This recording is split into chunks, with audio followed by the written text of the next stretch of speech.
Glasnow, 32-year-old, 6'8", 225, a native of California. Had injuries plague him again this year, somewhat of the story of his career. But in the 18 starts he made, 4-3 with a 3.19 ERA, and he's been impeccable in the postseason.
Will Smith throws down to second base where Tommy Edman applies a fake tag. The Dodgers swing it around the horn and get used to this. George Springer coming up to the plate. He is not going to get a warm reception right now. The 2017 World Series MVP homered 5 times against the Dodgers in that 7-game set. Tyler Glasnow on the hill. Lanky right-hander kicks and deals, and Springer takes a first pitch for a called strike, 0-1. First pitch curveball, too. We're starting to see that more and more. George Springer loves to ambush on that first pitch heater of the ballgame. Glasnow, the righty, kicks and deals. Springer checks his swing, and the pitch is called low. 1 ball and 1 strike. He went back to the curve. It's a pretty good curveball. Looks like he's got a good feel for that pitch early on. Sunny day, shade covering the whole diamond at Dodgers Stadium. Glasnow comes with a 1-1, and Springer taps it foul off to the left, 1-2.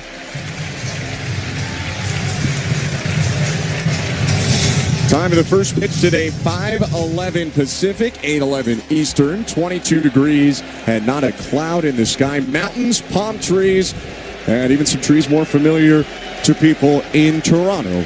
Beyond the center field wall, the 1-2, cut on and miss, strike 3. Gassed up to 98 with the four-seamer. That four-seam curveball combo is what can make Glasnow so difficult. And that four-seam curveball that he just threw had a little bit of cut to it, too. During the season, that fastball, the four-seam fastball specifically averaged close to 96 miles an hour. That last one was 98. Perhaps a little amped up Tyler Glasnow, making his 3rd career World Series start. 1 out, and Nathan Lucas is up. Right on left, the pitch. Hit high in the air, left field, moving over toward the line. Kike Hernandez, stutter steps near the sidewall, makes the grab in foul territory. A thin strip there down the line, 2 outs.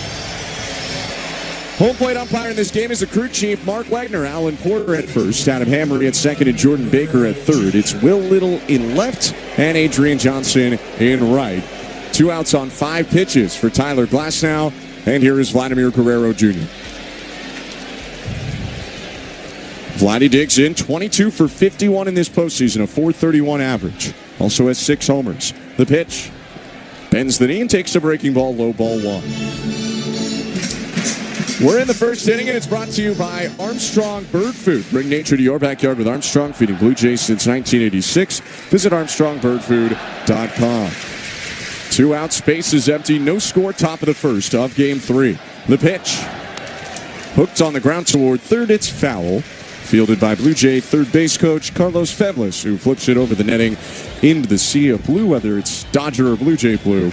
1-1. Seems like early on, at least to the top of this order, he's really relying on that big breaking curveball. It has the second most vertical movement of any curveball by a qualified pitcher in the majors this year. 1-1.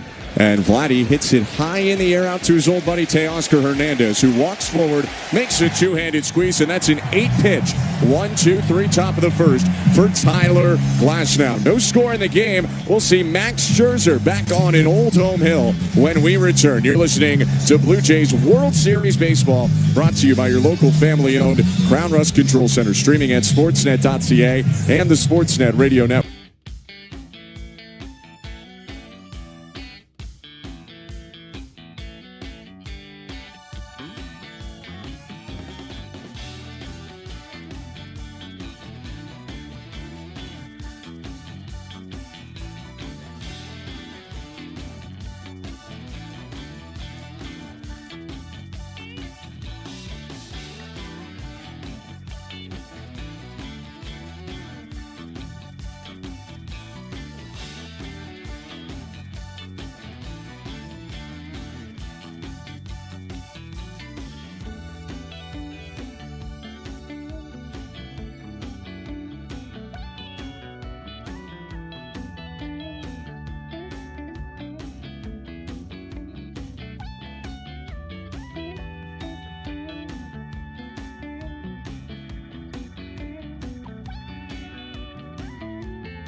Second playoff start of this run after 5 2/3 and 2 earned runs in Game 4 of the CS. His wind and pitch to Ohtani. First pitch popped up, foul, left side into the seats, 0-1. How about that first pitch velo for Max Scherzer, 95 miles an hour.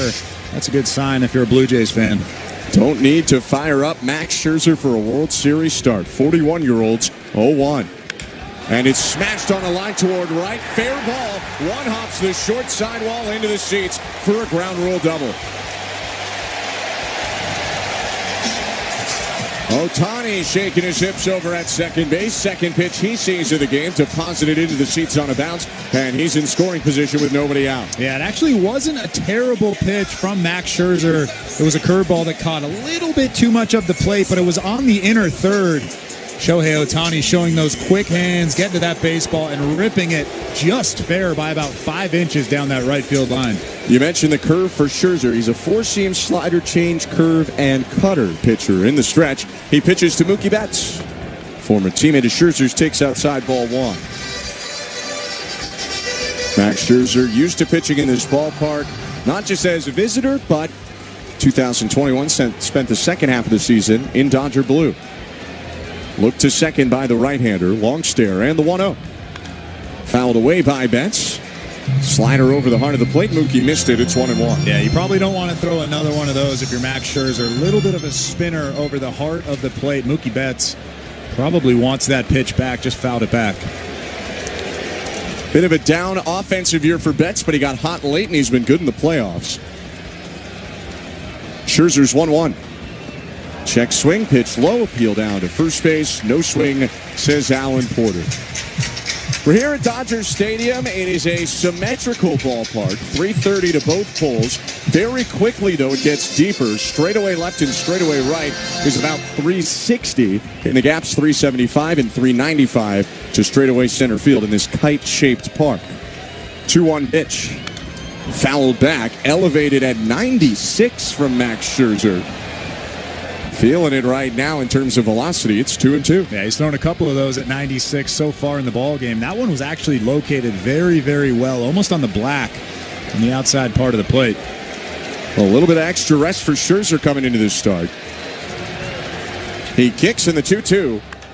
Is popped up. Vladdy moving back from first. Barger racing forward, loses his cap, and makes the grab right on top of the chalk. They rule it fair, and Barger wisely gets it back into Andres Jimenez to keep Shohei Ohtani at second. I'll get the exact number in a second, but it looked like Barger covered about 100 feet of ground to get to that ball.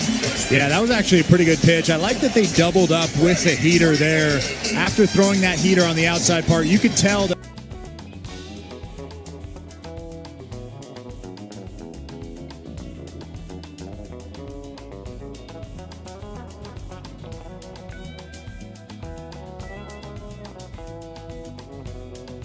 it's Mookie Betts at the plate, but found a way to get in there, and that's a big first out for Max Scherzer, but by no means out of the woods. Scoreless game, bottom of the first, with Ohtani on second. Freddie Freeman is up.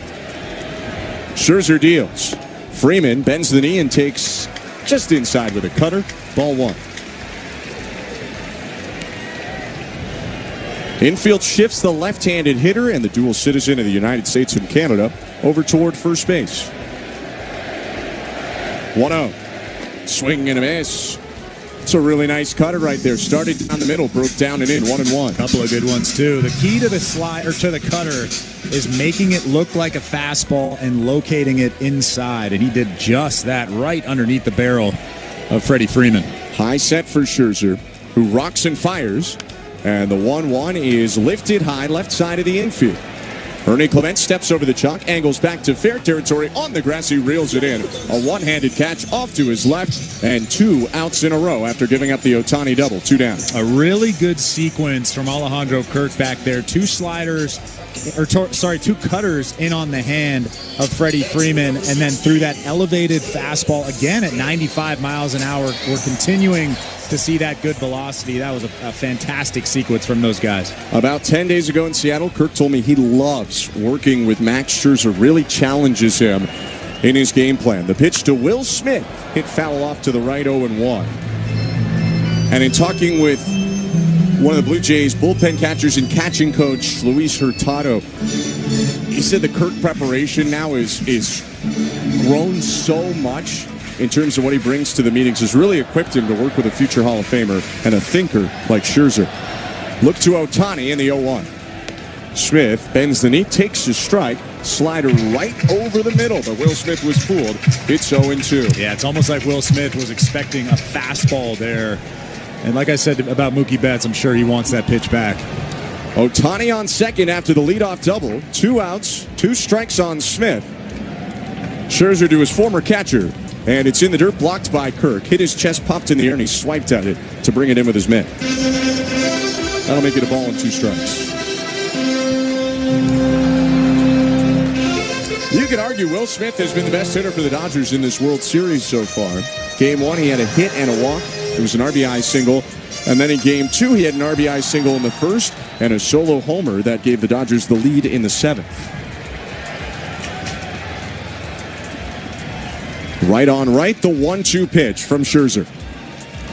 Check swing, pitch in the dirt, appeal to first. No swing, says Alan Porter. It was close to getting him to go around on the curve, but instead 2-2. It's a pretty good pitch. I mean, that curveball broke a lot. It looked like a strike. It looked like a fastball out of the hands. Will Smith just held the barrel back. Scherzer sets glove in front of his face. Staring at Smith, the 2-2. Elevated the heater, ball 3. A little bit too high, 96 again, but it breezed over the letters of Smith, who never budged. You don't have to give in here. You do have that open base at first base, although you don't want the left on right matchup in Max Muncy standing on deck.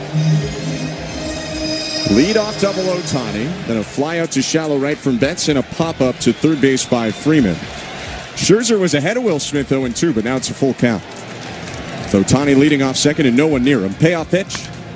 Hit foul off to the right. 96 on the inner half, a little bit down in the zone. And Smith popped it into the seats to stay alive. Not where they wanted that pitch. Kirk was set up on the outside part of the plate. It ran back over to the inner third, but luckily Will Smith fouled it back.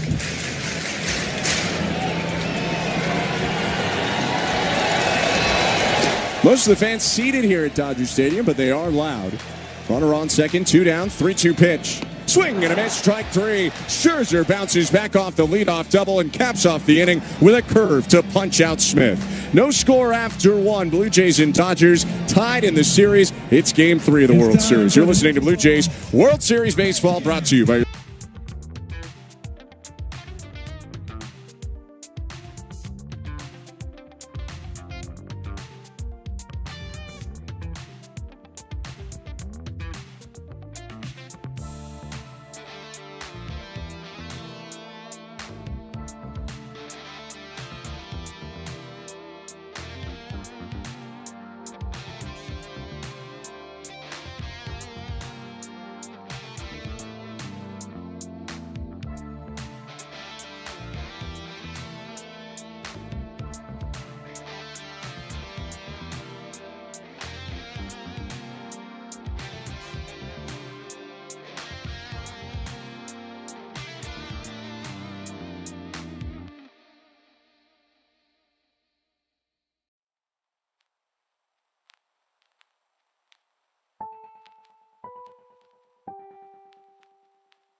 Start this second inning. No score, Blue Jays and Dodgers.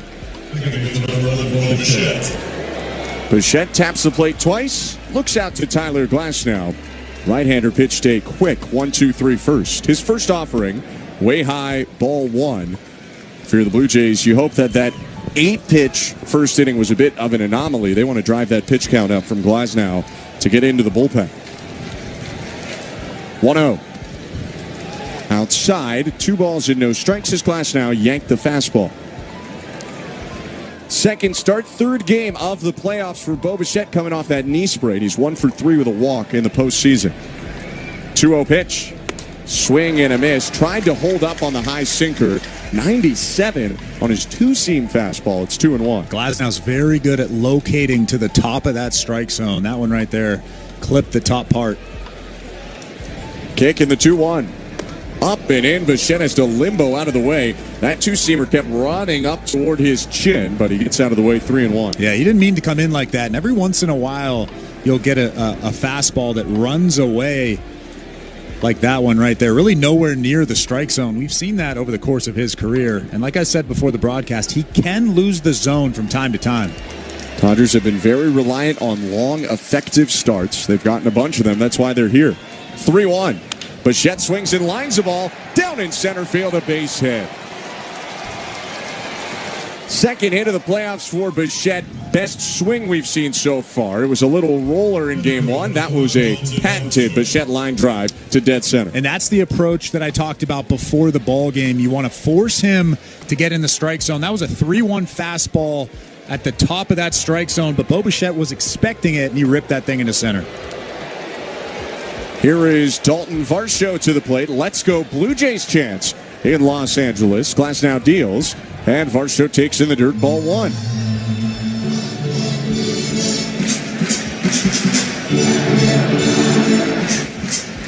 Dalton Varsho 0 for 4 in game two after a home run and 2 runs scored in game one of the World Series. Runner on first, no outs. Glasnow kicks and fires.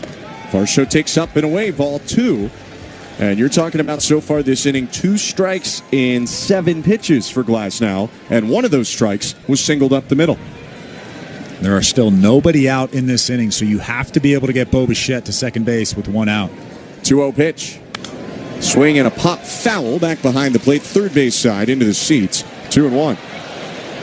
That's a pretty good challenge fastball right there. That was the sinker that moved away from the barrel of Dalton Varsho. Dalton Varsho got into a good hitter's count, expecting the heater there. And Glasnow countered with a good fastball. Working from behind again, Glasnow kicks, fires, and Varsho takes high, ball 3. It's a slider that never came back down. And now you're in a good position. If you're Dalton Varsho, you know that Glasnow does not want to walk you here. You have to be ready for something over the heart of the plate. Feels like a fastball, too. Bichette leads off first, held on by Freddie Freeman. And the 3-1 offering. High, ball 4. No, late strike call there by home plate ump Mark Wagner. And confusion, Bichette is going to get picked off. That's a mistake on the Blue Jays' part, no doubt. But also, why do we have to wait 3 seconds for a strike call there? Varsho was headed down to first. That pitch was clearly above the zone, looking at a replay. And that's going to cost the Blue Jays an out. John Schneider's going to go talk to Mark Wagner, who just impacted this game in a big way. I'm going to be honest. I have never seen that before. Very clearly, that was out of the strike zone. You see the flinch from home plate umpire Mark Wagner. He didn't make the call. Dalton Varsho throws his bat, and then he makes the call. I would be irate if I was John Schneider. Obviously, we're in the second inning, so you don't want to get too angry with the umpire. But man, oh man, I have never seen that before. Should be first and second, nobody out. Instead, Glasnow in a full count, 1 out, bases empty. His payoff pitch to Varsho, and it's hit back foul, still 3-2. I mean, the crux of all that pitch is not even close to being a strike. It was up the whole time. It never touched the zone. What a bailout there. That's a letter-high fastball. Glasnow, after the gift, offers another 3-2. And Varsho pops it foul again.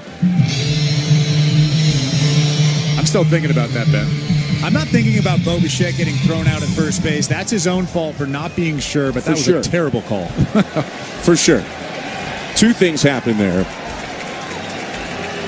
Another 3-2.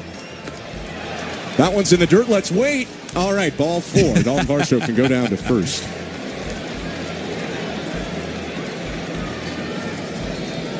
That's a great at-bat from Dalton Varsho. He walked twice. twice, yeah. What a great couple of takes. He took that tough 3-2 breaking ball right there. Like I talked about before the ball game, one of the best breaking balls in all of baseball. Alejandro Kirk to the plate. Varsho on first, 1 out. And Glasnow offers home.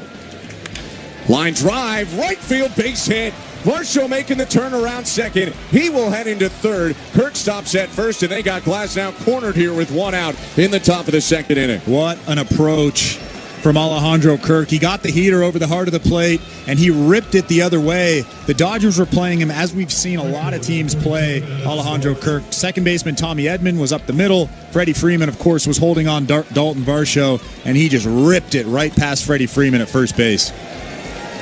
2 hits in this inning plus a walk.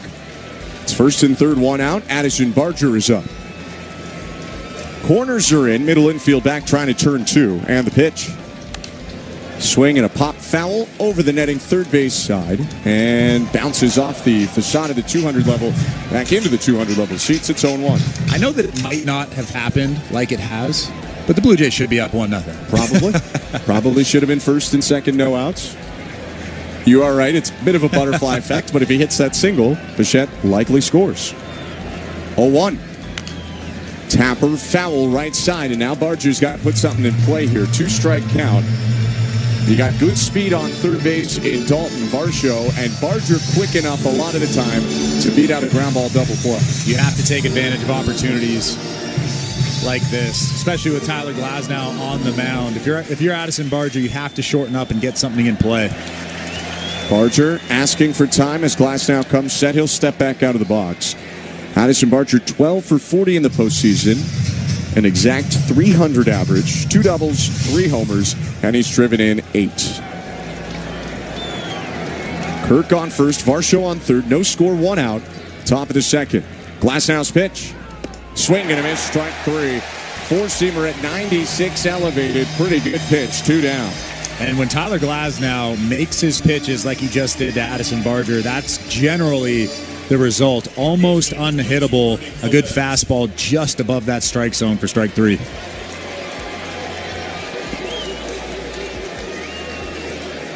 So with 2 outs now, the Blue Jays need Ernie Clement to reach, who steps up to score this run from third. Varsho on third, Kirk on first, no score. And the pitch. Swing and a liner out to center, charging Pages makes the ground, and with the bailout call and a couple big pitches, Tyler Glasnow makes it a scoreless top of the second. No runs, 2 hits, 1 walk, 2 left on base. It is scoreless, middle of 2 in Game 3 of the World Series. You're listening to Blue Jays Baseball.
And half-base running error by Bo Bichette in the top of the second. The Blue Jays couldn't cash in, and now Max Scherzer offers to Max Muncy. First pitch hit high in the air to right, not very deep. Moving forward, Addison Barger. And he'll make the grab with one hand. One pitch and one out for Scherzer. Chris, Max Scherzer averaged almost 96 miles an hour on his fastball in that first inning. I don't really like decimals for this, but 95.8 to be exact. Not that anyone talks that way. That's his fastest four-seam velocity in any inning since 2021. I think it's just the environment. Like we've heard from multiple people. We've heard from Max Scherzer himself. He thrives in this type of atmosphere. Teoscar Hernandez, the former Blue Jay, up, and the first pitch is low. Ball one. It also might be the time off. I think that we've heard that he's felt better over the last week or so than he has really the entire season. 1-0. Swing and a miss. Hernandez with a big hack on his slider, so much so he stumbled across the plate. That was his best slider of the ball game. We've seen a couple spinners, and that one finally had the true slider break that we've seen from Scherzer. They got away with a few dangerous breaking balls in that first. Now his 1-1 is popped up. Foul right side, tracking back Guerrero, looking for the over-the-shoulder catch on the side warning track, and he runs out of room. It bangs off the netting and ricochets back down onto the field of play. It's a ball and 2 strikes. That was a really tough attempt down there in foul territory for Guerrero. You could see him looking down at that short foul that short foul area wall down there, looking up at the ball, trying to find it again, and looking down at that wall. Fortunately for the Dodgers, it went out of play, but he's been very good at making that play over the course of his career. You might have knocked a fan's beer over by accident. No intent. 1-2. Inside, Hernandez moved his back leg out of the way. 2 balls, 2 strikes.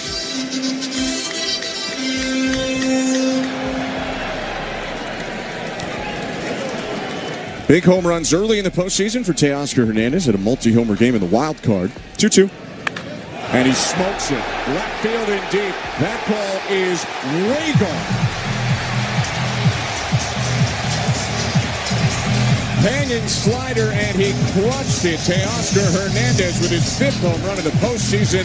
It's 1-0 Dodgers, bottom of the second. We just talked about the slider. He's thrown a few spinners over the heart of the plate, and then he threw that good one down. That was the slider that we've seen from Max Scherzer over the course of his career. He came back with another spinner, and Teoscar Hernandez absolutely demolished that thing into the Dodgers bullpen out in left field. A 412-foot blast, and after the Blue Jays could not score in the top of the second, the Dodgers do to open the scoring in Game 3 of the World Series. Pitch to Tommy Edman. Called strike. Fastball right on the corner. It's 0-1. Now, you may remember in Scherzer's last start, he gave up a home run in the second inning and mostly cruised from there. 0-1. Swing and a miss. Big chase by Edman, about a Dalton Varsho strike 2 high fastball. It's 0-2. Well, the good news for Max Scherzer and the Blue Jays, at least so far in this ball game, is you can tell that Max Scherzer has very, very good stuff. Just has to locate a little bit better, especially that slider.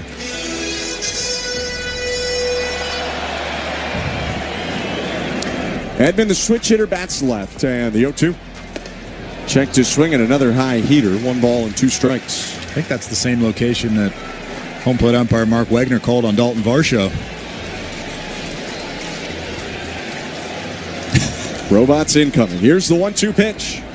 Swing and a miss. Strike 3. Elevates with a cutter and strikes out Edman. Scherzer's second K to start, and a good bounce back from the homer. 2 down. Like I said, he's got good stuff. Just that one mistake to Teoscar Hernandez. That cutter there was actually impressive. He's thrown a bunch of good cutters in this ball game so far. If I were him, I would stay away from the slider and throw more cutters just because of the movement on both of those pitches. They're pretty similar pitches. The cutter's a little bit harder, a little bit sharper. Pitch down to Kike Hernandez, and he bends the knee and takes strike 1. Fastball, bottom middle of the zone. Hernandez 0 for 4 in the Game 2 win from Los Angeles. So 1 pitch. Swing and a miss. There's 95 up and in right on the corner of the zone. 0-2. Yeah, perfectly located. That's a tough pitch to get the bat to. And you get that fastball right at the hands. The wind, and with 2 outs, the 0-2. Check swing, pitch outside, a ball, and 2 strikes. That was another slider, but you could tell that he told himself, hey, don't leave this over the middle, and then he yanked it way outside. Scherzer curls the glove in front of his face, and now the 1-2. In the dirt, another check swing by Kike Hernandez or Enrique Hernandez. It's 2-2. 1-0 Dodgers. Teoscar Hernandez with an absolute seed of a homer in this inning. Scherzer trying to keep it at 1-0 going to the third. His wind, kick, and pitch. Swing and a foul back. Bounce off the glove of Kirk and into the dirt on a curveball. Still 2 balls and 2 strikes. He's got a pretty good feel for that slow breaking ball so far in this ball game. Seen a couple of awkward swings from the Dodgers.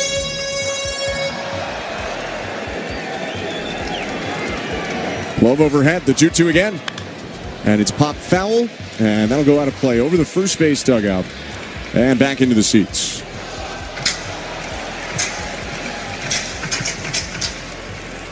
A lot of playoff experience for Kike Hernandez. Most of it with the Dodgers. He did make a run in 2021 with the Red Sox, too. This is his 99th playoff game. 2-2. And it's called low, ball 3. Did that have the zone?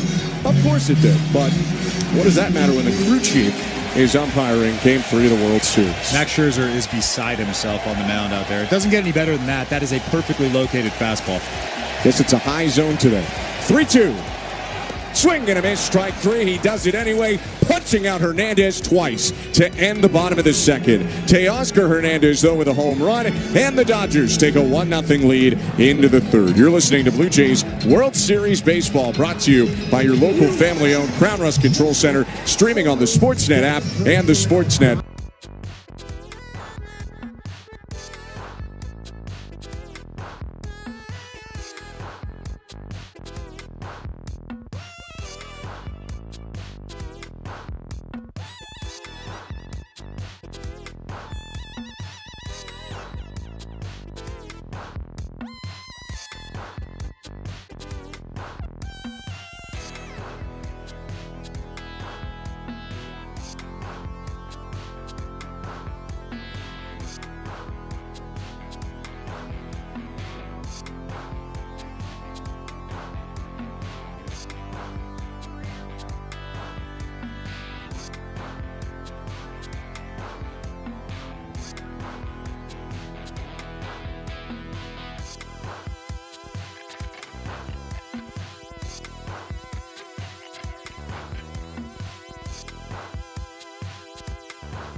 Did not allow a run, but 2 hits and a walk that inning got out of the jam. Starts with the left-handed hitting shortstop Jimenez. And the pitch. Called strike. Sinker on the inner part of the zone, elevated 0-1. Well, the Blue Jays are approaching this start of Tyler Glasnow exactly like they planned it, trying to get deep into counts and then getting mistakes over the heart of the plate. 0-1 pitch, swing and a miss. Flew 98 by him. Bit of a chase. It looked above the zone. 0-2. He hasn't shown that he can throw a strike down in the strike zone, at least not yet in this ball game. Everything has been up. All the strikes have been at the top of the strike zone or above, as we've seen from home plate umpire Mark Wegner. 0-2. Fouled back. So sinker again, elevated in the zone, and Jimenez pushed it back into the screen behind him. Andres Jimenez points the bat to the sky, holds it out in front of him, and now swings it around to his left side, waving it above his left shoulder. Another two-strike pitch from Glasnow. Outside, missed by a mile with that curveball. Slipped out of the hand, 1-2. We've seen a couple of those already in this start from Glasnow. Those curveballs, those sliders that really are uncompetitive pitches out of the strike zone by quite a bit.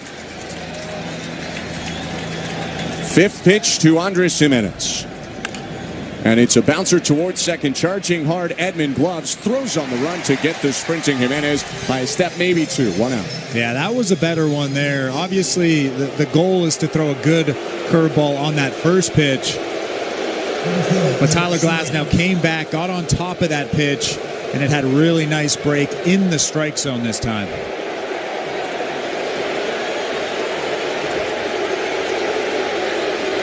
George Springer up to the plate for the Blue Jays. His second time to hit today. 0 for 1 with his strikeout swinging. The pitch home. On the ground, up the middle, on the run. Betts, Gloves near his left ankle. Jump throw to first. And a good stretch right. Freeman out toward right field for the out. 2 down as Springer goes down on 1 pitch. Mookie Betts has really shown that he's a good shortstop out there. Ranging up the middle, throwing across his body, and getting it right to the chest of Freddie Freeman. Actually, Freddie Freeman had to stretch a little bit for that baseball. Good job from him keeping that right toe on the bag. Betts very well could win the Gold Glove at short this year. Led all shortstops in defensive runs saved, which is remarkable given that he played the majority of his career in the outfield. First pitch to Nathan Lucas, below the knees. According to Mark Wegner, that definitely was in the zone. An interesting zone tonight. It's ball 1. 2 out, space is empty. 1-0 for the Dodgers as the sun is setting here in Los Angeles. 1-0. High and outside, 2-0.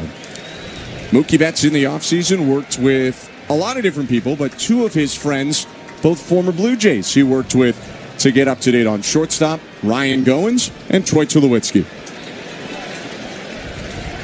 2-0 pitch. Lucas hits it foul. A big rip there on a 97-mile-an-hour sinker. 2-1. And Gogo is known not for the bat, but for the glove. He was incredible out there. Obviously, a lot of his Blue Jay career was at second, but still. And he is a Major League coach now with the Angels. Whatever Mookie did, it's working. He did come up as a second baseman in the minors, but to switch this late in your career to short is very impressive. 2-1. And it's lifted foul third base side. Jog by Muncy, but he'll watch it go way into the seats out of play. Foul 2-2. Nathan Lucas not overly thrilled that he swung at that pitch. That was probably ball 3. Now he finds himself in a tough count, a 2-2 count here against Tyler Glasnow. Top of the third inning, 1-0 Dodgers on the Teoscar Hernandez home run that came in the bottom of the second. 2 outs and the bags are clear right now. 2-2. Swing and a miss, strike 3.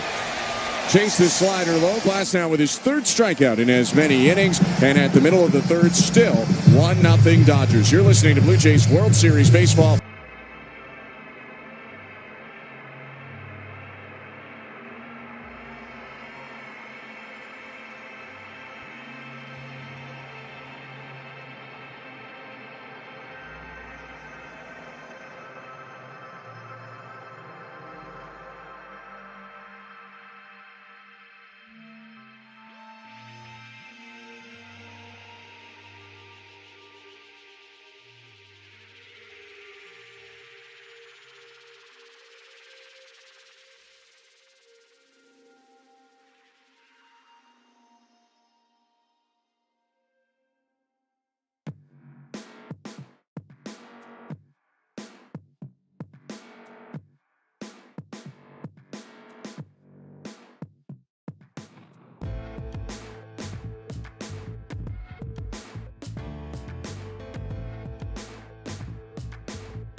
actually setting a record, or tying a record at least. This is the 4th different team now that he has started for in the World Series, matching the great 80s outfielder Lonnie Smith, who also appeared in the World Series with 4 different teams. For Scherzer, it's Detroit, it's Washington, it's Texas, and now the Toronto Blue Jays. And early on, he's looking like his former self. Yeah, the one mistake to Teoscar Hernandez. The pitch to Ohtani was not bad that he doubled on. It's 2 hits and a run in 2 innings. Here's Andy Pages, the 9-hitter. The pitch, hit back foul, 0-1. Let's take a look at the out-of-town scoreboard, which is brought to you by St. Louis Bar and Grill. 100% Canadian-owned and operated since 1992. Home of the $4 happy hour. 20-plus food and drink items starting at just $4. Visit stlouiswings.com for details. You are welcome. We will get to the Raptors score in a second. First, the 0-1 to Pages. Swing and a miss. Got him to chase a breaking ball way down and away. 0-2. Toronto Raptors right now are in San Antonio, Texas, taking on the Spurs, and it's all Spurs in the first half. 50-33 is the score. 51-33 midway through the second quarter. Victor Wembanyama already with 10 points and 8 rebounds. Raptors leading scorer is Colin Murray-Boyles, their first-round pick, with 10. 0-2 to Pages. Hit foul off to the right, still 0-2. A reminder that our out-of-town scores are always brought to you by St. Louis Bar and Grill. Another good fastball, 95 miles an hour with that last one, right on the outside part of the plate. Has a great feel for that pitch. Scherzer into the wind, kicks in the 0-2. Down and away this time, Pages lays off the curve. 1 ball and 2 strikes. Pages trying to get going in the postseason. He did have a hit in Game 2. But he's 4 for 43 this playoffs. It's an 0.93 average. 11 Ks in 12 games. Here's the 1-2. And it's popped up. Kirk takes off his mask, runs toward the LA painted in white on the grass, but that'll go out of play over the netting into the seats. Foul. Still 1-2. And Dave Roberts is choosing to stick with Pages, who did have a nice regular season. Hit 27 homers and hit 272. Their other option likely would be to put Edman in center and bring someone like Hae-Sung Kim off the bench to play second.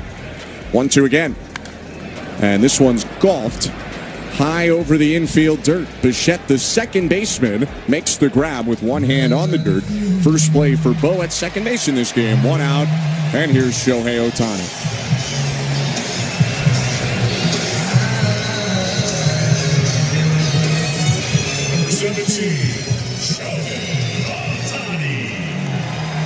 Ohtani now 12 for 50 in the playoffs. Hit his first double of the postseason. His first time up.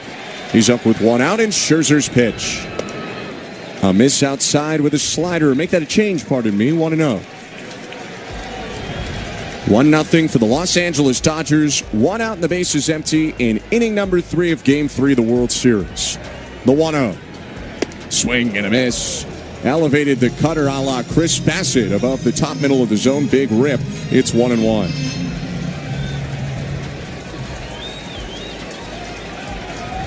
It's been a low average, high power playoff run for Shohei Ohtani. 1-1. Swing and a miss. He was going for it all on 94 above the zone. They've had him chase twice there up. It's 1-2. Yeah, I don't think Max Scherzer's plan was to look like he was challenging Shohei Ohtani. I think he's the guy on this roster, in this lineup, that you're probably staying away from, a lot like Aaron Judge, a lot like they did to Cal Raleigh. They haven't thrown him a pitch in the zone, but it's 1-2, and Scherzer comes home. Fouled off the mask of Kirk. Hits so hard it pops about 20 feet in the air and lands down on the grass to the right. Mark Wegner checking on Alejandro Kirk, and he'll give him an extra second. Kirk's going to take the mask off for a moment, tucks it under his left arm, and adjusts the cap. Now he'll slip that goalie-style mask back on the top of his head. Still adjusting it right now, and Kirk pulls it over his face, getting back into the crouch.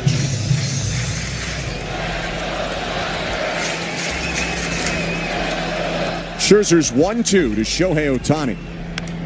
And it's lined foul to the right. He's thrown some good curveballs in this outing so far, and that one might have been his best one, although Shohei Ohtani was out in front and was able to foul it off. Lots of downward action and good arm speed, which are the 2 most important things. 1-2 again.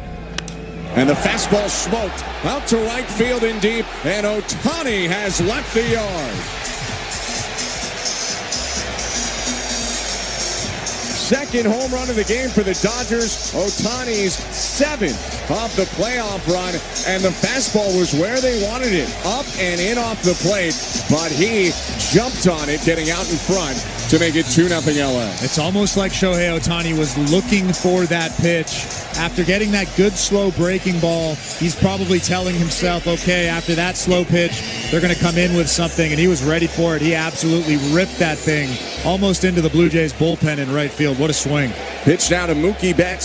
Swing and a miss, strike one. So 2-0 for LA. One out in the bottom of the third. We knew this could potentially happen, though, with Max Scherzer being a fly ball pitcher. 0-1. And it's hit high in the air by Betts. Medium depth left field. Creeping forward, Lucas Engels. Left makes a two-handed catch, and there are 2 down. Yeah, it was discussed, too, before Seattle starts. Some of the danger, you got a home run hitting team in the Mariners. You got a home run hitting team in the Los Angeles Dodgers. And again, as I look at the replay of that pitch, it's a well-located pitch. Yep. It's just Shohei Ohtani guessing right, and it's Shohei Ohtani, so he hit 389 feet. Well, it was also an educated guess. He's seeing the sequence, and he's such a smart player that he can guess that you're probably going to come in hard with something, and he, like you said, he guessed right. 2 outs to the pitch to Freddie Freeman. High ball 1. I guess that's high. 1-0. I mean, what are we doing tonight? Freeman a pop up to third in the first inning. He's 0 for 1, and Scherzer's 1-0 pitch. High and outside, 2-0. And now you want to be careful with Freddie Freeman as well. He's not having a fantastic postseason, just 10 for 45, 1 homer and 1 RBI. But he's a guy that if he runs into one, he's going to hit it a long way. Last year's World Series MVP hit 4 homers in the 5-game win over New York. Now he hits the 2-0 back foul, headed in our direction, but it'll fall below our feet into the seats. 2-1. You still have to be careful in a 2-1 count. You're not challenging Freddie Freeman here. I would much rather face Will Smith, who's standing on deck and is a right-handed hitter. Kick in the 2-1. Down and in, ball 3. Freeman would not chase that changeup low of the zone.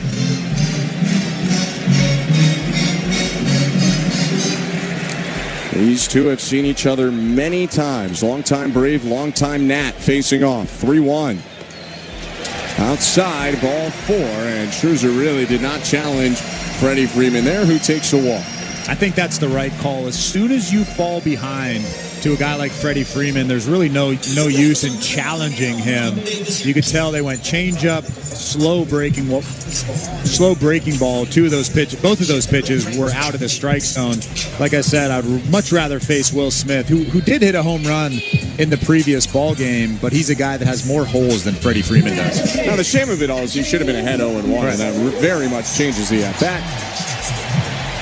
But we're starting to grow accustomed to that tonight. In the bottom of the third inning, Freeman is on with 2 outs, and Will Smith is up to the plate. The catcher, who's 0 for 1, but having a really strong postseason for the Dodgers.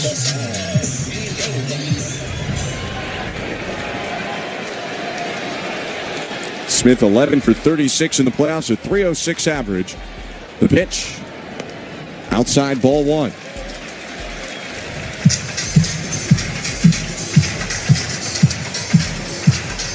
Shohei Ohtani with a homer this inning. Second inning with a homer in a row for the Dodgers. They're up 2-0.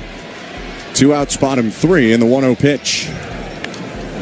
Cue shot foul, first base side. A lot of English on that ground ball that keeps making a right turn away from the first baseline. Vladdy picks it up and bounces it over to Davis Schneider, I believe, in the Blue Jay dugout. 1-1. Another dangerous pitch from Max Scherzer, a slider that spun on the inner third. Will Smith does damage on those pitches on the inner third, and he was just out in front of that slider by a little bit.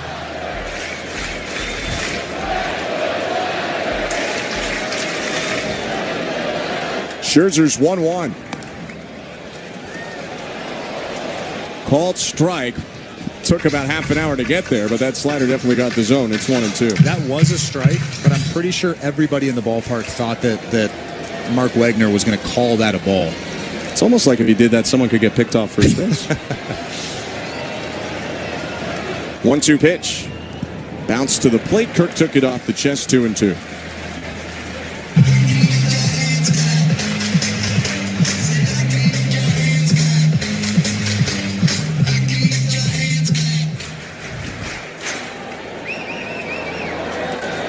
Freeman held on by Guerrero at first. Scherzer peeks at him.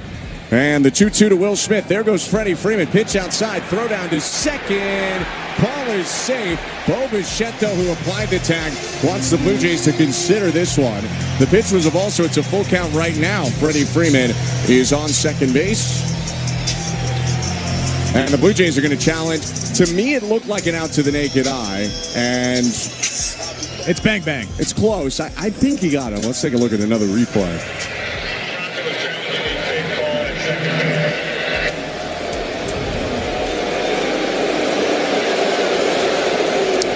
Close. It's really, really close. And like we've talked about over the course of the season, if the call in the field is safe, there has to be definitive, obvious evidence to reverse the call. With that being said, Alejandro Kirk threw a bullet down to second base. It just tailed a little bit at the end, so Bo Bichette had to reach back for that tag.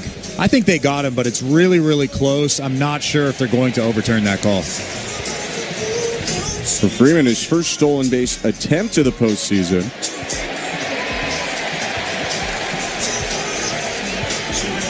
Like the Blue Jays, the Dodgers entered this game with very few playoff stolen bases. Dodgers were 2 for 2. The Blue Jays are 1 for 1 right now. I lean he's out, but I also lean they won't overturn it.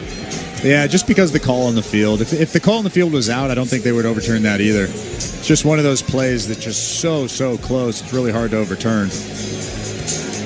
Scherzer's going to throw home to Alejandro Kirk just to keep the arm fresh. Got him hammering the second base up with the crew chief, Mark Wegner, me. I was going to say, the crowd does seem to think that he is safe, though. So there's that. I don't know if the crowd noise matters, but... If it's confirmed or stands, then the inning continues. Full count, 2 outs with Freeman on second. If they overturn it, then we go on to the fourth. As we've seen over the course of the season, the longer it takes, generally it doesn't get overturned. Not 100% of the time, but that's the general rule of thumb. And we'll get the ruling. After review, the call on the field stands. The runner is safe. So the call on the field stands, and the Blue Jays lose their first of 2 challenges. Freddie Freeman with his first stolen base of the postseason, and he's in scoring position now. Full count on Will Smith.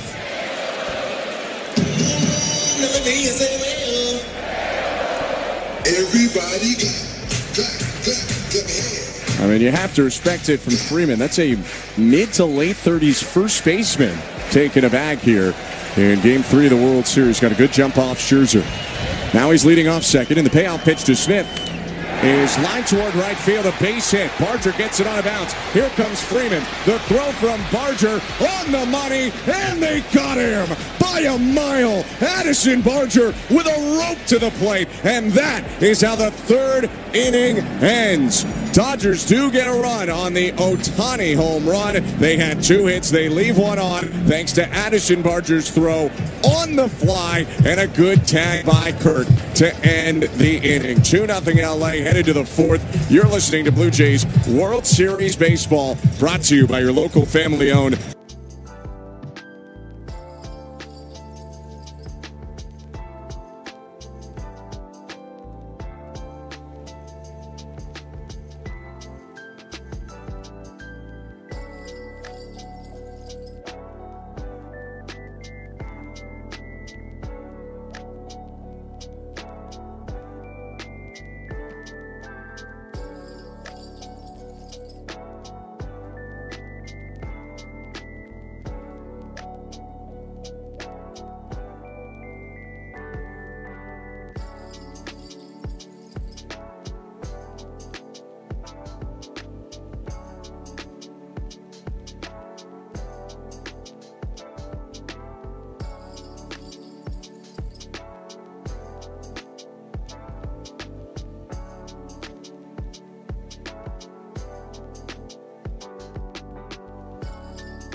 be that position, but what a throw from Addison Barger right on the money to Alejandro Kirk. And now Vladimir Guerrero Jr. digging in to start the top of the fourth. The pitch outside and low, ball one. Blue Jays had traffic in the second, but nothing in the first or third. They have 2 hits and a walk so far against Glasnow. Vladdy himself is 0 for 1. Right on right pitch. Upstairs and in. Missed with a sinker that kept coming toward the head of Vladdy. 2-0. This is a big inning for the Toronto Blue Jays. You have to scratch across at least one inning here. Get some of that confidence back. Glasnow rocks. 2-0. Low and away, ball 3. I could be wrong, but it looks like Tyler Glasnow is being very, very careful with Vladimir Guerrero Jr., which is shocking because Bo Bichette is standing on deck. Although, can you blame him to 6 homers for Vladdy, 22 hits, a Blue Jay single postseason record. 3-0. Called strike as he landed a sinker up and in, but in the zone. 3-1. It's also tough to tell, though, when Tyler Glasnow is trying to stay away from somebody, just because we've seen him be erratic with some of his pitches. In this postseason, he's been very effectively wild. 3-1. Guerrero hits it foul. He was well out in front, it seemed like, of that sinker as he dumped it into the Blue Jay dugout, first base side. 3-2. Glasnow's battled back.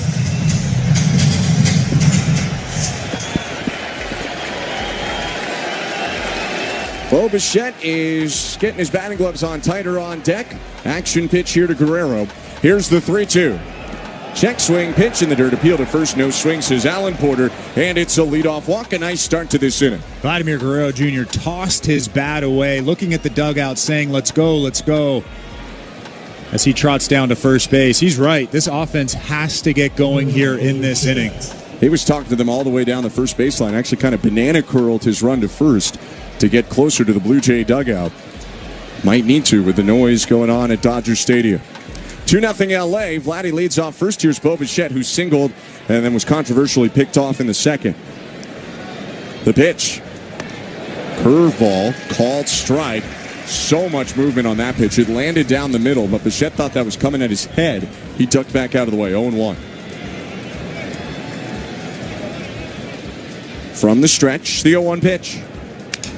Hit on the ground right side. Edman has it go under his glove into right. Vladdy around second, and he will go into third on a Tommy Edman miscue. That is an absolute gift from the Dodgers, from Tommy Edman.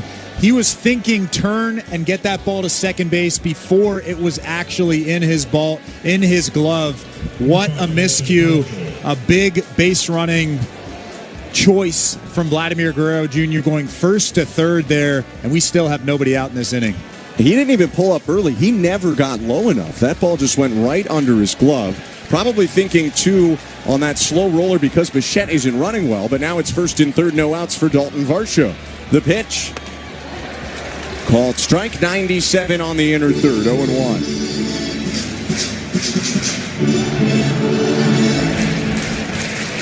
Varsho took a walk in the second inning. No at-bats yet in this game. Glasnow's 0-1. On the ground, foul off the front fence of the Blue Jay dugout as many Blue Jay players and staff duck out of the way. 0-2. With 2 strikes now, you have to shorten up. Tyler Glasnow is going to try to strike you out. That's what he's going for in this situation with nobody out. Fly ball likely knocks in Guerrero, who has about average speed. First and third in the 0-2. And it's hit off the fist, a looper shallow left center, and racing in Hernandez makes the catch, and he will throw into Freddie Freeman. Vladdy wasn't going anywhere, but Hernandez still throwing his body forward as he tossed it in emphatically to the cutoff man. Bichette remains on first with Guerrero still on third, 1 out. That's a tough 0-2 pitch to Dalton Varsho. He did everything he could to try to get the barrel of that baseball, but it was such a good fastball right at the hands, just ate him up. Big janitor throw there from Kike Hernandez. Now with runners on first and third and 1 out, Alejandro Kirk is up. He has the most recent Blue Jay hit in this game. A knock to right field in the second. Vladdy on third, Bichette on first. And Glasnow offers home. Kirk hits it high. deep center field. Pages going back at the track, at the wall, it's gone! 3-run missile, Alejandro Kirk, and the Blue Jays lead in the top of the fourth, 3-2.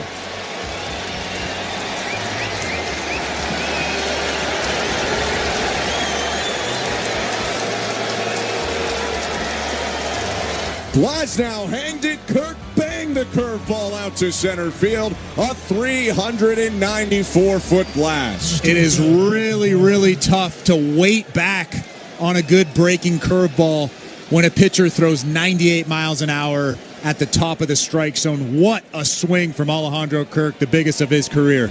One out in the pitch to Addison Barger. Called a strike, 0-1. Alejandro Kirk with an ambush first pitch homer. And that's really smart from him. I'll explain why in a sec. Here's the 0-1. Barger takes. Called strike again, 98 on the inside edge, 0-2. Last time Kirk comes up, first pitch heater from Glasnow, and Kirk sprays it the other way. So Glasnow's probably thinking, he just got my fastball, why don't I change the pace up? Flips him a first pitch curve, and Kirk was waiting on it. 0-2 to Barger. In the dirt, check swing by the muscle-bound left-handed hitter, 1-2. My goodness. There's not many guys in Major League Baseball that can crush a Tyler Glasnow curveball. I've talked about it at length already in this ball game. I think it's the best breaking ball in the major leagues. It might not be the best, definitely top 5. And Alejandro Kirk just smashed it for a 3-run home run. So it's 3-2 Blue Jays. One out, bases empty, top of the fourth. And the 1-2 to Barger. In the dirt, almost hit his back foot, 2-2. As he walks across home, let's go back to the St. Louis Bar and Grill out of town scoreboard. It's halftime in San Antonio, and the Spurs lead the Raptors 69-50. Raptors leading scorer now Brandon Ingram with 12 points, and it's Devin Vassell and Stephon Castle tied as the leading scorers with 12 points as well for San Antonio.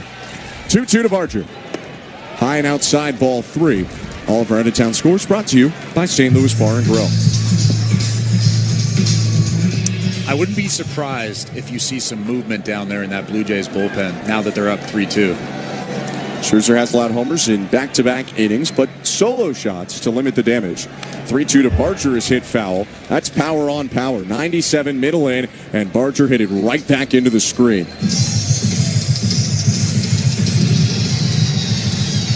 This is a pretty fun matchup. Big stuff, big power.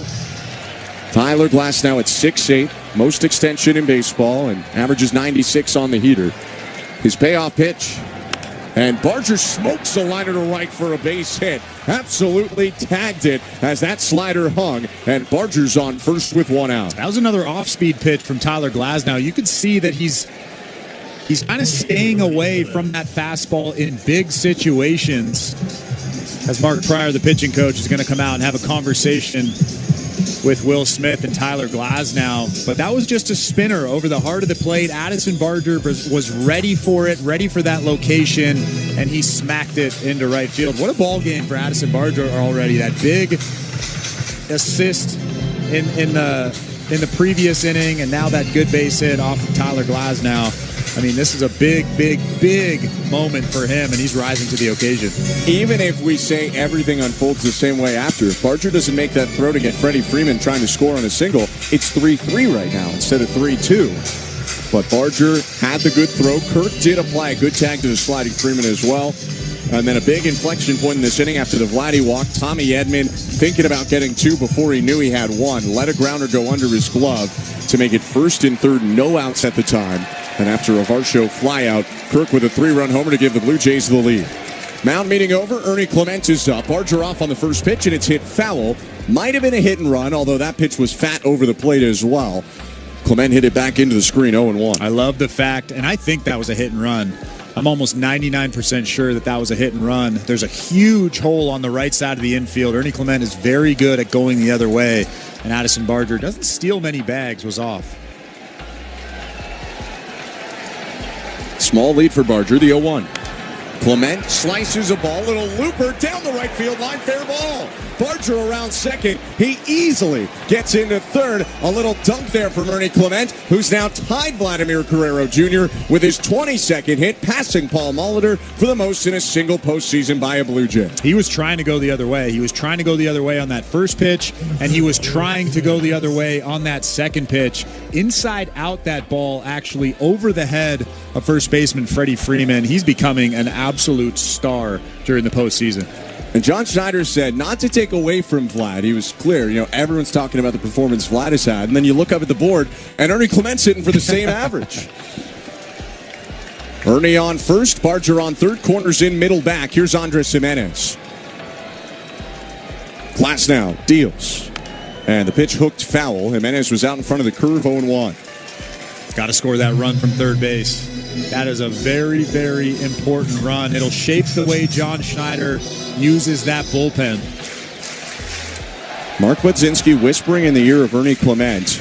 Base runners have swiped a lot of bags on Glasnow last couple years. 0-1. And Jimenez hits it high. Center field and deep. Paez back to the warning track. He makes the catch. Barger tagging. He'll come home. Throw into second. Clement is safe tagging from first. Running to score to make it 4-2. And Ernie Clement gambles to get into scoring position. I'll admit a gamble that got the heart pumping a bit. If he's tagged out, that could have been trouble. But it's not. And it's 4-2 Blue Jays on a Jimenez sac fly. That was fantastic baseball all the way around. Addison Barger sprints home the entire way. You said it.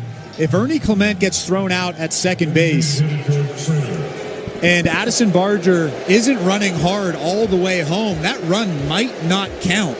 So credit to Addison Barger for sprinting all the way. Ernie Clement with a really heads-up play. A nice throw, actually, from Andy Paez in center field. Andres Jimenez smoked that ball. I know it didn't get out, but that was all the way to the track in dead center. Here's George Springer, runner on second, 2 down. 4-2 Blue Jays, top of the fourth. The pitch.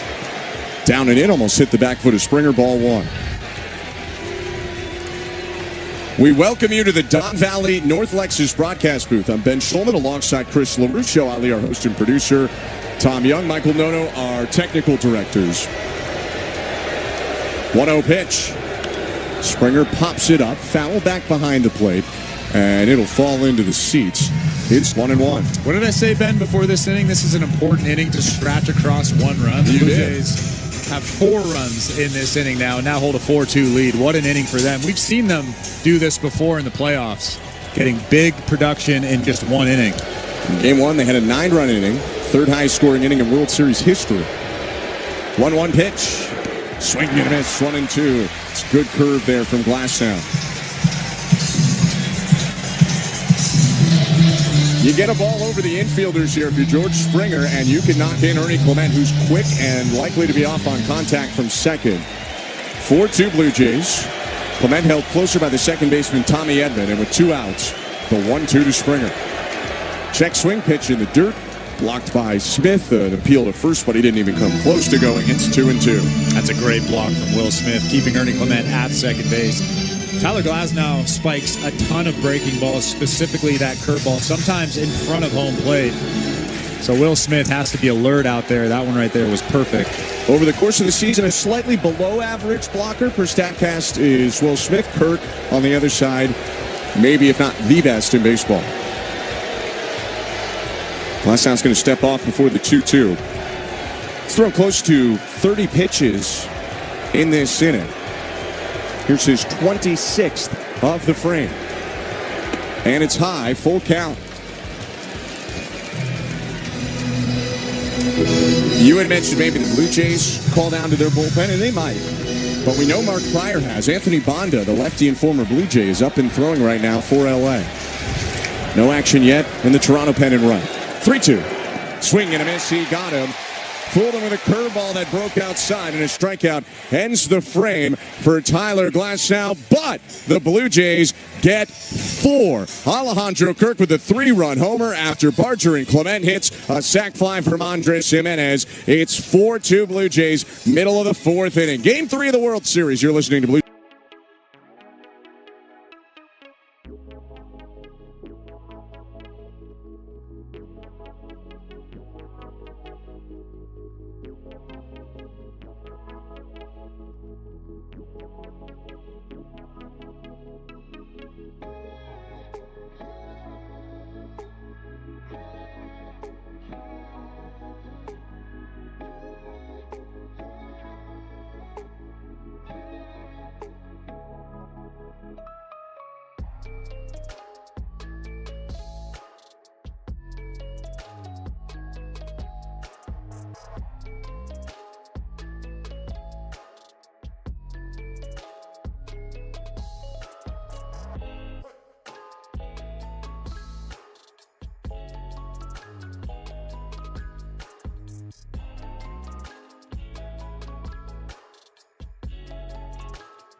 Scherzer to Muncy.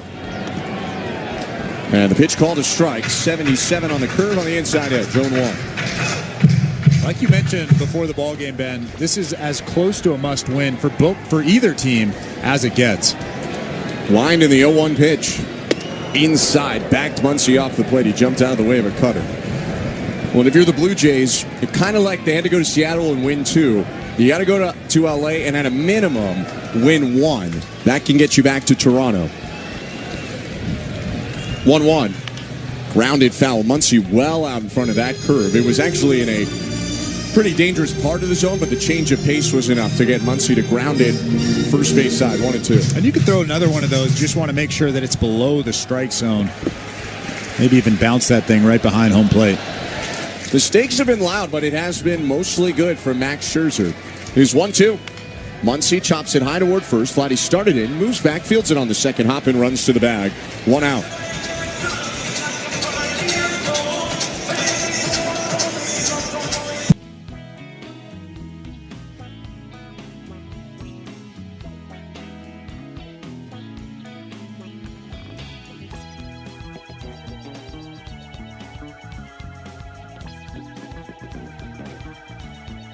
Ohtani home run was on a fastball at 95 miles an hour in off the plate right at the hands. That's when you just tip your cap. And that's where you want it.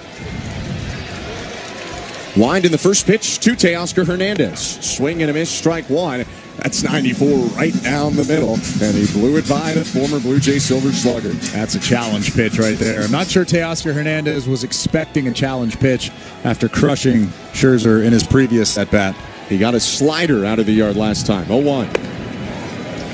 And it's just inside with a four-seamer. They stay hard with Hernandez. 1-1. He does know a lot about multi-homer games in the playoffs, whether Teoscar was a Blue Jay or Dodger. 1-1. Swing and a miss. That's the curveball you want. Was in the zone 99% of the way. Dropped below it last second. 1-2. Looked like a beach ball, I bet, to Teoscar Hernandez. And then it just dove off the table. Ended up actually out of the strike zone, below that strike zone. It's Teoscar's 33rd career playoff game, 4 with the Blue Jays, 29 with the Dodgers. 1-2. Tapped foul left side. It's another slider. Another good one, too. He's kind of found the feel for that pitch early on in this ball game. He was throwing a lot of spinners. And that one right there, you could tell that he got on top of it. It had a lot of downward movement to it.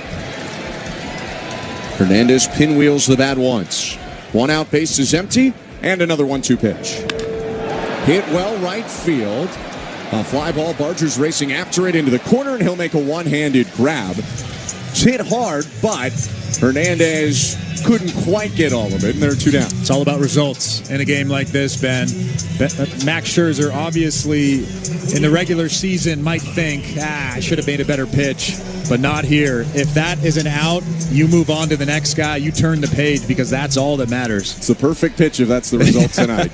Game 3 of the World Series. Scherzer's next pitch will be his 70th. Tommy Edman is up right now for the Dodgers. He was a little tardy getting the box, so he'll ask for time and burn his 1 timeout before stepping in against Scherzer.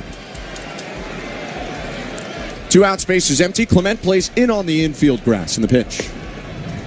Right over the heart of the plate, strike 1, 95 on the 4-seam fastball, maintaining his velo into this 4th inning. Yeah, he's looked good. He's only made a couple of mistakes in this ball game. It's almost getting better as the game goes on. 0-1 pitch. Outside. He threw 87 pitches in 5 2/3 in his last outing. He's at 71 now. So it's a tad bit more efficient in that start. 1-1. Edman pops it high. Over third base, Clement raising his arms in the air to call for it, makes the grab, and that's a 1-2-3 inning for Scherzer, his first of the game. We go on to the 5th, and the Blue Jays lead it 4-2 in Game 3 of the World Series. You're listening to Blue Jays World Series Baseball, brought to you by your local family-owned Crown Rust Control Center, streaming on the Sportsnet app and the Sportsnet Radio Network.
Top of the 5th, Nathan Lucas, Vladimir Guerrero Jr., and Bo Bichette will hit for Toronto.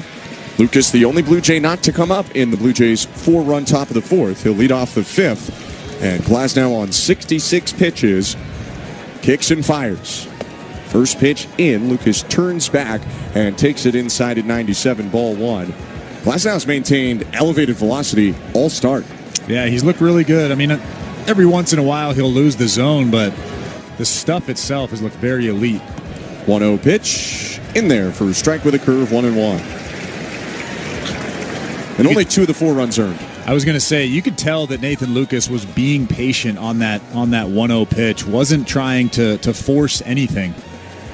1-1, swing and a miss. That time he goes after the curve in the dirt, but you could somewhat excuse him. Only Aaron Ashby of the Brewers throws a curveball with more vertical break than Tyler Glasnow. It's really a shame he hasn't put together a 30-start season due to health. He's one of the best. Glasnow's 1-2. Inside, almost hit the foot of Lucas, who jumped back out of the way. And he will crochet it over to the Blue Jay dugout still. Or now a 2-2 count. Again, another fastball that was off the plate by quite a bit. Actually almost hit Nathan Lucas with that 96-mile-an-hour fastball. Set at the chest. Glasnow with a 2-2 pitch to Lucas. Up and in, ball 3. Should be noted that Anthony Banda is still warming up in the left field bullpen for the Dodgers, although he's hardly throwing. He's ready to go. And on the other side, no action yet in the Blue Jay pen. 3-2. And Lucas rips it back foul. Almost got to our booth. It just lands under our feet. We're a little off-center left toward the third base side. Still 3-2. I will say this, my heart started pumping, so that'll tell you how close that ball was to our booth. Off the bat, it looked like it was coming in, but dove down, thankfully, at the last second. 7th pitch, Tyler Glasnow to Nathan Lucas. And he hits it foul off to the left. Top of the zone sinker, Nathan Lucas, as he often does, battling here, and maybe most importantly, tiring out and showcasing Glasnow's pitches to the guy on deck, Vladimir Guerrero Jr.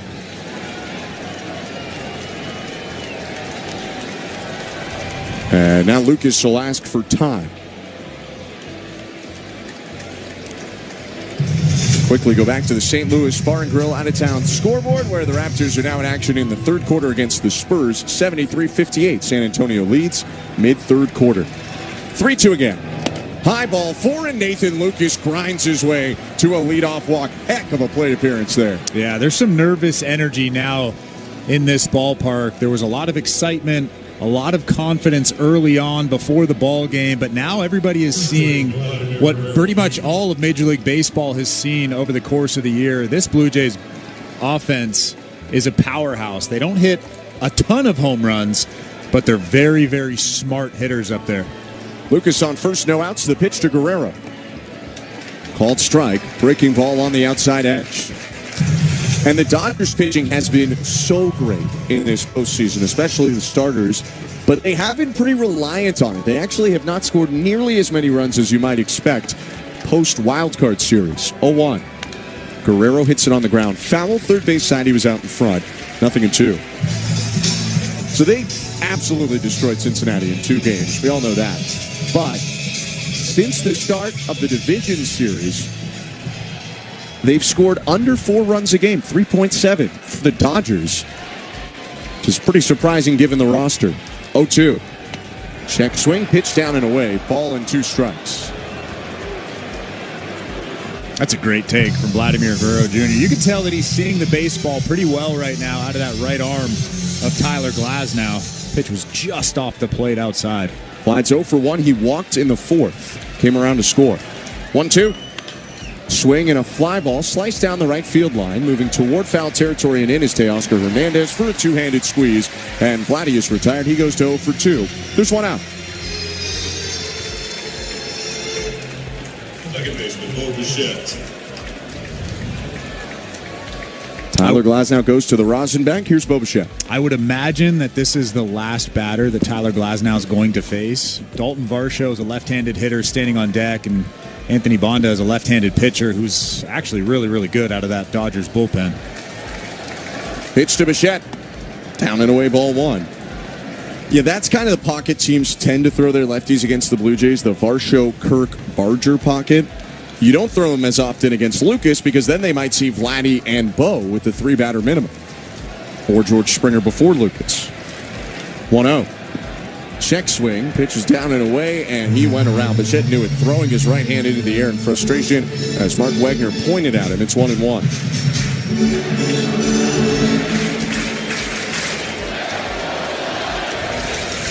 Bichette 1 for 2. He's found his way to first both times. He reached on an error in the 4th. 1-1.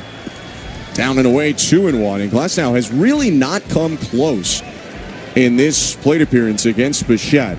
It's 2-1, but Boat chased big there to give him the strike. That was an easy take on that 1-1 pitch. Lucas still on first after the leadoff walk. Glasnow from the stretch deals home. Swing and a miss. He swung at a curve in the dirt, and it's 2-2. The only other guy that I can think of that gets swings and misses like that on a curveball that bounces about 2 feet in front of home plate is Brendan Little. Brendan Little would routinely get swings and misses on curveballs that you should not swing at. Tyler Glasnow is the other guy. I don't know if you can think of anybody else, but off the top of my head, not really. And Glasnow's doing it as a starter. Most guys we think of would probably be relievers like Little. 2-2, there goes Lucas, and the pitch is hit on a line foul right side. Close to home run distance in terms of the pole, but Bichette hit it way off to the right. Stung it pretty well, 99 off the bat, still 2-2. Yeah, he barreled that ball up. That was a tough pitch. 96 at the top of the strike zone. You could tell that he was thinking something else. That was a pitch that he just wanted to foul off, although he did hit it pretty well. Blue Jays only have one stolen base attempt technically this postseason, but Lucas was in motion earlier. Barger was on a foul ball as well. Lucas takes his lead. And the 2-2. Bouncer, third base side, and Muncie's going to wait for it to roll foul. Smart play. He picks it up wide of the chalk. That was a little harder than your typical swinging bunt, but even with Bichette's compromised knee, he beats that out if that ball stays fair.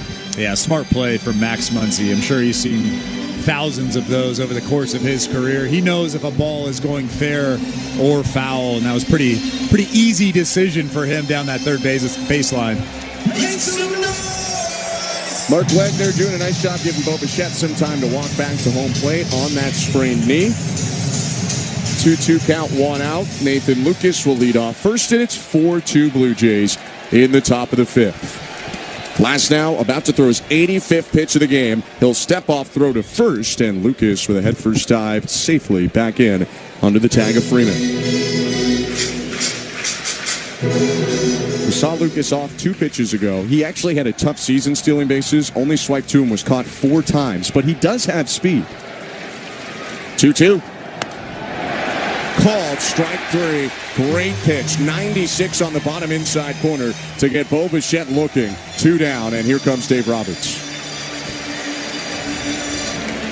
So Tyler Glasnow gets through 4 2/3, but Dave Roberts wants to create the left-on-left matchup in Varsho. We'll see Anthony Banda. This pitching change is brought to you by Home Hardware, the official home improvement retailer for the Toronto Blue Jays.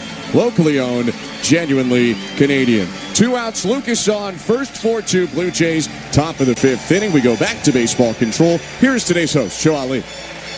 Thanks very much, Ben. Let's check in on the St. Louis Bar and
pitches, and here we are with the Jays leading 4-2. 8.10 postseason ERA for Bonda. His line got blown up on the 24th against the Blue Jays in Game 1 of the series, and now his first pitch breaking ball misses down and away to Varsho, 1-0. Bonda was the one who surrendered the grand slam to Addison Barger in a left-on-left matchup. Pitch to Varsho. Swing and a miss. Got him to chase the slider, doubling up on it. That's his signature pitch. It's 1-1. Throws that slider about half the time this year. Sinker and four-seamer cover most of the difference. Occasionally, he'll throw in a changeup. 1-1 count he offers. And the pitch is popped up. On the infield grass, Betts sprints across to the first base side of the mound and makes a two-handed catch to end the inning. And Glasnow and Bonda combine to spoil the Blue Jay leadoff walk. No runs, no hits, one left, middle of the fifth. 4-2 Blue Jays, Game 3 of the World Series. You're listening to Blue Jays World Series Baseball, brought to you by your local family-owned Crown Rust Control Center, streaming at sportsnet.ca.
Right on right, here's the pitch.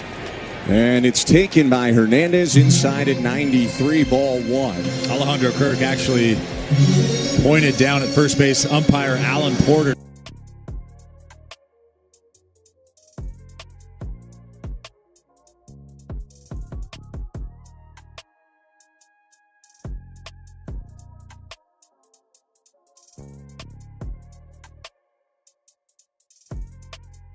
Here's the pitch. And it's taken by Hernandez inside at 93, ball one. Alejandro Kirk actually pointed down at first base umpire Alan Porter to see if Hernandez offered at that pitch. It was close, but I agree with the call. Now the wind in the 1-0. Foul back. As Scherzer starts this inning on 74 pitches now, Blue Jay pen is up and throwing. Got double barrel action Louis Varland, and Mason Fluharty. It's 8-9-1 this inning, so Ohtani would be due up third. Scherzer's 1-1 pitch. Swing and a miss. One of his best sliders so far, broke all the way across the plate and below the zone. It's 1-2. It's really important that you get 8 and 9 because Shohei Ohtani is the third hitter up in this inning. You don't want him coming up with traffic on. And I'm just guessing, but I think if you want any shot of completing this fifth inning, if you're Scherzer, there can't be anyone on base when Ohtani comes up. He still could get pulled, but got to have 2 out spaces empty. 1-2. Fouled off of Alejandro Kirk's masking back behind the plate. It rolls into the backstop. Still ball 2 strikes. I personally don't think that Max Scherzer will finish this inning regardless of how well he's doing. Mason Fluharty and Louis Varland are warming up down in that bullpen. Ohtani is 2 for 2 with a double and homer today. 1-2 pitch to Kike. And it's hit up the middle on a line of base hit rolling into center. Kike Hernandez with his first hit and the Dodgers' 5th. He's on to lead off this bottom of the 5th inning. Max Scherzer's pretty frustrated out on that mound. Missed with that 4-seam fastball. Not a terrible pitch. It was a little bit up, probably not up enough. And Kike Hernandez, as he often does in the playoffs, rips that thing right back up the middle. Pages to the plate, runner on first, no outs, 4-2 Blue Jay lead. Right on right, the pitch. Pages takes right over the heart of the plate, middle and fastball. Called strike. Have to be careful with Pages. Coming into the ball game, he was hitting just .093, but he did have 27 home runs this season. Young center fielder for the Dodgers. Bats right side, slight knee bend in an open stance. 0-1. And he lifts the ball high in the air, right field. A lot of room for Barger in front of the track. He stops, makes the catch with one hand, and throws it back into Bo Bichette. Kike Hernandez returns to first. And as Shohei Ohtani walks to the plate, John Schneider walks out of the Blue Jays dugout. Ohtani will represent the tying run, but first a pitching change brought to you by Home Hardware. Max Scherzer talking right now, but he willingly hands the ball off to John Schneider. Pitching change brought to you by Home Hardware, the official home improvement retailer for the Toronto Blue Jays. Locally owned, genuinely Canadian. An admirable effort from Max Scherzer, who goes 4 1/3, leaves with 1 out and a runner on. First top of the order for the Dodgers. We will see Mason Fluharty take on Shohei Ohtani when we come back. Let's head over to Baseball Control. Here's today's host, Show Ali. Thanks, Ben. Let's check out on the St. Louis Bar and Grill out-of-town scoreboard. We'll go back to Monday Night Football. Again, Week 8 in the NFL, almost in the books. Commanders, Chiefs going on in Kansas City. Again, Washington without Jaden Daniels, Marcus Mariota in at quarterback. Since we last checked in, it's now 14-7 Kansas City. Kareem Hunt had the 1-yard touchdown plunge earlier in the game, and then he had a 2-yard touchdown grab, courtesy of Patrick Mahomes. Terry McLaurin with the 11-yard touchdown grab for the Washington Commanders side of things. But that's where things stand, 14.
With a double and a solo homer. So now they bring in the low slot lefty. Mason Fluharty is on to take on Ohtani here in what is, yet again, the biggest outing of Fluharty's life. He punched out Ohtani, facing him in Game 1. His pitch. Pop back foul. First pitch sweeper hit into the seats out of play, and it's 0-1. Little elevated there on the sweeper. You probably want to get it a bit lower if you're Fluharty. Yeah, really big that he got strike one, though. Now you can go to work. You can kind of elevate. You can bounce the breaking ball if you have to. Fluharty checks on Kike Hernandez, and the pitch to Ohtani. He's a sweeper outside 1-1. It's a simple two-pitch mix for the rookie Fluharty. Cutter, sweeper. Everything moves to his glove side. 8 appearances in the postseason, 3 earned runs in 5 innings. 1-1. Just off the outside corner. Good take, Ohtani. It's 2-1. It looks like Ohtani is slightly more comfortable in this at-bat than he was in the previous 2. That was a tough sweeper that he took relatively easily. Now, he has seen Fluharty 2 times already this year. 2-1.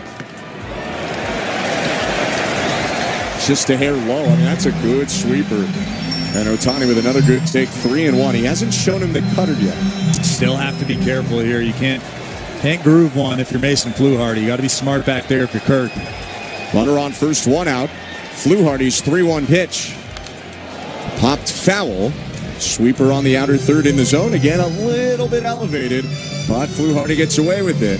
Ohtani going through his swing in slow motion and trying to get lined up. It's 3-2. I'm sure that tells everybody that he probably missed that pitch. He was probably talking to himself as he was going through his motion. Hey, stay on that pitch. Stay on that sweeper that's a little bit elevated.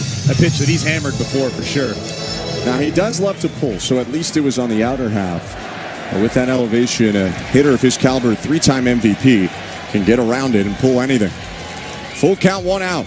Fluharty kicks and fires. And it's hit high in the air, left center field. Lucas on the run. It's down on the warning track, bouncing into the wall.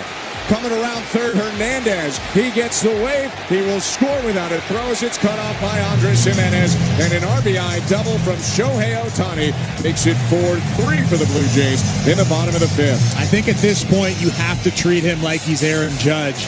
I think they're more comfortable pitching to Shohei Ohtani, but they shouldn't be. He's struggled a little bit so far in the playoffs, but he's shown, at least in this series, that he's locked back in. He's seeing the baseball very, very well. From this point forward, you have to stay away from him.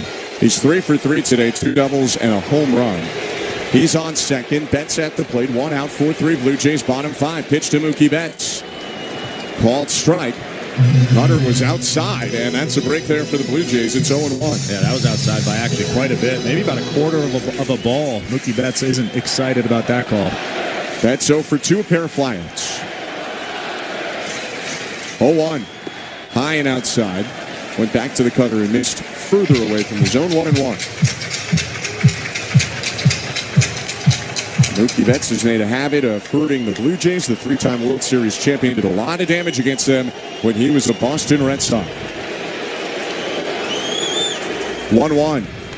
On the ground, foul, smoked it into his own dugout. Third base side, it's 1-2. It's a good pitch. Now you have 2 strikes. You're ahead in the count. You have to be careful. And you also have that open base, so you don't have to throw him something over the heart of the plate, even if you do get deeper into this count. Freeman's on deck. Ohtani's on second, and there's 1 out in the inning. Fluharty with a breath, and the 1-2.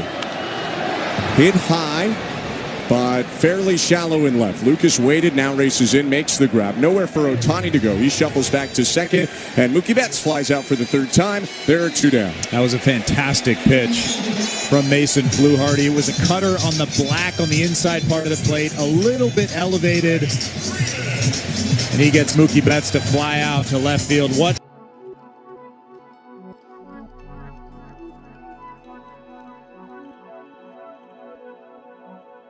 Here to Freddie Freeman.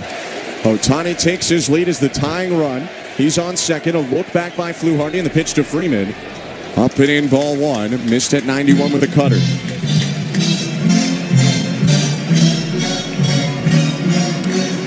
Freeman 0 for 1 with a walk and a stolen base in this game. He was thrown out at home plate in the 3rd.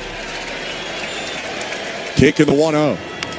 On the ground, foul out in front of the sweeper. Bangs off the camera well, first base side. It's picked up by Alan Porter, the first base stump. He'll lob it back into the Blue Jay dugout, 1-1. A rare time where Canadian fans are rooting against Freddie Freeman here, who has played for Canada in multiple World Baseball Classics. 1-1. And it's fouled right back, 1-2. They tried to elevate with that cutter. You can see Freddie Freeman is actually pretty frustrated after that swing. He wants that pitch back. That's a pitch that he can crush. You want to elevate a little bit more. 2 outs. Ohtani on second. 1-2. And it's on the ground toward first. Fair ball down the right field line. Coming around third, Ohtani. And he will come in to score with an RBI single. We're tied at 4 in the bottom of the 5th.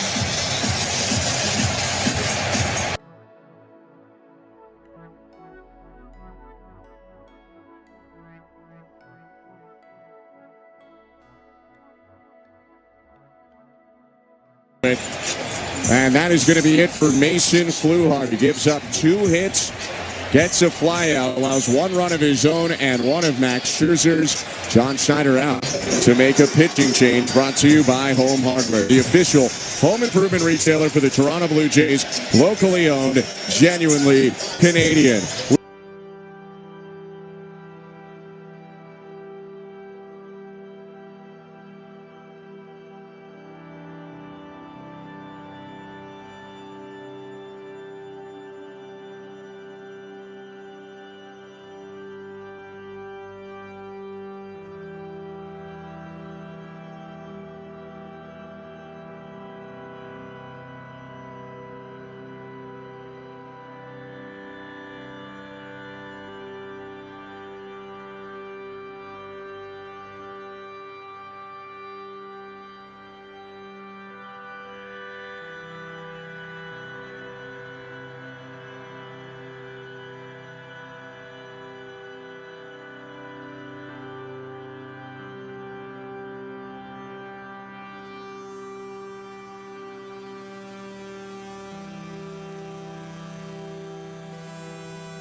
Back earlier in this game.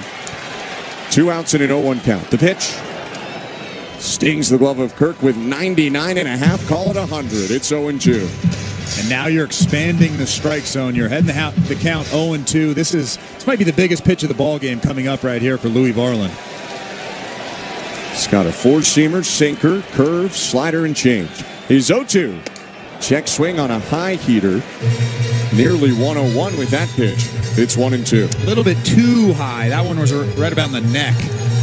You want to entice that hitter to swing the bat.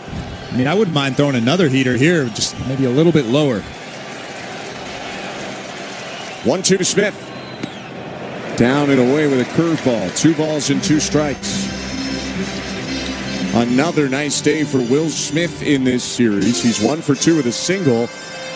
Robbed of an RBI because of a great outfield assist from Addison Barger, getting Freeman at home back in the 3rd. Now in the 5th, the 2-2. Called strike 3. 99 on the outside edge to free Smith. and end the inning. The Dodgers, though, scratch across a pair on 3 hits. The big hit of the inning was the Shohei Ohtani double. It's 4-4, headed to the 6th in Game 3 of the World Series. You're listening to Blue Jays Baseball, brought to you.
Now, Blue Jays and Dodgers, new pitcher at a Dave Roberts' pen, Justin Wrobleski. The lefty is brought in to replace Anthony Bonda. It's a pitching change brought to you by Home Hardware, the official home improvement retailer for the Toronto Blue Jays. Locally owned, genuinely Canadian.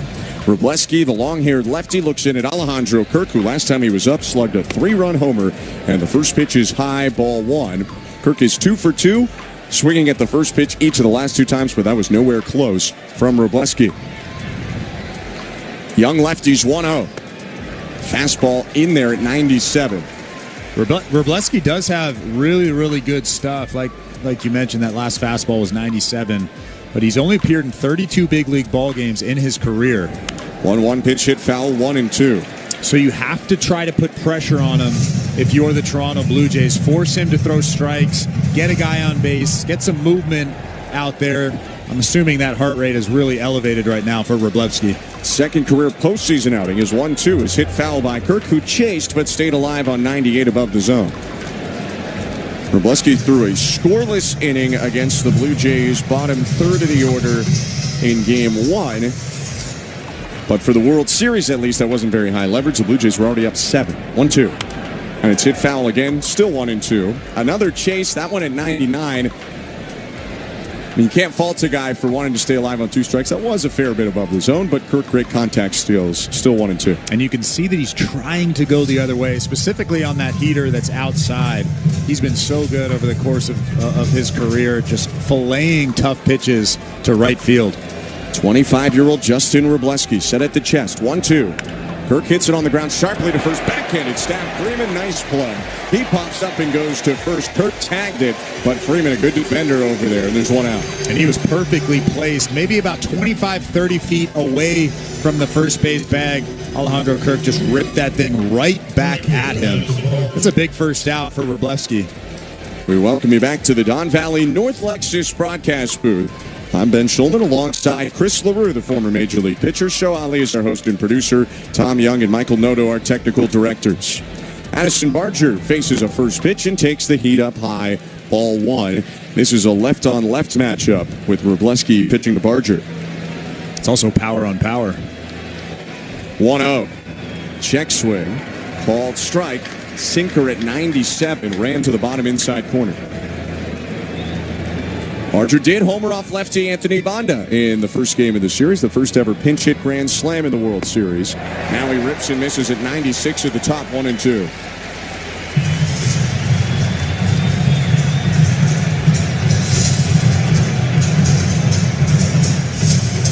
Four is the score. Dodgers out hitting the Blue Jays 7-5. A well-timed homer by Toronto. 3-run shot has them in this tie. 1-2. Fouled off the glove of Smith, who turns and watches it bang into the backstop. That last fastball was 99. Where do the Dodgers find these guys? Wrobleski was an 11th round pick in 21 by the Dodgers. And now he's throwing 99 miles an hour in Game 3 of the World Series.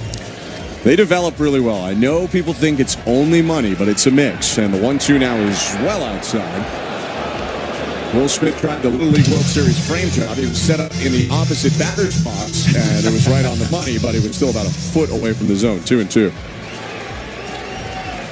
Wrobleski rocks and offers, and Barger bounces it high over the mound. This could be trouble. Charging Muncy goes for the bare hand, and he missed it. Barger safe at first with an infield hit. Baltimore chop from Barger got on top of 98 at the top of the zone, and that ball bounced about 15 feet in the air after slamming off the dirt circle. Really nothing Muncy could do, even if he bare hands. Probably doesn't make the play. And that's the break that you were waiting for against a young pitcher like Wrobleski. Now you can start to put some pressure on him. There's that big hole on the right side. Ernie Clement loves to go the other way. He also loves to hit against lefties. Clement in this game 1 for 2, a line out and a single. The pitch, there goes Barger, first move, and the pitch hit foul, 0-1. Barger did have that bag, but that pitch was also right down the middle, so I do understand it from Clement's perspective, and it could have been a hit and run, 0-1. Yeah, that was potentially a hit and run. Addison Barger got a fantastic jump at first base, but if the coach puts the hit and run on, you don't take just because a guy got a good jump at first base. Barger leading off again. A look to first. Kick in the 0-1. Inside. It's the third time in this game that the Blue Jays have tried to steal a base, but it's been fouled off. It's funny because they've only attempted one stolen base in this postseason. Andres Jimenez swiped a bag in the division series. 1-1. Clement hits it foul to the right again. Slider on the outer third, hung up there. But Ernie couldn't get around it. It's 1-2. You could tell he's really trying to shoot that hole. I mean, they're just giving you a base hit if you can go the other way, and Ernie Clement is trying to take it. Clement, a .431 hitter in the postseason. Left on right, the pitch. Check swing way up there. Appeal to first. No swing. That fastball was almost eye high at 97. 2-2. That pitch that's up and away, specifically the fastball, is a perfect pitch to go the other way, though. So that's probably why Clement was even thinking about offering it that pitch. Now the 2-2. Called strike three, 98 on the inside edge. And Wrobleski has his first strikeout of the series. 2 outs in the top of the 6th. Everything was away during that at-bat. Away, and all of a sudden they sneak a fastball in. So, I mean, there's no wonder that Ernie Clement had to take that pitch. Barger on first still. 2 outs, tie score. Pitch to Andres Jimenez. Outside, ball 1. Andres Jimenez responsible for the Blue Jays' 4th run of 4. He had a sac fly in the 4th inning. It's 4-4 Blue Jays and Dodgers. 2 outs, top of the 6th. The pitch on the ground, up the middle. Betts long ranging, picks it up, throws across his body to the stretching Freeman.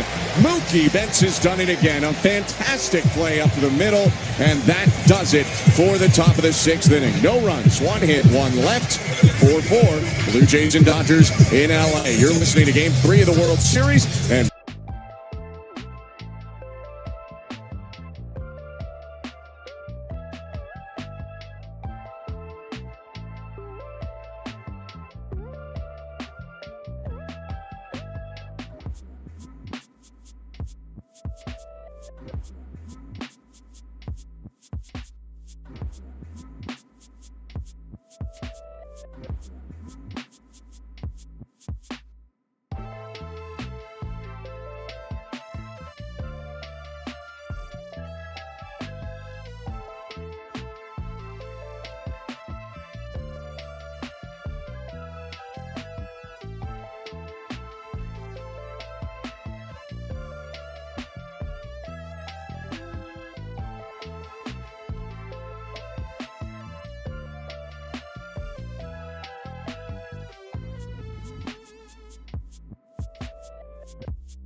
4-4, Blue Jays and Dodgers.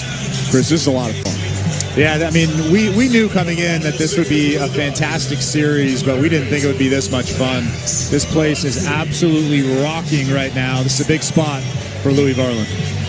Varland came in, struck out Will Smith to finish off that fifth inning where the Dodgers scored 2 to tie it. And now Muncy up 0 for 2, fly out and ground out. Right on left, here's the pitch home.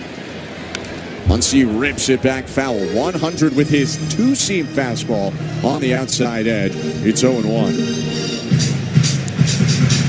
Worth noting the lefty slugger Max Muncy smoked right-handed pitching this regular season to a .923 OPS.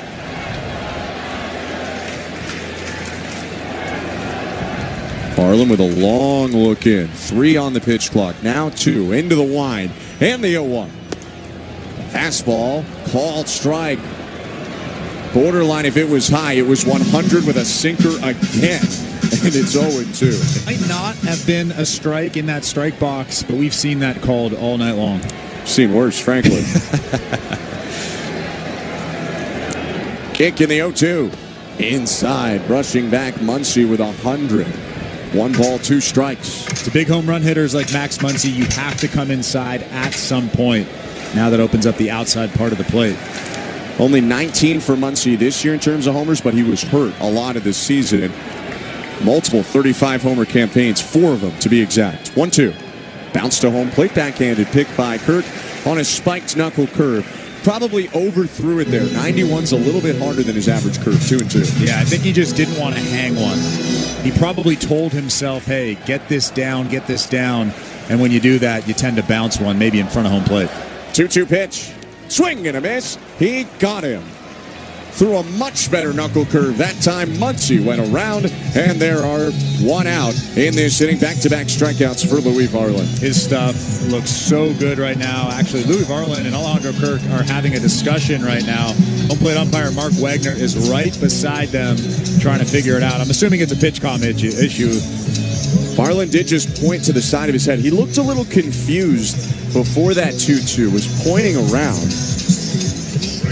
We'll see if that gets resolved as Varland stalks back to the back of the hill. Yeah, Mark Wagner, the home plate umpire, made a motion like no mound visit. So, yeah, they were talking about the pitch comm issue. You don't get charged for one if the technology is the reason. Now with 1 out, Teoscar Hernandez stands in. 1 for 2 with a solo homer. The pitch. In the dirt with a curve. Ball 1. Way back in the second, Hernandez started the scoring with a home run. It was bright and sunny. Then it's dark now with the floodlights on. And the 1-0. Swing and a miss. Pretty similar spot to the last curve, and this time Hernandez chases.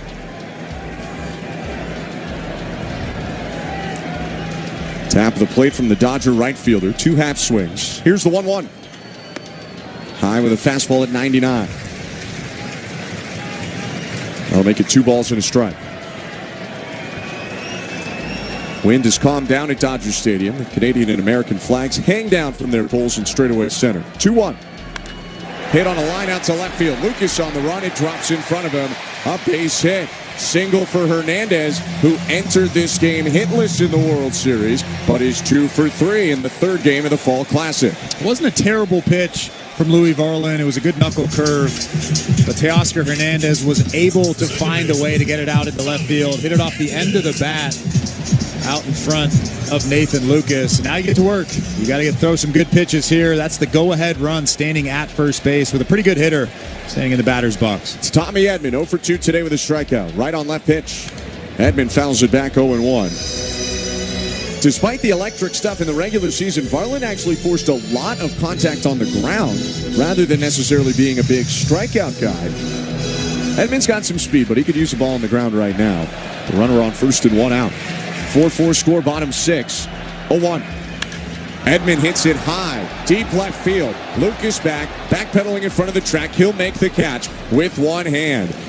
Looked a little scarier off the bat than it ended up being. A changeup away, and I think it just went off the end of the bat for Edman. 2nd out of the inning, Hernandez remains on first. Nathan Lucas went sprinting back, and as soon as I saw him doing that, I thought to myself, uh-oh. But then it kind of died at the tail end of that fly ball. Nathan Lucas actually caught it in front of the warning track.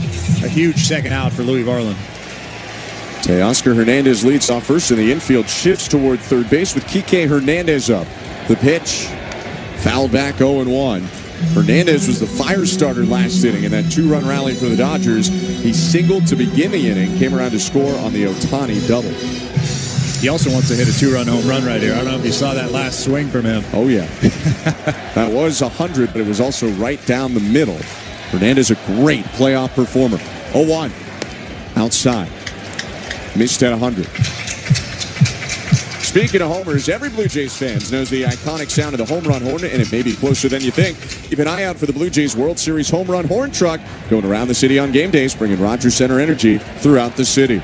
Runner on first, 2 down, and the 1-1. Swing and a miss. Pulled the string on him of sorts, threw him a curve at 87, slower than average. 1-2.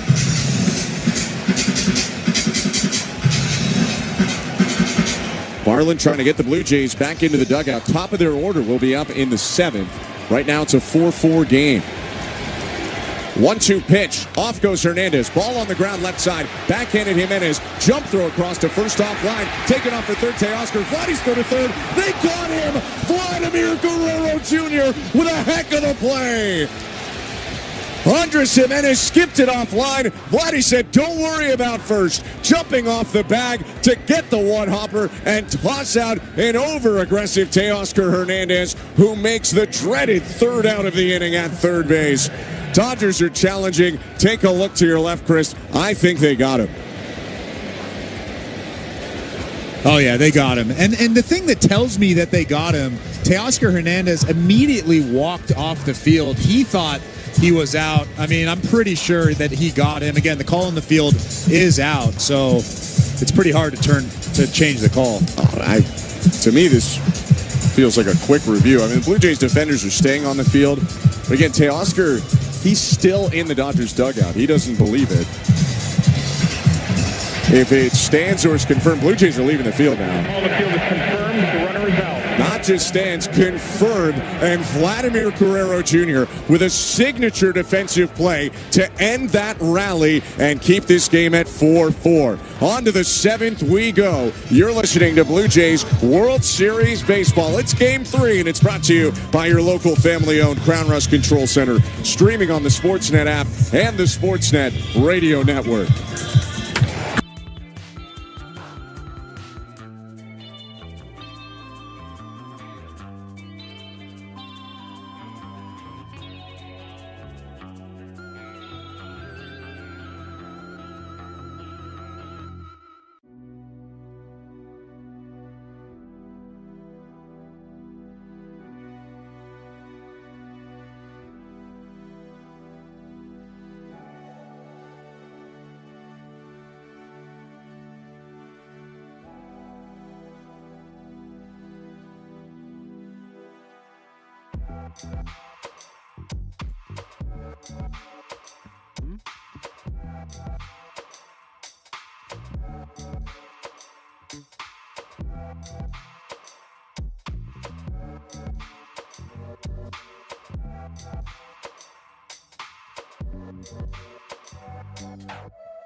George Springer.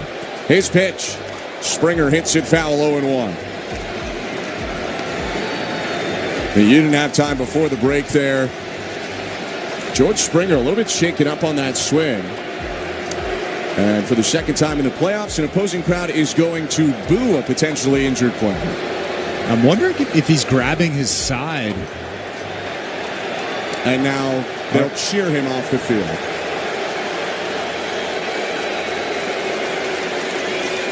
Looks like George Springer's coming out of this game straight away. He goes right down to the tunnel. My goodness. Yeah, he does not look comfortable at all, walking slowly in that dugout, grabbing at either his side or his lower back. He's going to go right back into that Blue Jays clubhouse. Ty France is going to hop out of the dugout and in to hit for Springer. John Schneider did mention that, we know Springer has the knee. We know he was hit in the wrist in his last game, but it sounds like there's a whole lot more going on with the 36-year-old DH George Springer that we don't totally know about and that he's playing through. And hopefully that was not as bad as it looks, but George Springer out of the game. Ty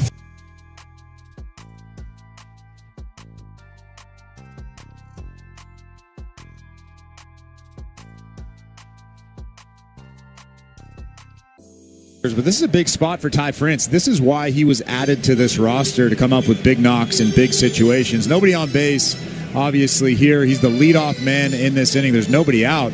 But still, you're in the top of the 7th inning. You want to get a base hit. You want to get on base and start this inning with the number 2 guy on deck right now. Vladimir Guerrero Jr. is coming up 3rd in this inning. You want traffic on. Go the other way. We've seen Ty France do that quite a bit. Wroblewski has great stuff, a good fastball, so you might want to look the other way to get the leadoff guy on base here with nobody out. It's the 2025 postseason debut for Ty France. On in an 0-1 count to lead off this inning against the lefty reliever. The pitch. France takes high, 1-1. This is the first time that Wroblewski and France face off. 1-1. Called strike 1 and 2. For whatever this is worth, Ty France saw the Dodgers 5 times this year between his time with the Twins and Blue Jays. He went 7 for 18, a .389 average with 3 doubles. 1-2. High, 2 and 2.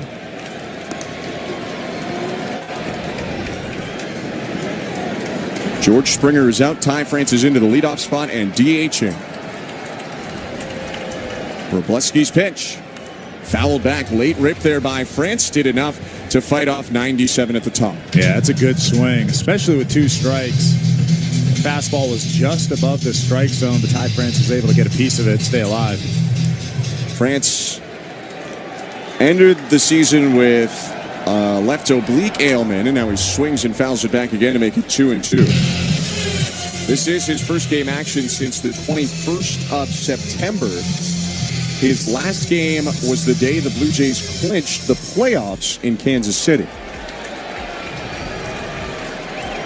2-2. Check swing on a breaking ball low. He barely moved his hands, but they appealed at first. It's clearly no swing, and it's a full count. Ty France is actually from Downey, California, just down the road. So you can guarantee that this is a place that he cherishes. Told me a couple days ago, family here. 3-2. Swing and a miss, strike 3. Chase 97 above the zone, not that far above it. It's a good pitch, and there's 1 out. Yeah, Wroblewski's got great stuff. His season numbers won't jump off the page at you, but you can tell that the Dodgers really, really like him. The stuff is obviously very good, striking out Ty France with that fastball at 97. He did not pitch in the Wild Card DS or CS. This is his second appearance of the World Series. His pitch to Nathan Lucas is a bouncer back to the hill, fumbled by Wroblewski, picks it up and recovers with an underhand flip. Good composure from the 25-year-old second-year man to make the flip. He checks his hand now. There's 2 down. Yeah, especially with 55,000 people looking at you. A lot of guys would look down and fumble that ball again, but Wroblewski showing some composure, getting that second out of the inning. They won't let the lefty see Vlad Guerrero Jr., though. Wroblewski with a very nice outing. He ends up retiring 5 of the 6 he faced. keeps it 4-4, 2 outs, top of the 7th. Here comes Blake Treinen in a pitching change brought to you by Home Hardware, the official home improvement retailer for the Toronto Blue Jays, locally owned, genuinely Canadian. In a tie game with 2 outs, Treinen faces Guerrero next, but for now we go back to baseball control with Show Ali. Thanks, Ben. Let's continue checking on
Vladdy's seen Treinen once, and he homered off of him in his career.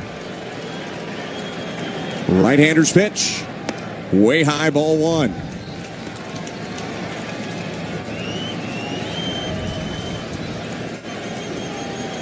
Treinen, a veteran. Long-time A before he came over to the Dodgers. Right-hander's 1-0. Called strike. Vladdy couldn't fire the hands on that hanging sweeper. Landed bottom middle of the zone. That's his main pitch, but also uses a sinker and a four-seamer and a cutter. 37 years old. This is his 11th season.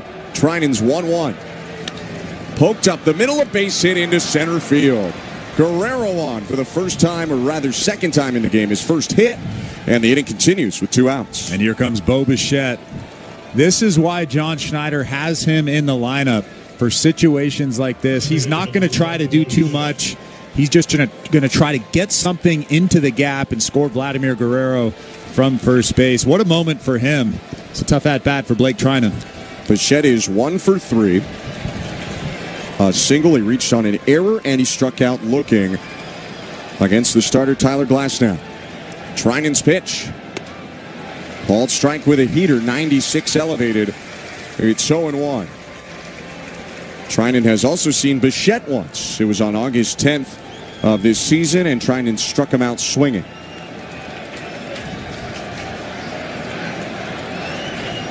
Step off throw to first, bounced. Freeman picked it and tagged, and he thought it was close.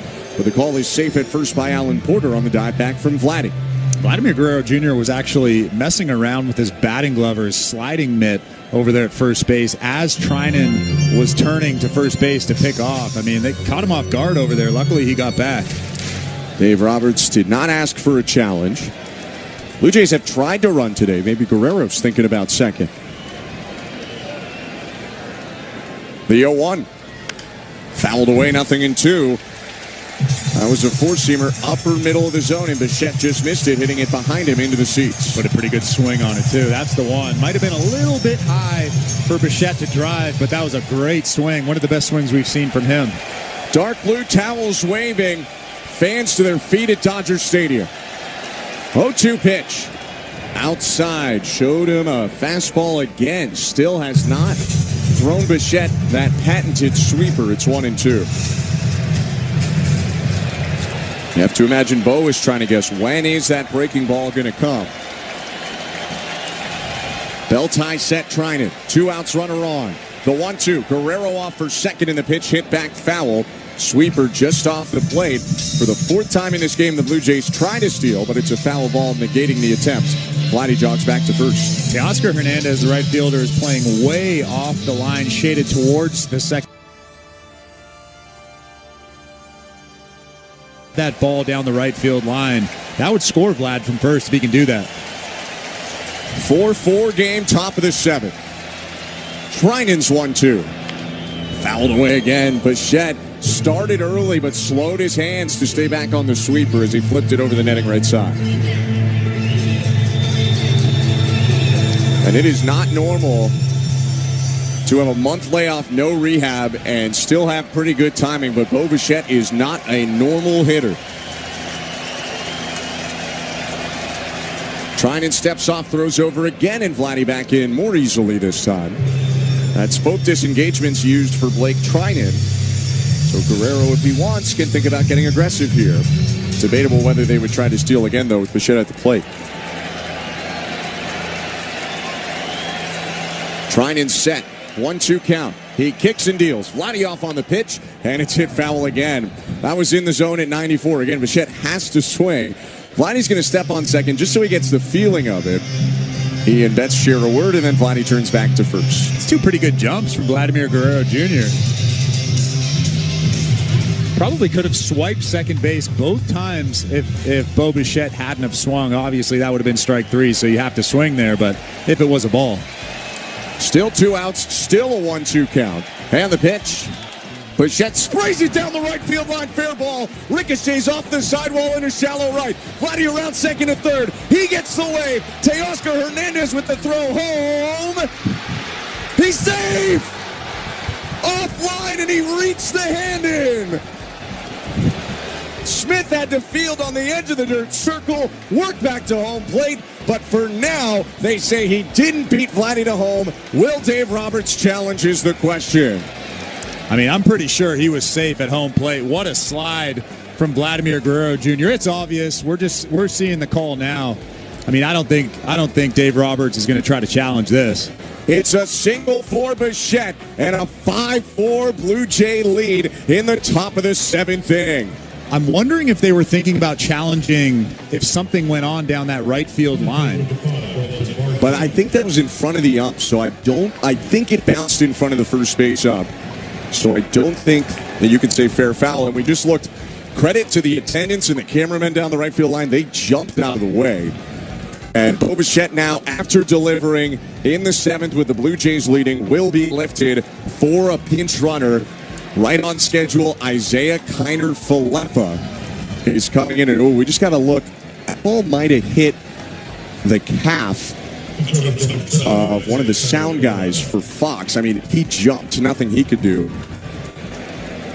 But we play on. 5-4 Blue Jays, 2 outs, top of the 7th. IKF now on first, and Dalton Varsho at the plate. Trinan's allowed hits to both batters he's faced. Right-hander's pitch. Swing and a miss by Varsho. That's a sweeper right there, but Varsho out in front. What a send on that last play from third base coach Carlos Fablis. He waited till the very last second. He noticed Teoscar Hernandez was a little bit slow picking up that baseball, and then he sent Vladimir Guerrero Jr. IKF faked a steal on the 0-1 and a swing and a foul back. Either he faked it or he didn't like his jump. Either way, it's 0-2, and IKF remains on first.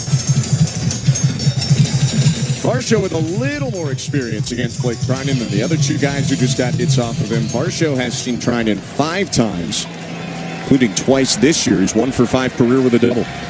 2 outs and an 0-2 count. Trinan steps off, throws to first. IKF back in with a dive.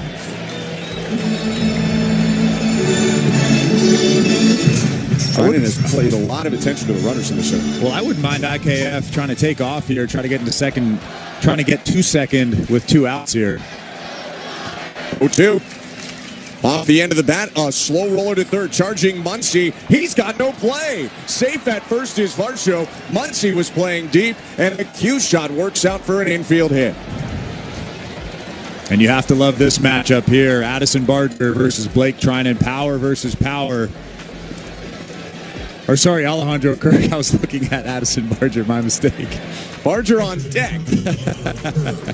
And hey, the way Kirk's hitting, maybe we'll see him come up. Kirk is 2 for 3 in this game with a single and a home run, a 3-run shot back in the fourth. Blake Trinan, meanwhile, tough luck on that one, but he's come in and allowed hits to all 3 batters he's faced. It's been a very up and down year for the typically steady veteran reliever. IKF on second, Varsho on first. Kirk already launched 1 3-run homer in this game. Trinan's pitch. Down and away, ball 1. More action in the Dodger pen in left field.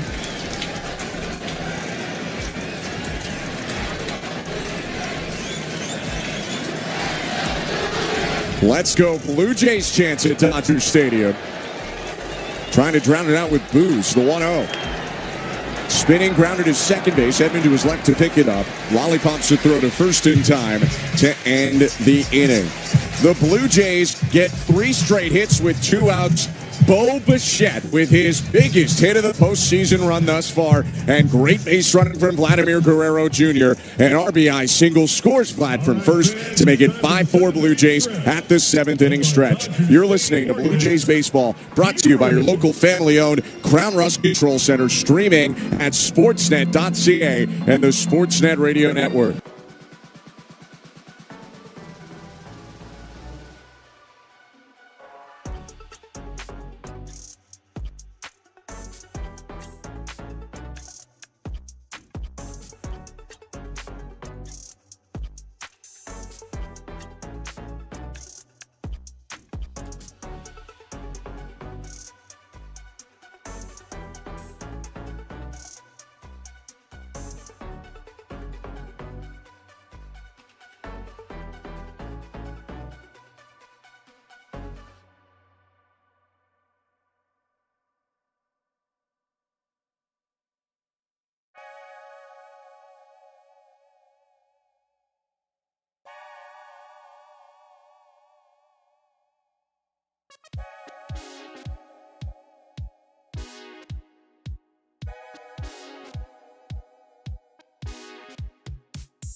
Producer Tom Young and Michael Noto, our technical directors. Bo Bichette with a 7th inning RBI single has put the Blue Jays in front again. 5-4. The Blue Jays lead in game 3 of the series.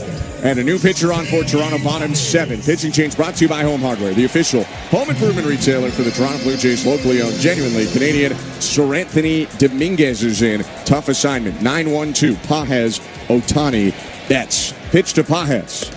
Starts him off with a strike, 0-1. I'm wondering if they can get Pages if they just pitch around Shohei Ohtani. He's 3 for 3 in the ball game. You don't want him to hit that solo shot to tie the ball game. I mean, they might not, but they might. 0-1 pitch. Down and away, 1-1. Only thing that makes that, You compared him to Raleigh and Judge. I might argue he's even better than those guys, although it's at that point you're really splitting hairs. But the complicated thing is those guys didn't have Betts and Freeman hitting behind them. 1-1. Hit back foul 1-2. And that's with all due respect to Stanton or to Josh Naylor or whoever happened to be hitting behind Raleigh on a given day. But it is a unique beast, this top three of the lineup. And that's why they're so good, because they just protect each other. 1-2 count against Pages. Dominguez deals in the dirt with a breaking ball. Kirk nodded. They liked the spot, just couldn't get the chase on the down and away sweeper. 2-2. Yeah, I think Pages recognized that pitch really early and was able to lay off of it. Still a pretty good sweeper, though.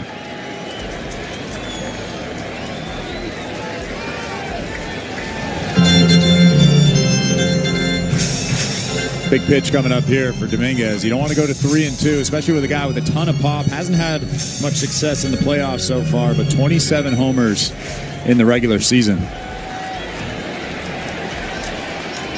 2-2 pitch to Andy Pages. Hit foul all over that one. A 99-mile-an-hour heater at the bottom of the zone. It's a lot of four-seamer and sweeper from Sir Anthony Dominguez, who sits in the 98 range with his four-seam fastball. But he'll also use a splitter, sinker, and curve. 2-2 again. Just down and away. That's a heck of a take from Andy Pages. I think that's exactly where they wanted it. About a fraction of an inch off the plate. And yet, he stayed disciplined. 3-2, and now you got to go after him. Ohtani on deck, 5-4 Blue Jays, bottom 7. Dominguez deals. And the pitch is golfed out to right. Barger with a lot of time to get under it. Moves toward the line, makes the catch, crossing from grass onto dirt. 1 out. Before Ohtani comes up, just want to mention now at second base, IKF. He pinch ran for Bo Bichette, but now the main attraction at home plate, Shohei Ohtani, and Pete Walker's going to come out, talk this one over with Dominguez. Yeah, you probably want to go over the game. Nobody on base, 1 out. Obviously, a lot of people would question if you pitch around Shohei Ohtani. Why would you do that with 1 out, nobody on? You don't want to put the tying run on base. But again, he's a unicorn, a lot like Aaron Judge, a lot like Cal Raleigh, where he can mishit a baseball and go deep and tie this ball game. You don't want to leave one fat over the heart of the plate. With that being said, I trust Sir Anthony Dominguez's stuff, that if he locates a fastball and locates that sweeper or split finger, he can get Shohei Ohtani out. It's just a matter of will he do that in this at-bat. Shohei Ohtani.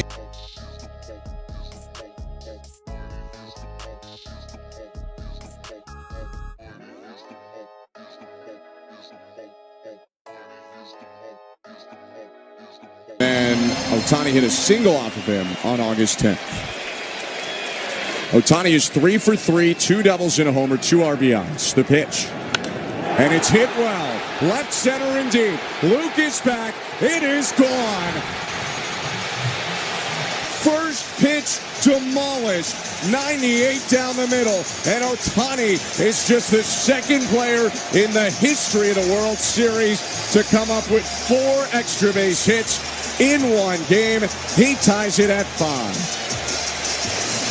And that was almost a challenge fastball on the first pitch of the at-bat. I'm not sure what that meeting looked like between Pete Walker and Sir Anthony Dominguez, but I can guarantee it didn't say throw one down the middle. I think that was just a missed spot from Sir Anthony Dominguez.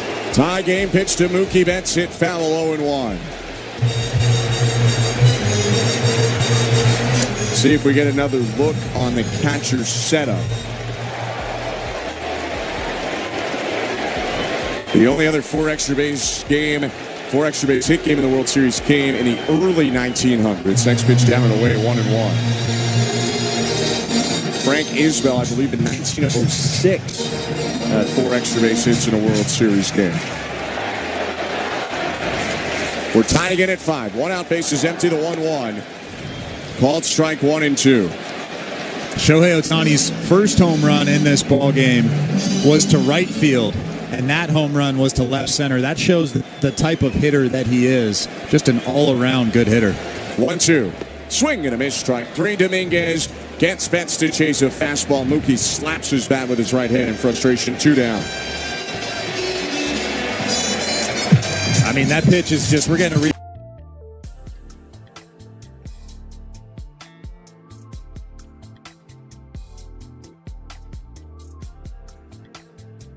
in the middle. But again, Shohei Ohtani has so much pop, so much juice that he can hit pretty much any pitch out of the ballpark. Pitch to Freddie Freeman. Ball the ball pretty close. It's 1-0. Probably had the zone.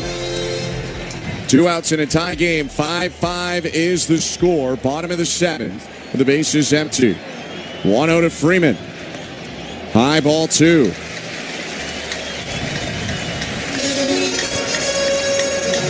Shohei Ohtani has driven in 3 of the 5 Dodgers runs and scored 1 of the other ones.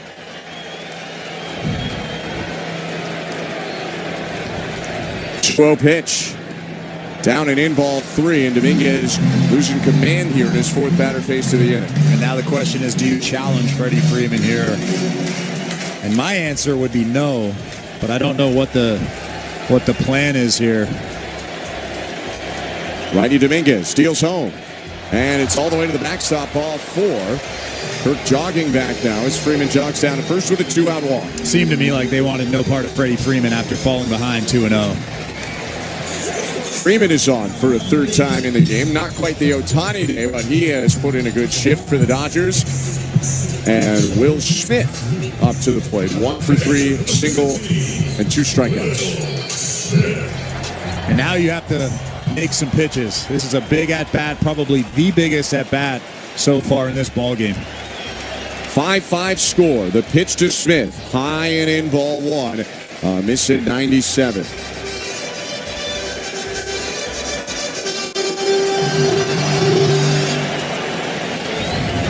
Dominguez presses the glove into his left thigh. Long look in and now a set at the belt in his black glove. Step off, throw over to first. Freeman all over it. Step back onto the bat.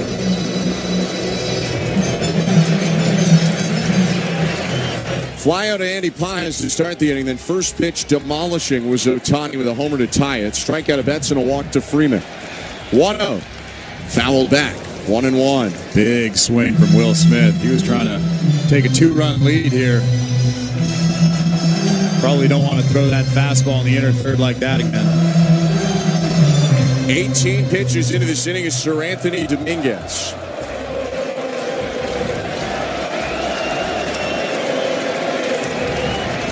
The 1-1. Down and away, 2-1.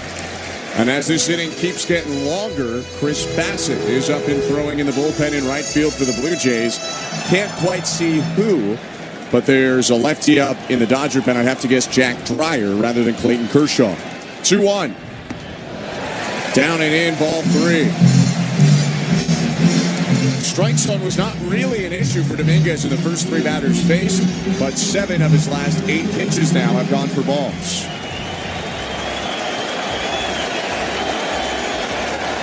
The 3-1 on the ground foul. Best pitch of at least his last 10. A sinker at 99 at the bottom of the zone. Full count.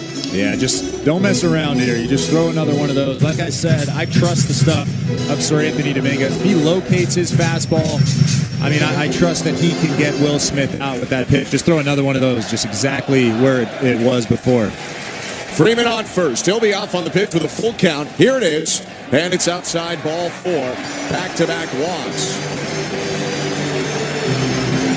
Now John Schneider has a decision to make. Do you leave a guy out there that shows that he's kind of lost the strike zone a little bit, or bring in Chris Bassett, who probably will fill up that strike zone? Bassett did get up somewhat recently. I'm wondering how ready he is at this moment, and they've already burned a mound visit before Ohtani came up. So if you came out, you have to make a pitching change. And that could impact the fact that Dominguez is going to get Muncy here on 22 pitches after back-to-back walks.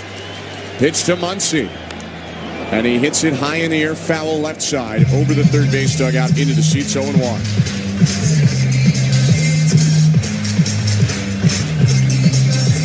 Muncy is 0 for 3. Fly out, ground out, strikeout. But a single to the outfield probably gives the Dodgers the lead. Freeman on second, Smith on first. 0-1. Outside, missed with a splitter. 1 ball, 1 strike. So in a couple of splitters in this outing that kind of just float out of the hand. If you're going to throw another one of those splitters, especially to Max Muncy, you have to get on top of that pitch. Kick in the 1-1. Outside again. Back to the splitter. I'm not sure at this point they should put that signal down anymore. He's just not locating it right now. He's just pushing that pitch, and when you push the splitter, when you feel for it, that's when it floats through the strike zone. Max Muncy has a ton of pop. 2-1 count. Dominguez deals. Low ball 3. Check swing appeal to third. No swing, says Jordan Baker. Dominguez has walked back-to-back hitters. He's thrown 26 in the inning. And he's in a complicated situation. You don't want to walk the bases loaded, but you certainly don't want to groove one to a guy like Muncy, who could give the Dodgers a big lead. 5-5, the 3-1. On the ground towards second. IKF charges gloves, throws to first, and the Blue Jays will escape the bottom of the 7th in a tie. But Shohei Ohtani continues to torture Blue Jay pitching today. His second home run and 4th extra base hit makes it 5-5. New game going to the 8th. You're listening to Toronto Blue Jays World Series Baseball, brought to you by your local family-owned Crown.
To retransmit it.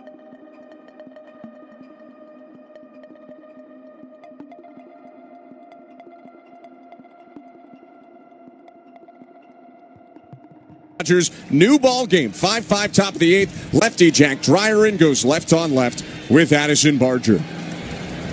The kick and the pitch. Swing and a miss over top of a slider. It's 0-1. Pitching change to the 26-year-old rookie Dreyer is brought to you by Home Hardware, the official home improvement retailer for the Toronto Blue Jays. Locally owned, genuinely Canadian. 0-1. On the ground, back to the mound. Dreyer lets it go to Mookie Betts at short. Throw to first in the dirt, and Freeman doesn't make the dig. Barger safe at first. And Chris, I ask you this. Should Jack Dreyer have just fielded that ball? It was not hit very hard. Well, I think that he thought about it but then he pulled the glove back. He knows where his infielders are, and he trusts that Mookie Betts or second baseman Tommy Edman would have fielded that ground ball and thrown Addison Barger out at first base. I think that they get him even, if Freddie Freeman picks that baseball or Mookie Betts makes a good throw, I think they get him at first base. I agree. I just wonder if they made it more stressful than maybe it needed to be, but that's Monday morning quarterbacking. He was in the moment. That will be an error on Betts, and the second error of the game for the Dodgers. Barger reaches first for the third time. Here's Ernie Clement and a pinch runner for Barger. Miles Straw's speed is now on first. Dreyer, the left-hander, comes set. A look at first and the pitch. Hit high in the air, shallow right. Moving into Oscar Hernandez. Arms out to call for it. Two-handed squeeze hunched over. One pitch, one out to Clement. And staying on first is Straw. And with Andres Jimenez coming to the plate, probably have to wonder if Miles Straw is going to think about stealing second base. You have the bottom of the order up. George Springer is out of the ballgame. Ty France is in the on-deck circle, so you might want to get into scoring position with less than 2 outs here. Dreyer is a lefty, so Straw would have to gamble first move. The kick and the pitch. No go from Straw and no bunt attempt from Jimenez. It's a called strike, 92. On the outside corner. He definitely looks like he's thinking about going over there. There's some little twitches in the body that tell me that he might be going. 5-5, top of the 8th, 1 out, Straw on first. The 0-1. Line drive, base hit, left field. Up to second is Miles Straw. Absolutely smoked the other way by Andres Jimenez. And 2 are on with only 1 out. Ty France coming up. What a good approach. A good piece of hitting right there from Andres Jimenez. I mean, we talk about Ernie Clement being a big part of this lineup. We talk about how good Kike Hernandez has been in the playoffs. How about Andres Jimenez? Without him, I don't think the Blue Jays are here. And he comes up with another big base hit there in the top of the 8th inning. 100%. Especially in the CS, the quality of at-bats, the 2 home runs that he hit were massive. And Dave Roberts is not going to let Jack Dreyer take on the top of the order. He gets a bit hard done by. Should be 2 outs and a runner on first, but instead it's 2 on with 1 out. And the Dodger closer, new closer for them in the playoffs, Roki Sasaki, is coming out of the Dodger bullpen. 5-5, 2 on, 1 out, top of the 8th. This pitching change is brought to you by Home Hardware, the official home improvement retailer for the Toronto Blue Jays. Locally owned, genuinely Canadian. Sasaki coming in. We go back to baseball control with Show Ali. Thanks very much, guys.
7 playoff outings and 3 saves.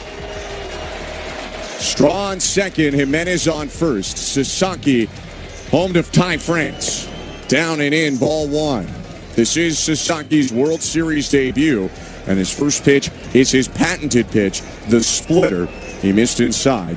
He also works with a four-seamer and slider. He'll actually throw his four-seamer the most, but the splitter is the nastiest. Wide setup, high set. 1-0. France hits it on the ground at third. Muncy tried to throw over the runner, now turns and just throws to first to get France. Muncy a little bit bungled that one.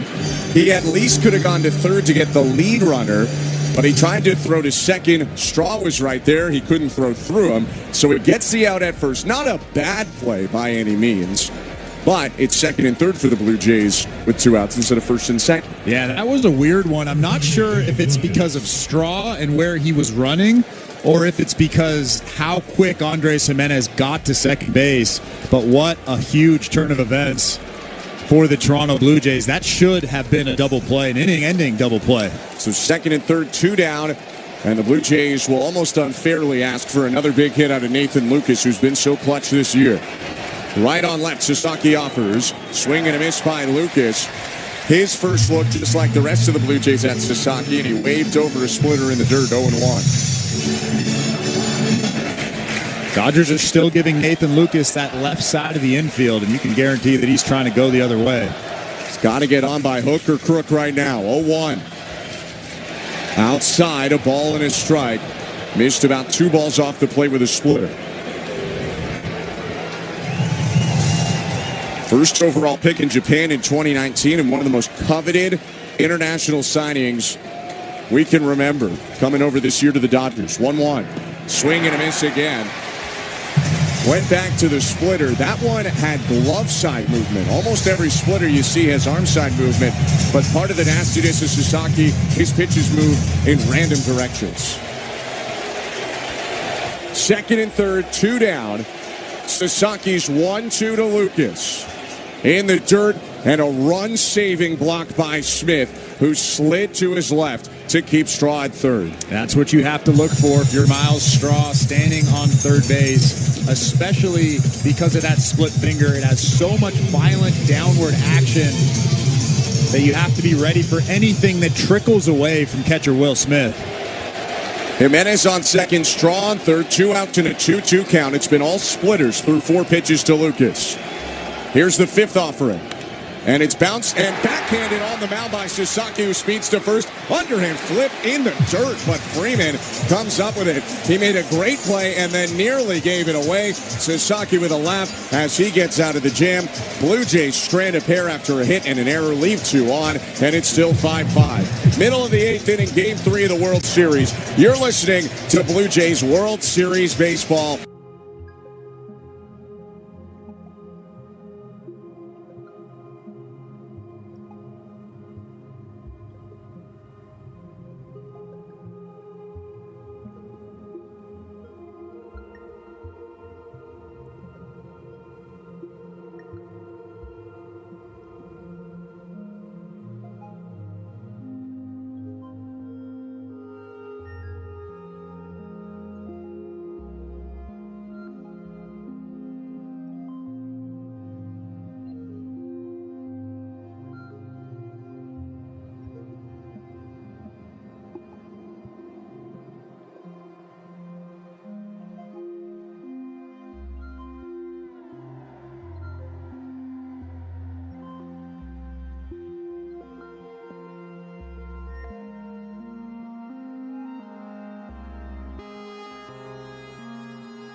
8th inning. Bassett will take on Teoscar Hernandez, who asks for time.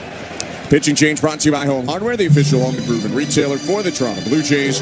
Locally owned, genuinely Canadian. Bassett has pitched a hitless 3 2/3 innings of relief so far this playoffs, with no runs, a walk, and 5 Ks. The wind and the pitch to Hernandez. Down and away, ball 1. Missed with a four-seam fastball at 94. As Chris Bassett just threw his first pitch, Jeff Hoffman is starting to get loose down there in that bullpen.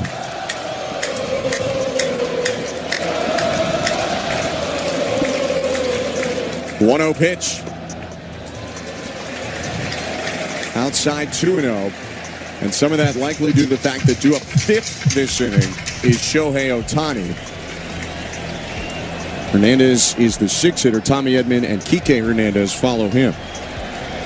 2-0 from Bassett. Hit high in the air, medium depth, maybe shallow center. Varsho sprinting forward late, makes the catch in shallow right center. He initially tracked back, but got there in time. And the flyout is the first out of this bottom of the 8th. I think that sinker actually ran in a little bit on the hands of Teoscar Hernandez. Dalton Varsho saw the big swing from Teo, and I think he might have taken a step back initially, then had to sprint in to catch that weak fly ball off the bat of Hernandez. Nevertheless, that's a big first out. Brings up Tommy Edman, the switch hitter, batting left. Playing in on the infield grass is third baseman Ernie Clement, and the offering home. Freezes him with a breaking ball, strike 1. After Miles Straw ran for Addison Barger in the top half of the inning, Straw moves into left field. Lucas will cover Barger in right. 0-1. Lifted to very shallow left. Straw ranging forward, calls for it, makes the catch off to his left. 2 weak flyouts forced by Chris Bassett. 2 down here quickly in the bottom of the 8th with the bases empty. And another fantastic pitch, well located inside, right on the hands of Edman. Chris Bassett's looking pretty comfortable out there on that mound in a high leverage situation coming out of that bullpen. He's been in a lot of big spots in his career, and he has some experience early in his pro career in the bullpen. Bassett comes set, and I think Alejandro Kirk's having a technology-related issue with the PitchCom. Mark Wegner circles in front of him to check it out.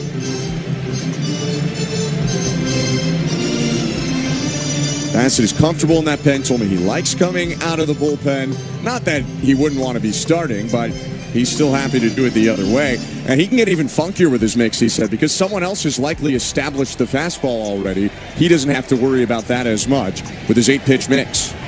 His pitch to Kike Hernandez. Called strike. Sinker right at the top of the zone. That's your job as a starting pitcher, actually, to establish the fastball inside so opposing hitters think that's just the team mentality. Chris Bassett's right. He knows from doing it, but now he's on the other side, pitching in high leverage. 5-5, 2 outs, bottom 8, the 0-1. Hit foul by Kike Hernandez. Chris Bassett has an 0-2 count on the right-handed hitter, who's 2 for 3 today. And now you want to expand. You want to throw that good cutter above the zone, maybe even a fastball or bounce something. I'm not messing around here. Kike has shown some power over the course of his career. The wind and the 0-2. Swing and a miss, strike 3. Got him on a sweeper. 1-2-3 inning in the 8th for Chris Bassett. On to the 9th we go, and we still can't pick a winner right now. It's 5-5, Blue Jays and Dodgers, Game 3 of the World Series. You're listening to Blue Jays World Series Baseball, brought to you by your local family-owned Crown Rust Control Center, streaming at sportsnet.ca and the Sportsnet Radio Network. With the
swings from the Blue Jays, but this is a different animal here with Vladimir Guerrero Jr. jumping into that batter's box. Line is 1 for 3. He scored twice, also walked.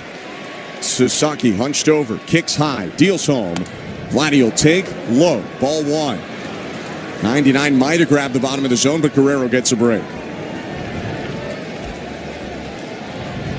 I'm Ben Schulman alongside Chris LaRue at Dodger Stadium. 1-0 pitch. Called strike that time. Might have been a hair inside, although probably missed one on the first one, so probably evens out at 1-1. 1-1 pitch. Swing and a high drive, right center, but that's going to die in the gap. Hernandez runs over to make the catch. Teoscar, the Hernandez that secured that one, and there's one out. Just got it in enough at 98 on Vladdy. For the first out, here's Isaiah Kiner-Falefa. Blue Jays have made a couple of subs today. They brought in IKF when they had the lead, which is a move they've done a lot defensively. And they brought in Straw to run for Barger to try and take the lead. So their lineup not quite the same as it started. Pitch to IKF. Inside, ball 1. Also George Springer left in the 7th inning on an awkward swing. He grabbed at his side or his back. He's out and Ty France is in. 1-0. Up and in again, 2-0. A miss at 99. Will Smith just pushed his mitt down to try and tell Sasaki, calm down. He's throwing above his average in velocity, but missing. 23-year-old's 2-0 pitch to IKF. Check swing, it was high again. Peel to first, no swing, says Alan Porter. 3-0, and you would have to guess IKF's taking all the way here. Yeah, I thought he was taking all the way 2-0 there. Obviously, he wasn't, but yeah, you're taking all the way here for sure. Dalton Varsho on deck. 3-0 to IKF with 1 out and the bases empty. Clearly taken all the way. He takes 99 on the inner third. Strike 1. Some good stuff, Ben. 99, 98, 99 with that good split finger. Tough to hit. 3-1 pitch. Inside, ball 4. A walk by Sasaki. Clearly missed at 97. And IKF, as the go-ahead run, goes down to first with 1 out. Not sure what Will Smith was doing back there. That ball was about a half a ball off the plate inside, maybe even a ball off the plate. And he held it there and then pointed out at Roki Sasaki, telling him that was a good location, good pitch, whatever he was doing. And I disagree with him. Yeah, it was not. They walked him. Here's Dalton Varsho with 1 out. Sasaki kicks and deals. And the pitch outside again. Missed arm side with a splitter. Ball 1. Walks were an issue for Sasaki in the regular season. 22 to only 28 strikeouts in 36 and a third. But that's just his third walk in 9 postseason innings. Deep breaths from the Japanese righty. 1-0. Swing and a miss. Varsho looking for it all. That splitter a little bit low in the zone. It's 1-1. I wonder if they're going to get IKF in motion out there. Didn't steal a ton of bases with the Blue Jays this year, but he had 15 with the Pittsburgh Pirates. Kick in the 1-1. Bounce to the plate. Smith with a block. Can't find it. IKF thinking about second, but it was always right under Smith. And I think IKF makes the smart decision going back to first. Smith actually blocked that ball well, but he just couldn't see it was right under his feet. Really good block. He used his bare right arm up to his right hip, almost like a goalie in hockey. Couldn't find it, but IKF remains on first. 2-1 count, 1 out. Sasaki deals home. And Varsho hits it back foul. 98 elevated on the outer third. A spot Varsho kind of likes. It's 2-2.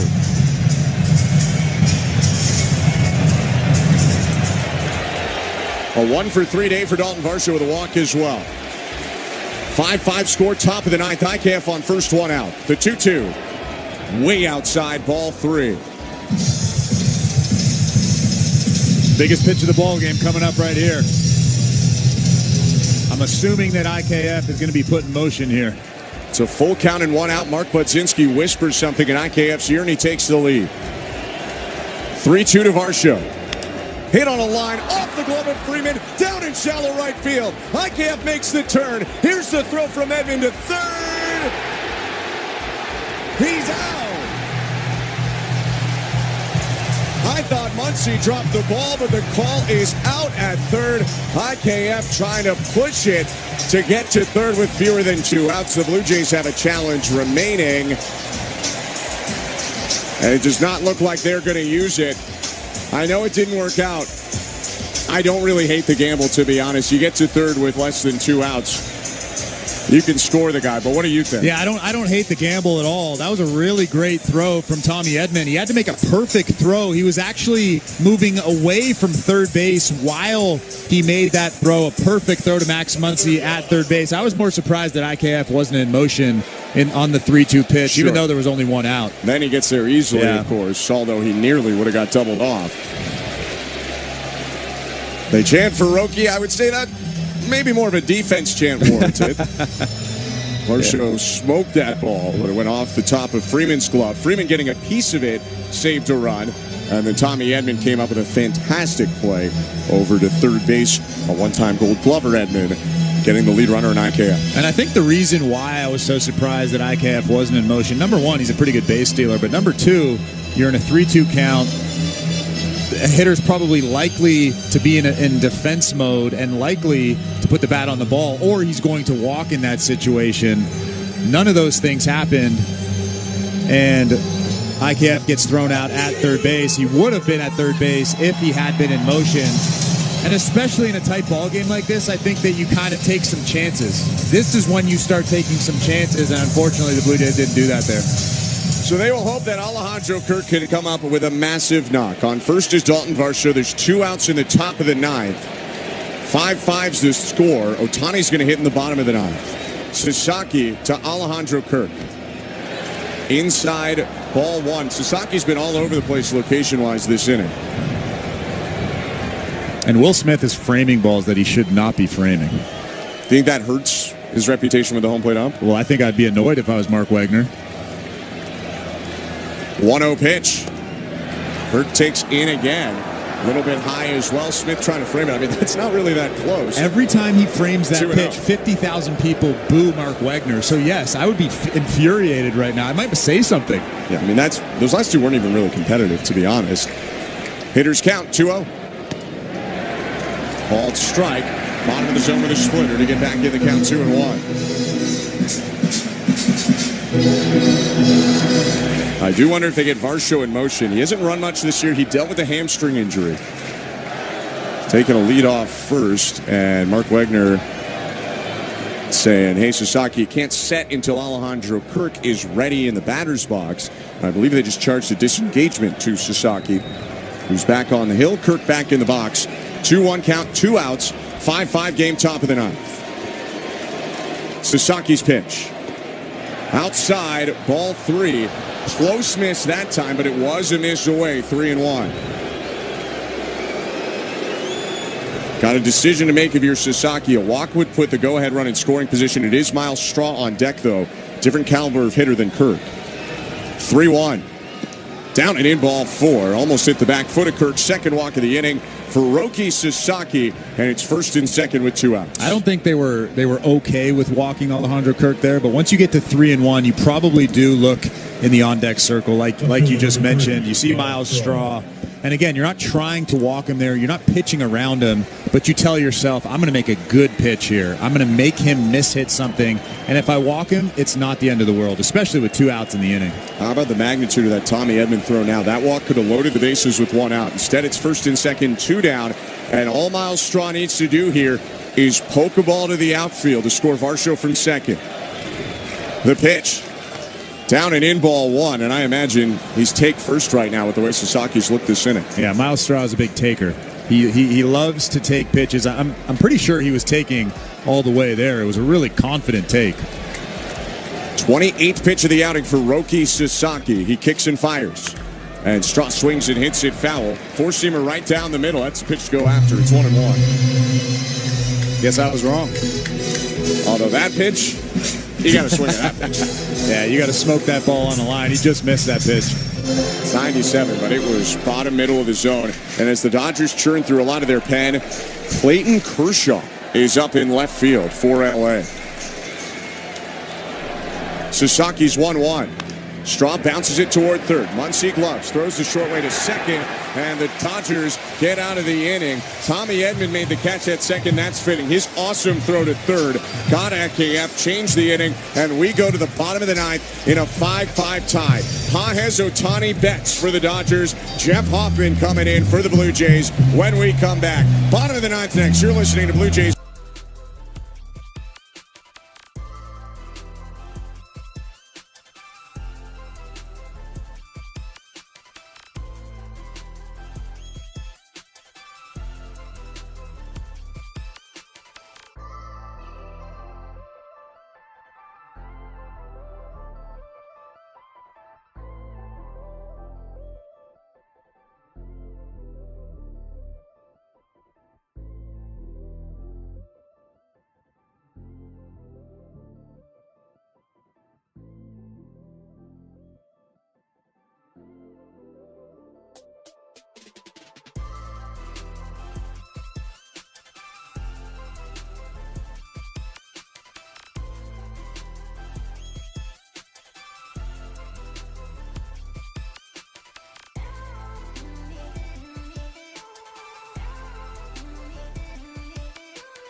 Bottom of the ninth. Blue Jays make a pitching change brought to you by Home Hardware, the official home improvement retailer for the Toronto Blue Jays. Locally owned, genuinely Canadian.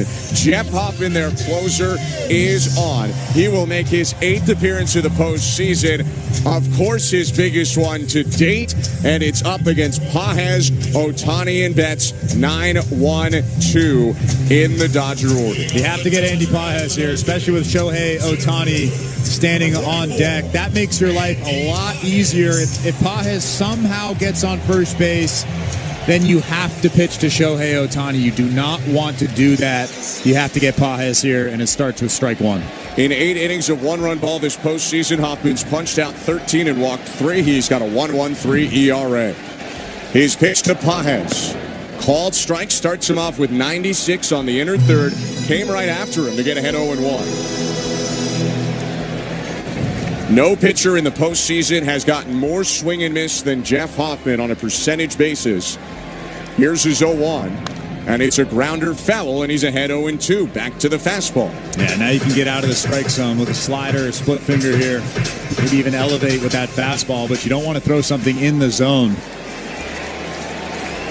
Pages asks for time, adjusts his batting gloves and his elbow guard on his lead left arm. Looks to third, but Dino Evil's got no signs for him. His job is to get on in front of Ohtani in this 5-5 game. Infield shift toward third. No doubles from Clement down the line. 0-2. Fouled off, just barely touched by Pages. The slider was outside, but he tipped it back into the back netting. Might have been a little bit more elevated than they wanted. They probably wanted it down and away. That was more middle and away. This has been a great game of baseball. Fitting that it comes down to the last inning. 5-5 score. No outs, bottom 9. The 0-2. Fouled away again. That's where you want this slider ankle high, and credit to Pages. He one-handed it back into the screen. Now you have Pages looking away, leaning away. Might be the right time to elevate with that fastball right down the middle. Something that looks like a hittable pitch. The kick and the 2-strike pitch. Down and away, went back to the slider, tripled up on it, and for the first time, Paez lays off 1-2. And if you didn't have him leaning before, now you really have him leaning.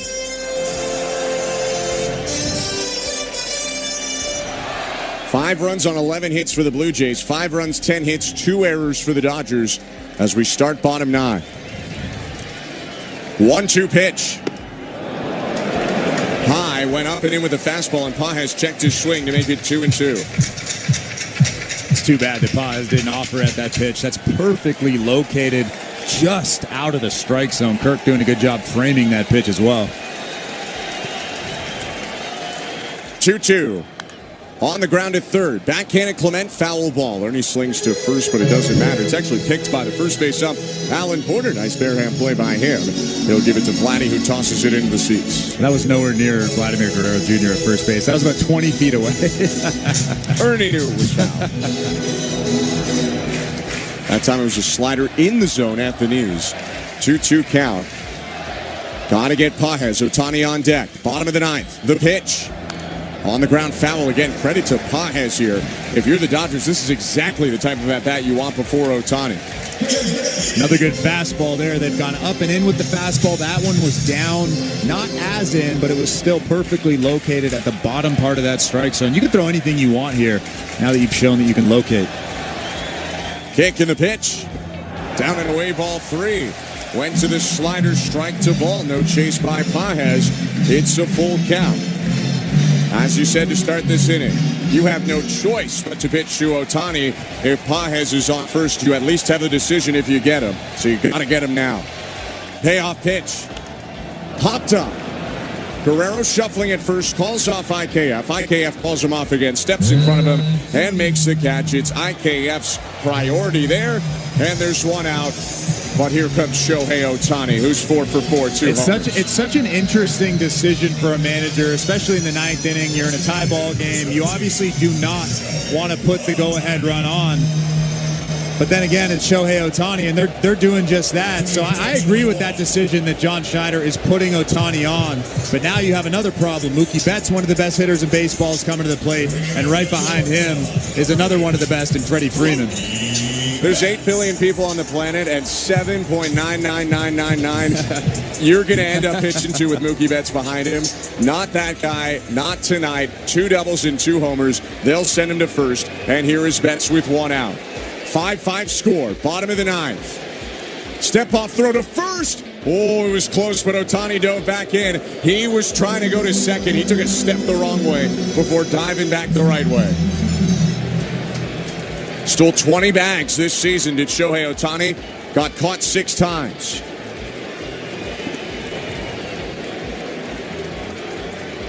Hoffman to home. There goes Ohtani from first. Pitches a ball, throw to second. Off the bag, he's out. Ohtani got there in time, but fell off the bag. IKF kept the tag, and the gamble by the Dodgers burns him. I think the Dodgers are thinking about taking a look at this. They're going to ask for it. You got one challenge left, bottom of the 9th. You may as well use it. We're getting a second look.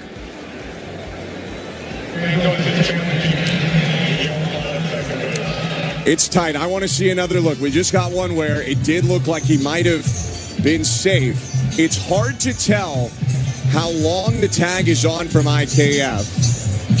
Oh, I think he might be out. He's out. I agree. We just got a better angle from center field. It's very clear that IKF kept the tag on that inner thigh area as Shohei Ohtani was off the bag. He's out. If they overturn this, I would be absolutely floored. What a job from IKF at second base, keeping that tag on. Can I say something before the results so it's not Monday morning quarterbacking? Okay. Right. Why do you run that? Get Betts at the plate. I agree. Shohei Ohtani caught stealing. I know if you put him on second, they probably basically win the game. But you got Betts and Freeman. And he was thrown out by quite a bit. It wasn't that close at first or at second base. He just slid in really, really well. Alejandro Kirk threw a seed down to second base, and the ball beat him by quite a bit. Well, maybe not by that much, but it was still a really, really close play. Like you said, a little bit of a questionable questionable call there from Dave Roberts. I just put my faith in Betson Freeman. Call confirmed, so he is out. 1-0 count, 2 outs, bases empty. Still danger here. The pitch to Betts. Downstairs, ball 2. And I guess the only way to get Shohei Ohtani out tonight was to put him on base, and then you can get him out. Because with a bat in his hand, there was no chance. What a crazy game Game 3 of the World Series has been. 5-5, bottom 9. Hoffman with a 2-0. Hit foul to the right, 2-1. Peering down into the Dodger pen. You don't want to get ahead of things, but there is still action, but it's no longer Clayton Kershaw. A righty is up. I believe that's Emmett Sheehan, but I don't know for sure. Blue Jay pen empty. Hoffman 13 pitches into the 9th. His 2-1. Lifted high down the right field line. Moving forward, Lucas. Moving back, Guerrero. Lucas into foul territory to make the catch. And this game isn't ending yet. On to the 10th we go. 5-5 score. Game 3 of the World Series. Don't go anywhere. You're listening to Blue Jays World Series Baseball, brought to you.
It's 121-103. They are now 1-3 on the season. They'll play the Rockets on Wednesday night at Scotiabank Arena in Toronto. That game will be available at sportsnet.ca/590. But of course, the network has Game 5 of the World Series. Blue Jays baseball brought to you by Crown Rust Protection. It's been a crazy game at Dodger Stadium in California. Well, we're going to get a little bit more. The top of the 10th inning at Dodger Stadium in Chavez Ravine with the call on the Sportsnet Radio Network. Here's Ben Schulman and Chris LaRue.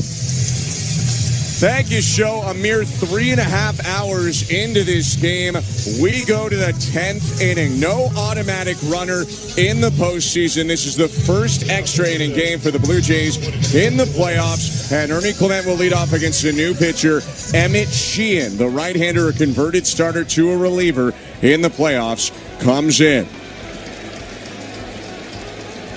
5th appearance for the righty, who works from the first base side. His wind and pitch. Swing and a miss, strike 1. Pitching change is brought to you by Home Hardware, the official home improvement retailer for the Toronto Blue Jays. Locally owned, genuinely Canadian. Clement 1 for 4. Sheehan's pitch. Popped up. Right side foul, should be playable for Freddie Freeman. Toward the Blue Jay dugout, steps onto the side. Morningtrek makes the catch, and Sheehan in 2 pitches has his first out. Coming into the ball game, Emmett Sheehan's stats, his postseason stats, have not been good. A 17.18 ERA. He gave up 3 runs in just a third of an inning in his lone World Series outing. But he's got good stuff. If he makes his pitch, if he locates his pitches, he'll get guys out. Came in Game 1 and surrendered those runs. Here's Andres Jimenez with 1 out and the bases empty. Muncy in at third. Sheehan, the Staten Island native, kicks and deals. Swing and a miss. Pulled the string on Jimenez with a good change. Pump of the mid out by catcher Will Smith. 0-1. Sheehan works with a High 90s four-seamer, slider, change, and curve. A 25-year-old in his second season. Here's 0-1 to Andres Jimenez. And he hit him. No, pardon me, inside. Almost got him. 1 ball, 1 strike. That did sound like he hit him. It was a weird sound. It must have hit an awkward part of the mid of Smith. 1-1. Jimenez, a bit of a magnet, a one-time major league leader in hit by pitches in his time in Cleveland. The wind in the 1-1. Swing and a miss. It's a really nasty changeup, almost more like a splitter thrown with a changeup grip. It's 1-2. Yeah, tons of dropping action, that tumbling action that you normally see on a split finger. Both teams have led in this game. Dodgers were up 2-0, then the Blue Jays 4-2, then the Blue Jays 5-4, and now it's 5-5 in the 10th. 1 out, bases empty, and Sheehan into the wind. His 1-2. Swing and a miss, strike 3. Got Jimenez to chase 97 upstairs, a foul tip, and there are 2 outs as the top of the order comes up. It's Ty France. That was a really tough sequence from Sheehan. The numbers are elevated, but when you look at the scouting report, you probably wonder, how does this guy have a 17.18 ERA in the playoffs? I mean, like I said, if he makes his pitches, he'll get guys out, and he did it right there to Andres Jimenez. Ty France trying to keep the top of the 10th going. Pitch from Sheehan. High ball 1. We look ahead to the bottom of the 10th. That Blue Jay pen is empty. They're going to give that to Jeff Hoffman again, and it'll be Freeman, Smith, and Muncy. 1-0 to France. Swing and a liner, shallow left, sinking in, down for a base hit. Kike Hernandez was playing deep, no doubles, and Ty France dunks it in front of him. He represents the go-ahead run. And the Blue Jays will bring Davis Schneider off the bench quicker than France, but that means only one player remaining in their bench in Davis Schneider. Or pardon me, Tyler Heineman. Schneider is running at first. I mean, this is a smart play. Obviously, like I said in the previous inning, when you get into these extra inning affairs, that's when you make the fun decisions, the aggressive decisions, and bringing Davis Schneider into this ballgame, I think, is a no-brainer for a 10th inning ballgame in the World Series. Nathan Lucas is up now. They don't need him to knock in the runner on first in Schneider. Just pass the baton to Vladdy behind him. 5-5 with a runner on first, 2 outs top of the 10th. Sheehan from the stretch. Look at first and the pitch. Swing and a liner, hooking toward right field. It's down for a base hit, rolling into the wall. Schneider around second. He gets the wave around third. Relay throw to the plate. In time to get him.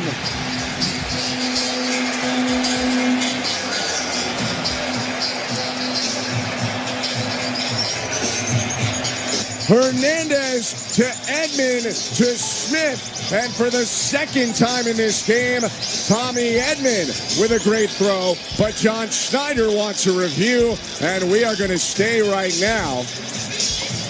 Not sure if they are going to review the tag or blocking the plate. You're not supposed to stand in front of home when you receive the ball, and I think Will Smith might have been in the lane. I think that's what they're looking at here. Everyone's left the field, but this inning's not over yet. Challenging the all calls to plate and also blocking of the plate. So you can challenge 2 at once. They're going to challenge the call at the plate, which was obviously out.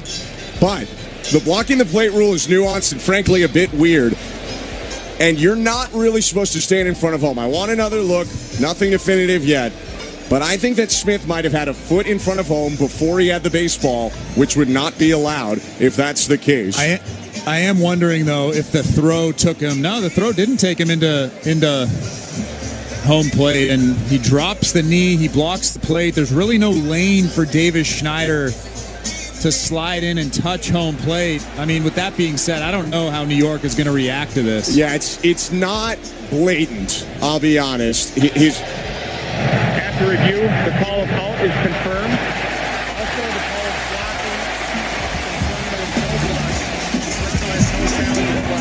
blocking. They've confirmed both calls. So that will be it for the top of the 10th. The Blue Jays come so close to scoring, but another great throw by Edman. A really good relay overall by the Dodgers, and the Lucas double does not end up breaking the tie. The score is 5-5. We're going to the bottom of the 10th. You're listening to Blue Jays Baseball.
Both of us felt like it was a fine decision, and the Dodgers just came up with a big play.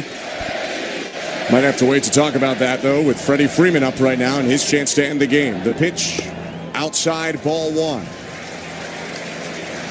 I guess to quickly break it down, likely if they hold him, Dodgers walk flat. It's bases loaded, 2 outs, and it's IKF up there. Instead, they take the gamble of sending Davis, seeing if there's 2 perfect throws, and there was.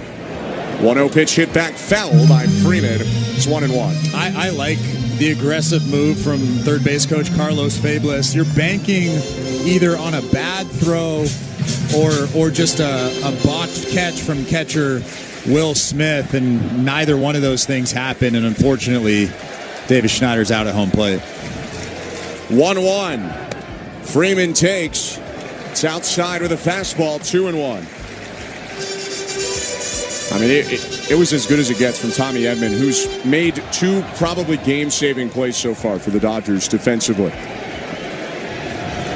2-1 pitch. Freeman rips and misses. 95 right over the plate. Come and get it. And Freeman whiffed 2-2. Yeah, Freddie Freeman was behind that fastball. That tells me that he's looking something softer.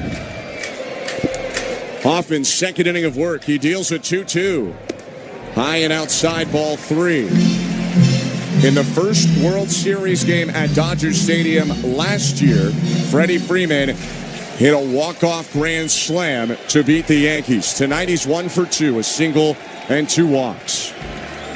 Payoff pitch. Lifted high, foul third. Clement onto the side warning track, pulls up, makes the grab, 1 out. What a gutsy pitch from Hoffman. He threw that split finger right down the middle, let it work, let it drop to the bottom of the strike zone, and Freddie Freeman was way out in front. A huge first out in this 10th inning. And yet with this lineup, hardly out of the woods because Will Smith is up now. And he can end a game in one swing, as can Max Muncy behind him.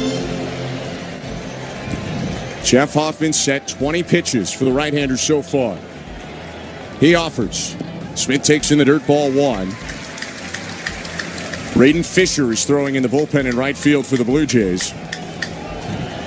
No one up in the pen in left, so that probably signals Emmett Sheehan would stay in should we have an 11th inning.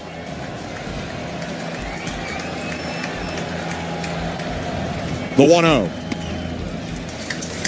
Outside 2-0. Both the Dodgers and the Blue Jays have used up their high leverage guys. I mean, the Blue Jays obviously still have Hoffman in the ball game, but outside of that, both teams are down to their lower leverage guys. 2-0. In the dirt, ball 3. For the Blue Jays, the remaining relievers, Lauer, Little, Fisher. For the Dodgers, Edgardo Enriquez, Will Klein, both of whom were added to this roster after injuries knocked off 2 other pitchers, and Clayton Kershaw. 3-0. Called strike. Bit of a gift to Hoffman. That pitch was high. It should have been ball 4. But as you said earlier, Chris, it has been a strike all night. For whatever reason, it's 3-1. Hoffman offers. And it hits Smith. He'll go down to first. Effectively a walk anyway, but that brings the winning run to first base. And Max Muncy up to the plate. Yeah, that slider just got away from Hoffman. A little bit of a spinner that he released arm side high and just hit Will Smith right in the tricep area. That's ball 4 anyway, so you got to make your pitch here. If you're Jeff Hoffman, you got to bear down and get this guy out. It's important at bat here. 12th time in his career that Muncy faces Hoffman. The pitch. Outside, ball 1. He's only faced him twice, though, since 2023, and Hoffman walked him both times, once this year, once in 2023 as a Philly.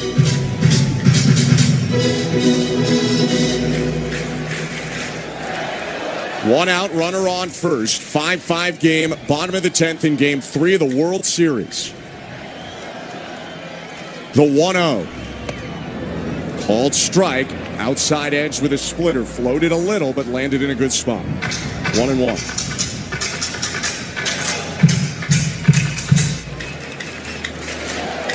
Not a seat being used right now at Dodger Stadium. Peak at first. Hoffman's 1-1. Muncy fouls it back on a big hack from the power hitter. Top of the zone heater just got over his barrel, 1-2. I don't think Hoffman was trying to challenge Max Muncy there with that heater, but he did. Max Muncy almost hit that thing to the moon, just got underneath it a little bit, fouling it back. Ground ball would be huge. They shift Muncy way towards first. Shortstop Jimenez up the middle. The 1-2 pitch. Called strike 3. 89. Bottom middle of the zone. Muncy doing it, and he strides back to the third base dugout, 2 down. I was waiting for that split finger. The majority of the splits that he's thrown in this outing have floated arm side high. Finally, he got on top of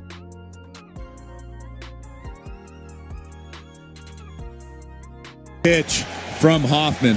Looked like a heater coming at Muncy's hip until it dropped in. But here is the always dangerous Teoscar Hernandez with 2 outs. Hoffman deals. Hernandez pops up the first pitch. Foul third base side, but that'll get out of play. Over the netting into the seats, it's 0-1 on a high slider that Hoffman gets away with. And we've seen Teoscar Hernandez expand and swing at pitches outside of the strike zone. So now that you're ahead in the count, 0-1, that's where you need to be. Will Smith is the winning run on first, and he's got enough speed to score on a lot of doubles. Clement is playing no doubles at third. He's back and close to the line. Andres Jimenez deep at short, and IKF shaded closer to the middle of the diamond. Hoffman's 0-1. Swing and a miss. Slider perfectly placed on the corner, 0-2. If you're going to throw another one, you got to get it out of the strike zone. That was perfectly placed, but it was in the strike zone. 0-2 count, 2 outs, bottom of the 10th. Smith leads off first as the winning run. Hoffman set.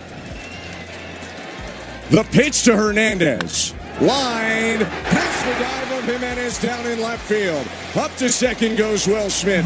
At first, Teoscar Hernandez. He hung the slider and in some ways is fortunate that it was only a single. Yeah, we've already seen Teoscar Hernandez hit that hanging slider over the fence in this series. But that pitch right there tells me that Jeff Hoffman was trying to make it better, trying to make it break more than that previous pitch. When you try to do too much, it just ends up spinning out of your hand, and that's exactly what happened there. Like you said, the Blue Jays got lucky that Teoscar Hernandez didn't end this ballgame. You do have to wonder how much fatigue is starting to set in for Hoffman. He's thrown 32 pitches across an inning and 2/3. At the same time, I don't know how you could take him out here with the game on the line. Single could win it for L.A. Tommy Edman is up, first and second, 2 down. Hoffman with a peek at second at Smith, and the pitch to Edman. Hit off the fist, a pop up to first. Vladdy underneath it, makes the grab. We go to the 11th. Gutsy from Jeff Hoffman. 2 scoreless innings against the meat of the Dodgers order. It's 5-5 in Game 3 of the World Series. 11th inning next. You're listening to Blue Jays World Series Baseball, brought to you by your local family-owned Crown Rust Control Center. Streaming on the Sportsnet app and the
into the 11th. Emmett Sheehan remains in. Vladimir Guerrero Jr. leads off. Sheehan steps off before the first pitch. And this is a pitch comm issue. If it wasn't, then it would be 1-0.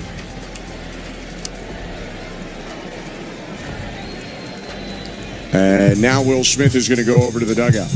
I'm wondering if the Dodgers will treat Vladimir Guerrero Jr. at least a little bit like the Blue Jays have treated Shohei Ohtani, if they're going to be careful with him here in this situation. I would venture to say no, but you never know.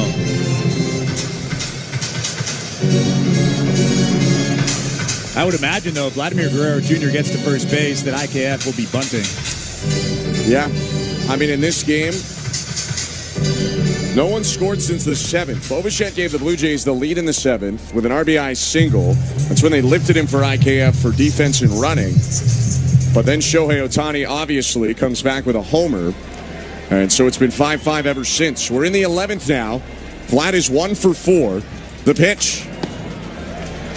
Called strike. Curve right on the edge, 0-1. Second inning of work for Sheehan, whose defense bailed him out in the 10th. 0-1. Outside 1-1. If you somehow weren't with us in that 10th inning, runner on first, 2 down. Nathan Lucas roped to double to right, but a great relay to Oscar Hernandez to Tommy Edman to Will Smith got Davis Schneider at the plate to keep it tied. Sheehan's 1-1. Vladdy swings and drives it. Center field, but he got under it. It's a high fly ball caught by Pages, and there's 1 out. I think he might have got that off the end of the bat just a little bit. Vladimir Guerrero Jr. just missed crushing that pitch over the center field wall. So IKF will come up for the Blue Jays. In his lone plate appearance today, he walked.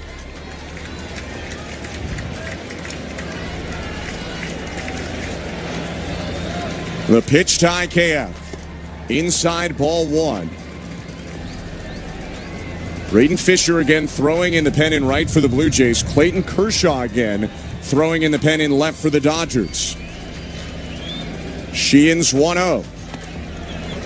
Called strike, 96 on the outside corner, bottom of the zone. Blue Jays have Lauer, Little, Fisher available. Dodgers have Enriquez, Klein, and Kershaw. 1-1. Bounce back to the mound, backhanded by Sheehan. He'll underhand flip to first, and there are 2 outs.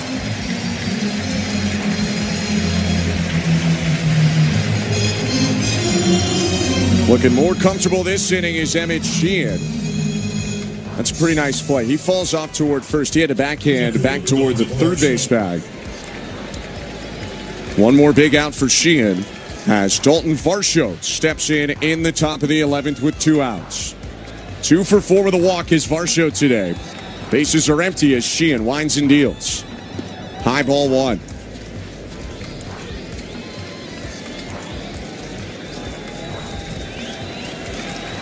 "20 homers in 71 games this year for Varsho. He can go deep at any time." 1-0 pitch. Grounded foul. Out in front of that slider. He pounded it into the ground right side. 1-1.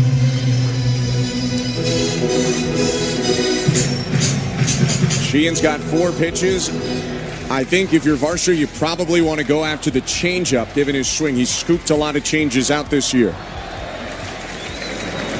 1-1. Called strike.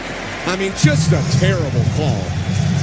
To continue a brutal night for Mark Webber. Especially in this moment, in the 11th inning of a tie ball game. That's a big pitch. That changes the at-bat.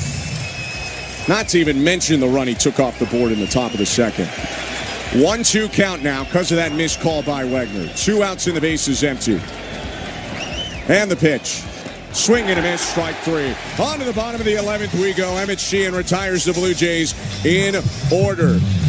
5-5 is the score. You're listening to Blue Jays Baseball, brought to you by your local family-owned Crown Rust Control Center, streaming at sportsnet.ca and the Sportsnet Radio Network.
Off this inning. Dave Roberts does still have his full bench if he wants to use it.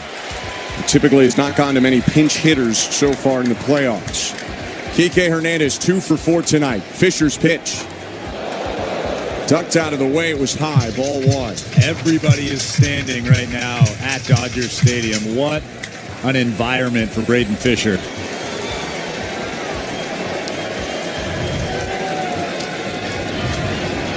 A rookie thrust into this spot because of the time in the game. Hoffman went 2 innings and threw over 30 pitches. 1-0. In the dirt, 2-0. Have to throw a strike here. If you're Braden Fisher, you have Andy Pages on deck, and then Shohei Ohtani is waiting in the wings. This is a very important pitch coming up for Fisher. He's set at the belt. And the 2-0. Outside, 3-0. Just missed with a slider. Curve, slider, four-seam cutter. Has not thrown the fastball yet. Hernandez will be taken all the way. 3-0. Called strike. Kike Hernandez turns out of the way, but the slider hits the inside edge. 3-1. Pete Walker's actually on the phone down there in that dugout. I'm wondering if they're thinking about getting Eric Lauer up in this situation. It's only Lauer and Little left. 3-1. Swing and a miss. Slider top of the zone. Hernandez ripped through it, trying to end the game. It's 3-2. He's really staying away from that fastball here, to Kike Hernandez.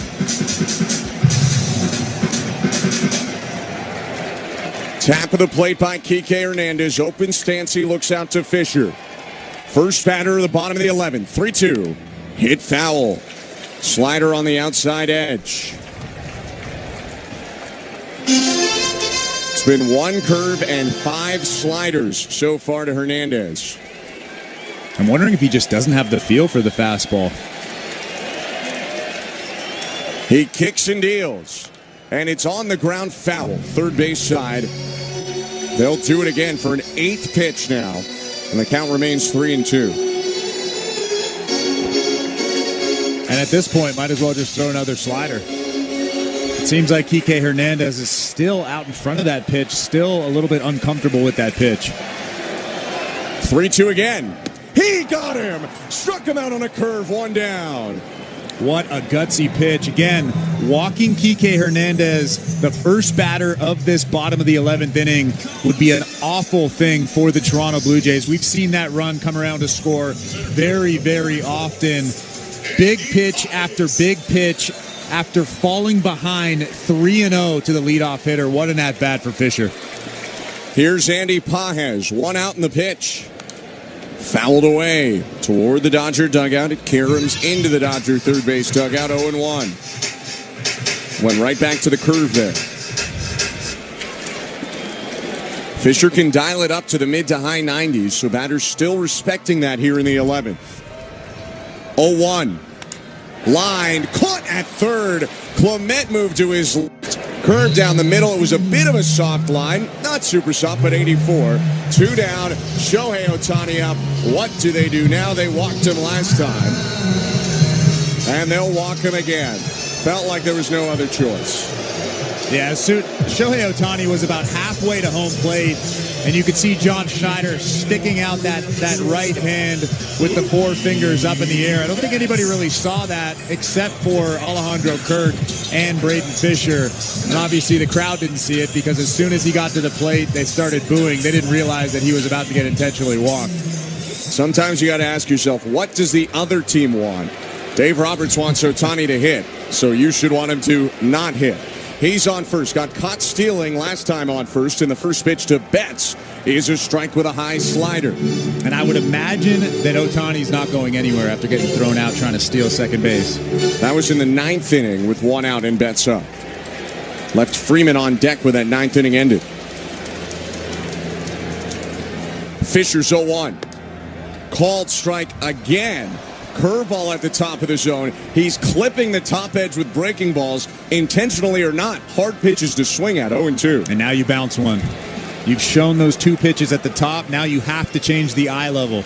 Ohtani leads off first. 2 strikes and 2 outs. Fisher deals, and the pitch hit on the ground through the left side, a base hit. Ohtani is the winning run into second. Betts on at first. The slider was on the corner, but like you said, Chris, you want it out of the zone.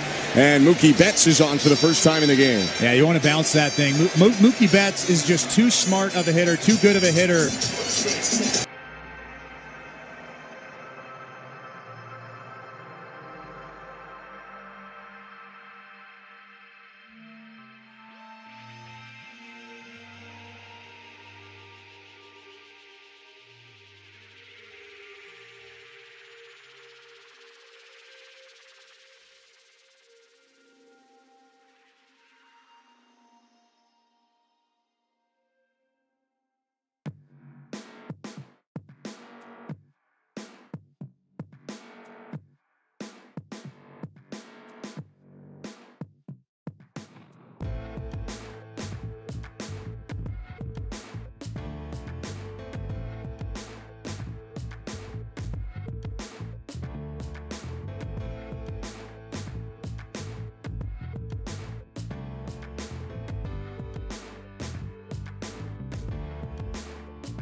In one of the most difficult spots you can be in. He essentially cannot allow Freddie Freeman to hit a single, or this game is over. A guy with 2,431 career regular season hits and an MVP. And as much as you don't want to pitch to Freddie Freeman, you essentially have to, because you can't walk the bases loaded. Then Will Smith knows that you have to give him something over the heart of the plate. Tough situation to be in.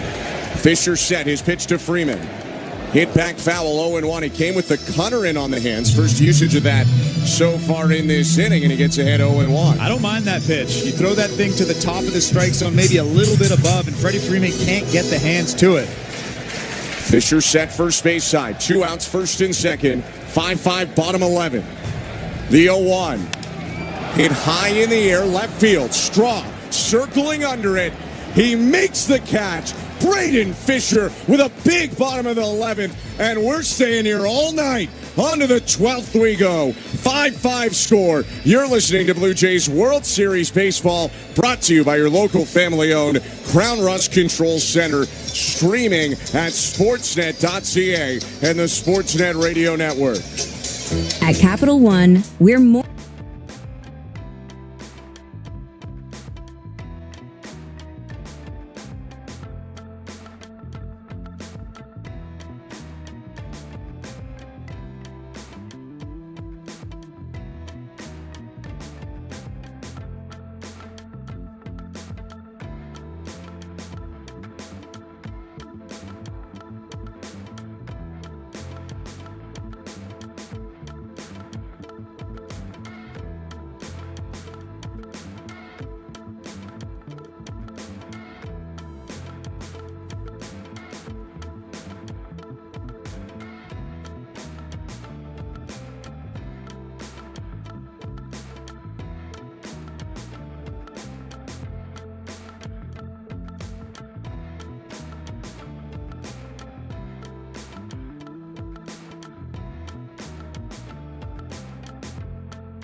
Kirk will lead it off in a 5-5 tie. Last run scored came in the 7th. The pitch to Kirk. High ball 1. It feels like 20 years ago Kirk hit that 3-run homer in the 4th that at the time gave the Blue Jays the lead. The wind and the 1-0. Check swing pitch was low, or at least called that way. That was a strike. It's 2-0. Some big calls in this game going the wrong way. Gives Kirk the license to get big here as Clayton Kershaw warms in the LA pen. 2-0 pitch. Hit back foul. That was a big hack on 97 elevated. Maybe ball 3, but Kirk went after it. 2-1. If that fastball was a hair lower than it was, he might have squared that thing up. Like you said, that was a gigantic swing. Kirk's just trying to not end this thing, but put the Blue Jays ahead with one swing. I'm sure he's exhausted back there. We're closing in on 4.5 hours. And he's caught the whole thing.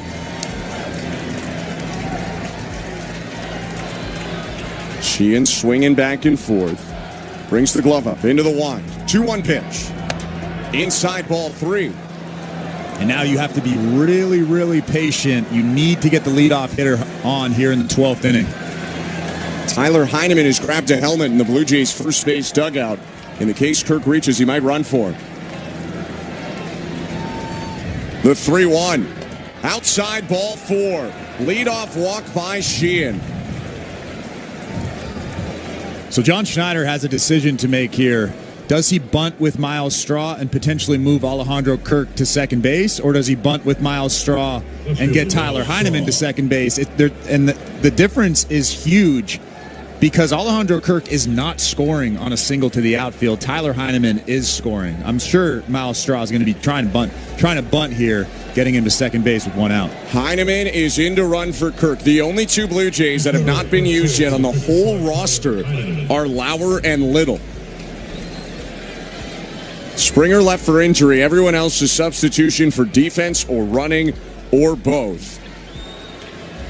And Max Muncy is playing a bit in here. Anything other than a bunt would be pretty shocking.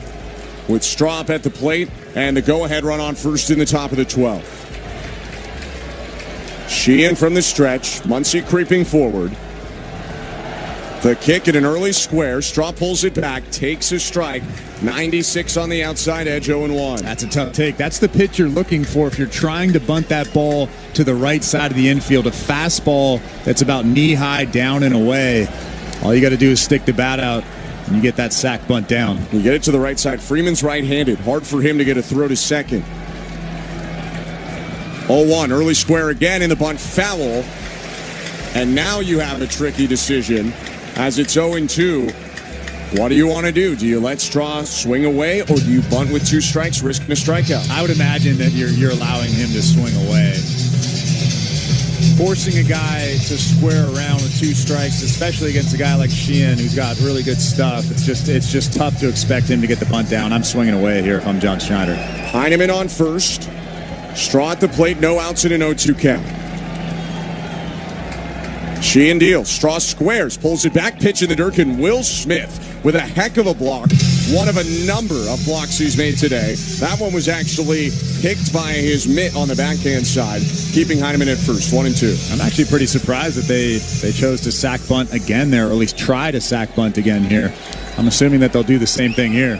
Putting a lot of faith in Straw with 2 strikes. The 1-2, he squares. And he bunts toward first. It's caught by Freeman, but he can't make the throw back. Heineman was far off the bag, but he makes it back with a head-first dive. And there's 1 out. I mean, you get the bunt in play, so the 2-strike bunt attempt doesn't really hurt you. Just the fact he popped up the bunt is what hurts you, as Freddie Freeman came in to catch it, but it wasn't like he bunted it foul for a strikeout. I'm surprised Freddie Freeman didn't turn around and throw that ball. I know he was in the air when he was trying to throw the baseball or thinking about throwing the baseball, but they had Tyler Heineman out at first base. Heineman takes his lead, winning run, or pardon me, go-ahead run in this game. He's on first with 1 out in the top of the 12th. The pitch to Ernie Clement. Heater right there, strike one, 96 over the middle. The right side of the infield is wide open right now. Ernie Clement has tried to go the other way a couple of times tonight already. Clement is the first guy to see Sheehan twice. He's gone through the order on only 28 pitches, now 29 after his first pitch to Clement. Here's the 0-1. Pop back foul, 0-2. It's a four-seamer upper middle of the zone. Clement was under it.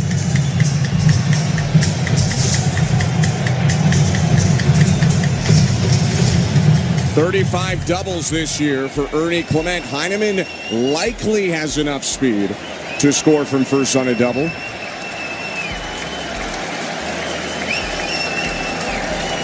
Sheehan's 0-2. On the ground, up the middle, over the mound. Backhanded Edman. He'll throw through to first, and Clement is out by just a third of a step or less. And immediately DeMarlo Hale races to the phone. Looked out on the fly, but you got to at least check on this if you're the Blue Jays with this stage in the game. Yeah, I think the Blue Jays are going to not challenge. I didn't see what John Schneider did. It doesn't look like they're going to challenge, but what a throw from Tommy Edman. I thought that they had no chance to get Ernie Clement at first base, and he threw an absolute missile across the diamond. Interesting here, they're going to walk Andres Jimenez to avoid a right-on-left matchup. Emmett Sheehan will not face Jimenez, but you do bring up Ty France in that case, who is, I think, generally viewed, or pardon me, Davis Schneider in that case, who I think is generally viewed either way as a more offensive first player than Andres Jimenez. Although, like we discussed last time Andres Jimenez was at the plate, he's come through with some big hits so far in the postseason. I mean, it's another one of those moves where you're kind of scratching your head, but at the same time, it's not an awful move. Davis Schneider has a chance to become a somewhat of a hero in Canada right now with the coming up in the 12th inning. Runners on first and second and 2 outs here. I'm sure that hurt.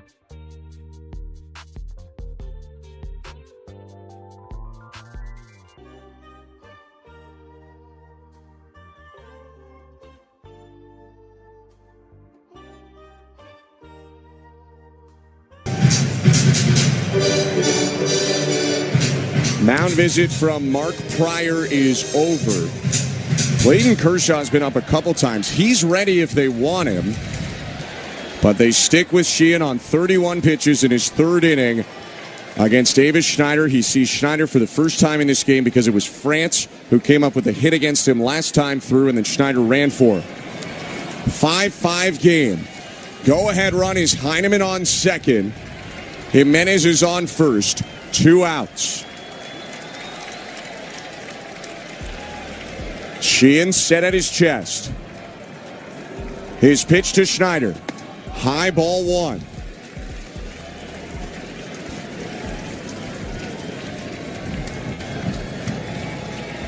Not a ton of action this postseason for Davis Schneider, especially in that Seattle series with the lack of lefties. He goes right on right with Sheehan. The 1-0 pitch.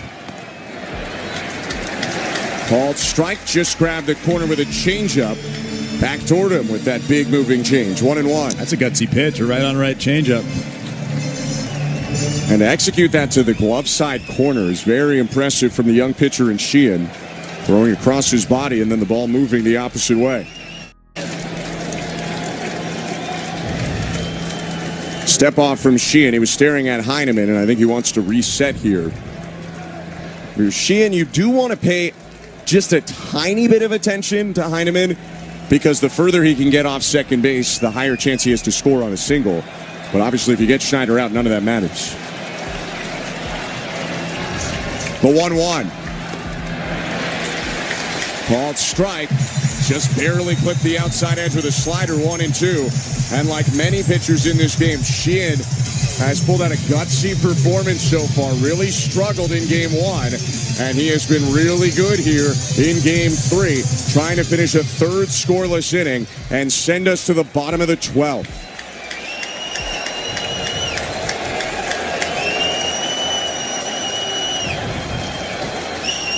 The 1-2.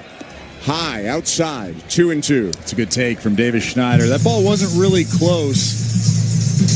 But sometimes with 2 strikes on you, a young hitter might get a little bit antsy, expand the zone a little bit too much. And here we are in a 2-2 count with 2 outs and 2 runners on first and second. 5-5 score, top of the 12th. Sheehan rocks and deals. In the dirt, trapped by Smith. Another great block by him. But ball 3 not only forces Sheehan into the zone, but both runners are in motion. Jimenez and Heineman, once they know Sheehan's going home, will be off on the pitch. On deck is Nathan Lucas should the inning continue. Schneider hasn't swung yet. 3-2. And he hits a swinging bunt to third. Waiting on it, Muncy. And an out is called at third. No way. Heineman looked like he was clearly in. He's almost chuckling at the call at third. Max Muncy was waiting on the grounder, stretching from the bag. And the Blue Jays are going to challenge. I'll have to take a look. That looked to me clearly he's safe. He's clearly. Third base. That's an easy call. They will overturn this. Tyler Heineman didn't slide because he was trying to avoid Max Muncy. He didn't want to run into Max Muncy trying to field that ground ball. It was actually a pretty smart play from him, but we're getting the replay. He's very obviously safe at third base. This will be overturned quickly, I'm assuming. Anything short of that would be baffling. Yeah, he's safe by half a step, a quarter of a step. That's an easy call. The umpire at third base just couldn't see when Max Muncy actually fielded that ground ball. That's why he called it out. The field is overturned. The runner is safe. So the call is overturned and the bases are loaded. Not the prettiest hit for Davis Schneider, but you take it nonetheless. And with the left-handed hitter Nathan Lucas coming up, the Hall of Famer in his final season, Clayton Kershaw, will come into this game. This is a pitching change brought to you by Home Hardware, the official home improvement retailer for the Toronto Blue Jays. Locally owned, genuinely Canadian. It doesn't get much better than this. Bases loaded, 2 outs, top of the 12th. Clayton Kershaw in for the Dodgers. We'll be back in a sec. Here's today's host, Show Ali. Thanks, guys. Let's check in on the St. Louis Bar and Grill.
Sets in, looks in at Lucas. Heineman the go-ahead run on third. The pitch in the dirt, blocked by Smith. And again, I have to give huge credit to Will Smith, who rated out as a below-average blocker this year, but has saved his pitcher's tails 10 times tonight. Yeah, he's done a good job. He's done a good job tonight. I've been impressed. Heineman on third, Jimenez on second, Schneider on first with a big lead. 1-0. Called strike. Only the second postseason appearance this year for Kershaw. He last pitched 19 days ago against the Phillies, and he gave up 5 runs, 4 earned in 2 innings. Long-haired lefty with gray in his beard now. Stretches his arms above his head. The 1-1. Missed down and in. Maybe. I'm not sure he missed, but it's called a ball. It's been that kind of night. It's 2-1. Just missed his spot. They were trying to go away with the fastball. With the slider. Ended up inside. Will Smith had to reach across the plate. Heineman fakes a steal from third, but Kershaw not even looking. 2-1. Called strike. Slider started at the chest of Nathan Lucas and dropped in. It's 2-2. Options running thin for both teams at this point out of the pen. Both have 2 left in terms of relievers available. Bases loaded, 2 outs in the 12th. 2-2. In the dirt, and another big block by Will Smith on the patented Kershaw slider. And you have to throw a strike here if you're Clayton Kershaw, and Nathan Lucas knows it. He'll be ready for something in the strike zone. Do not expand. Don't swing at Kershaw's pitch. Runners will be off from all 3 bags. Full count, 2 out, top of the 12th. In a 5-5 game, the pitch hit down the left field line. Long run, and it will land foul. Kike Hernandez tried to chase it down and got over the short sidewall. Slider was just a hair below the zone, not a pitch you can take in this situation. Yeah, obviously, you're supposed to protect, especially with the bases loaded. You don't want to strike out looking in this situation. But Nathan Lucas, what a moment for him. Holy cow. Family in the stands for Lucas, a Sacramento native, here at Dodger Stadium in the World Series. Bases loaded, 2 outs, full count. The pitch. Popped up foul and out of play. They'll do it again. Another pitch. Would a robot call it a ball? Sure, but you cannot take that fastball just a hair above the zone. Yeah, that was actually a pretty good pitch. A good 4-seam fastball up at the hands, tied up Nathan Lucas. Like you said, you can't take that pitch.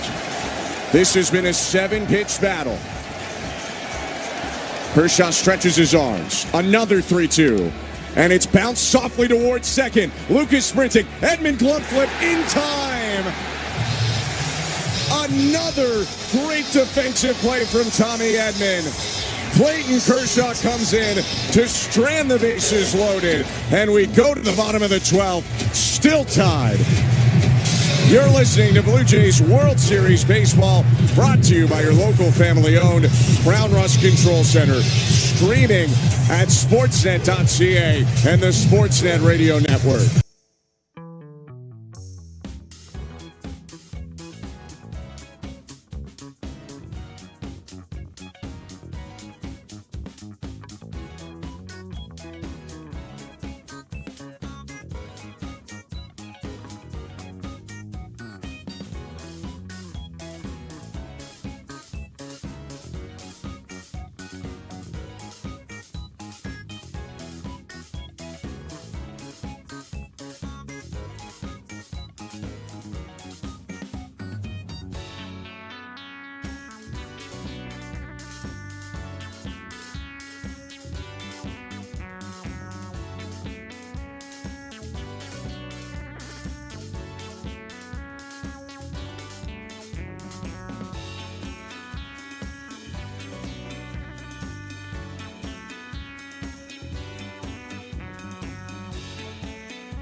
What was a near impossible play. I thought it was a clear base hit off the bat. First pitch to Will Smith in the bottom of the 12th is called a strike. The Blue Jays stick with Fisher after he allowed a hit, had an intentional walk in the 11th, but got out of it.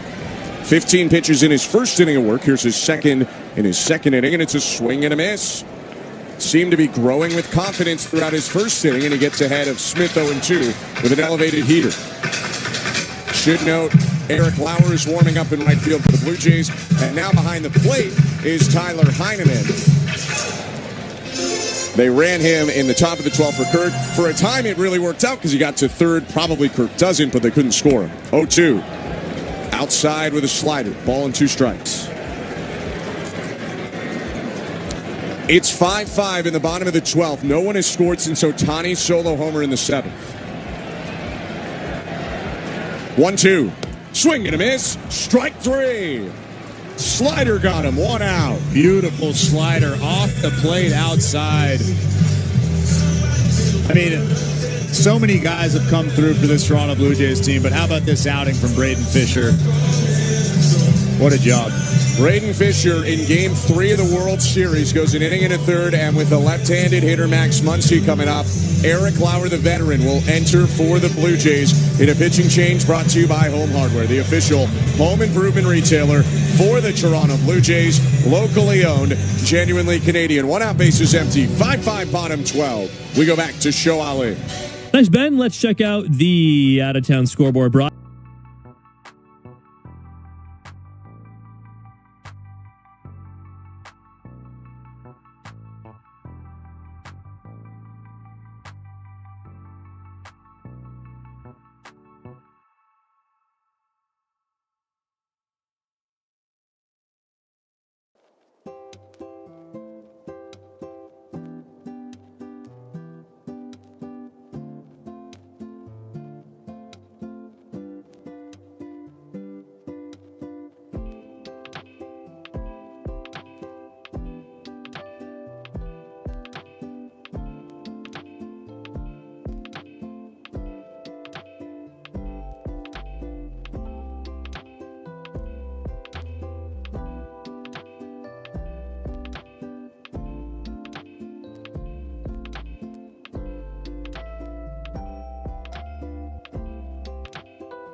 Over the course of his career. Started this season on a minor league deal. Lauer in Game 3 of the World Series, and his pitch to Muncy.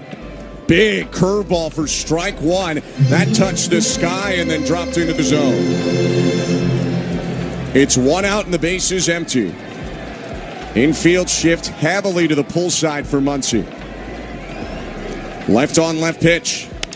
And it's hit high, right field, shallow. Racing back IKF, makes the grab on the run. Over the shoulder, circuitous route, sneaking onto the side warning track. What a play, 2 down. Yeah, I think he had a beat on it the entire way. He was actually calling off Nathan Lucas in right field, but I think he overran it and had to reach back at the last second. What an incredible play from him. I'm pretty sure Max Muncy ends up at second base if he doesn't come down with that ball. You got a guy you signed on a minor league deal on the mound and a guy you picked up off waivers making a huge play in the 12th.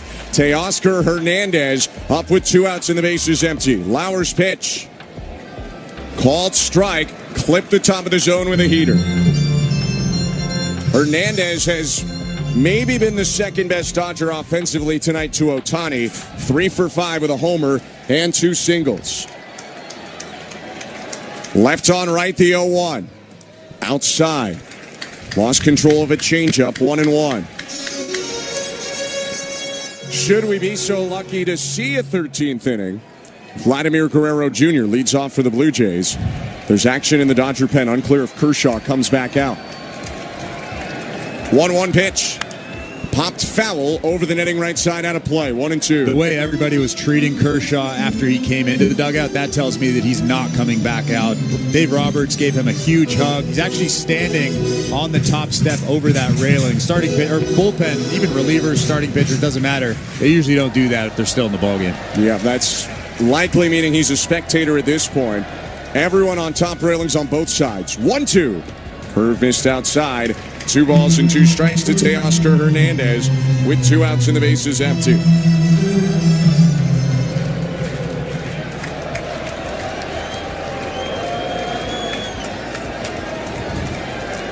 Lauer winds. 2-2 pitch. Hit foul to the right. Late swing, Teoscar. Just got a piece of that breaking ball. That cutter caught a little bit too much of the plate. They were trying to come in, maybe on the black, maybe a little bit off the plate. It was more inner third, but Teoscar got tied up still.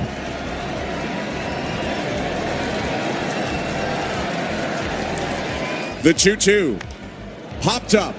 Back a second. IKF on the grass, calling for it, makes the grab. Inning 13, here we come. 5-5, Blue Jays and Dodgers, Game 3 of the World Series. You're listening to Blue Jays Baseball, brought to you by your local family-owned Crown Rust Control Center, streaming on the Sportsnet app and the Sportsnet radio.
Enriquez is set.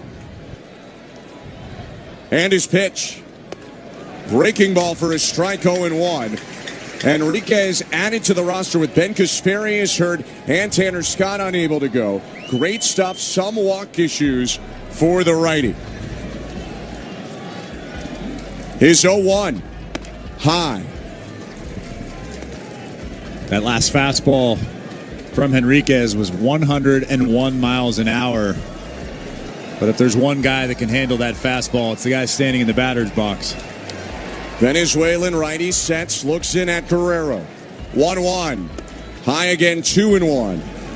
Weird thing with Enriquez, in 19 major league innings in the regular season, only 5 walks, but he walked 14 in under 24 innings in the minors, more than double the rate he did in the majors. His 2-1 to Vlad. Grounded toward third, it hooks foul wide of the bag, still backhanded by Muncy, who will flip it away 2-2. A little bit of a hanging breaking ball there from Enriquez. Vladimir Guerrero Jr. was just out in front of it. It's just so tough when he's in the zone. He averages 101 on his sinker and four-seamer, has the cutter and slider too. 23-year-old with a 2-2. Hit on the ground left side. Betts moves right, picks it up, throws over to first. Long stretch Freeman, and there's one out. Uncharacteristically quiet day for Guerrero in this one. He's 1 for 6. He has been on twice, a hit and a walk, 2 runs scored. That's a big first out for the Dodgers for Enriquez, especially for Enriquez's confidence out there. You have to imagine that heart rate is through the roof right now, coming in the 13th inning of a tie ball game in the World Series. He's just 23 years old. He'll now face Isaiah Kiner-Falefa. The pitch. Called strike, 102 at the top of the zone.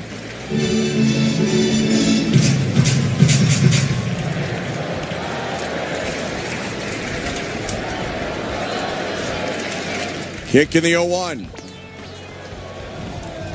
High at 101 miles an hour. It's 1 ball and 1 strike. I tell you what, IKF looks pretty confident in that batter's box, even facing fastballs 101, 102. If it goes in hard, it does tend to come out hard.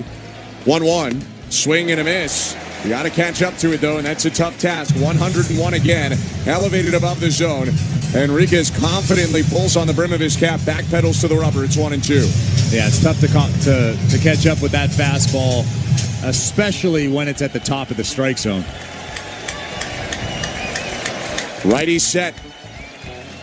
1-2 pitch. Swing and a miss, strike 3. 102 on the edge. 2 down. Yeah, it's impossible to hit. Even the best players on the planet can't hit that pitch. 102, almost on the black outside. Enriquez is coming out of nowhere and just locating his fastball all over the place. What an outing so far from him.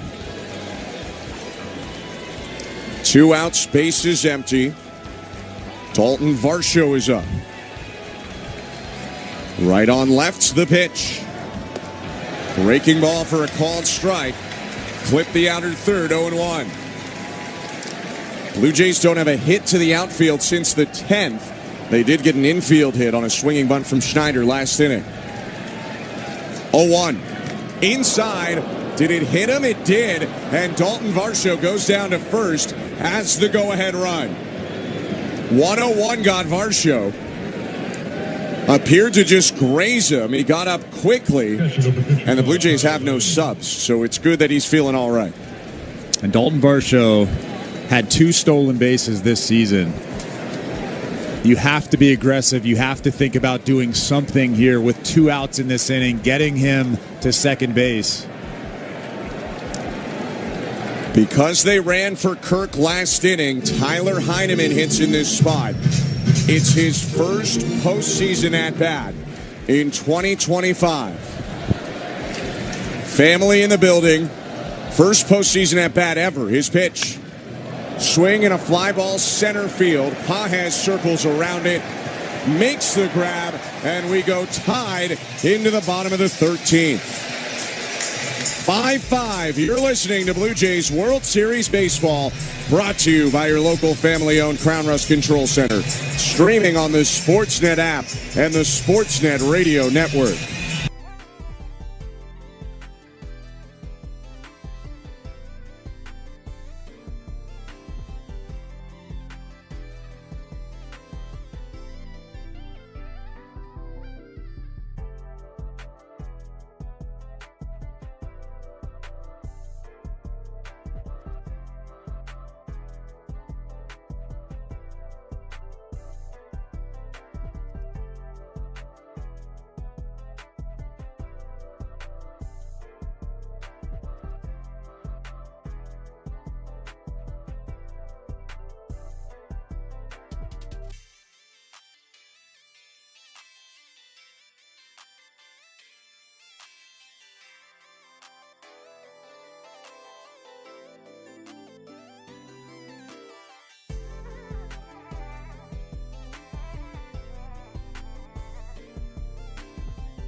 Starts with Tommy Edman, who's a big reason we're still here. Left on right the pitch. Curveball. High and outside, ball one. This crowd is starting to thin out just a little bit, but there's still a lot of the Dodger faithful here. 1-0. Swing and a high drive right center. Varsho on the run back. Hits over his head. Down on the track. Edman into second with the leadoff double. This guy's done it with the glove, and now he does it with the bat. That is a gigantic hit in this ball game, especially because there's nobody out here in the bottom of the 13th inning. What a good job going the other way, just hammering that ball into the gap. Dalton Varsho cuts it off and tries to get Edman at second base, but he's too quick. Tommy Edman has thrown out IKF at third, thrown out Davis Schneider at the plate. Glove flipped to get Nathan Lucas and prevent Heineman from scoring. And now he doubles when it matters most. He thought they might run for him, or rather he just wants to talk with Dino Ebel because Miguel Rojas is going to come up here. It looks like to hit for Kike Hernandez, and I would guess to bunt rather than have Hernandez swing away. That is the winning run on second with no outs. So how do you not try to advance him over I would imagine that Rojas is going to try to bunt here. He's a good bunter. John Schneider is going to run out to the mound. He's just going to...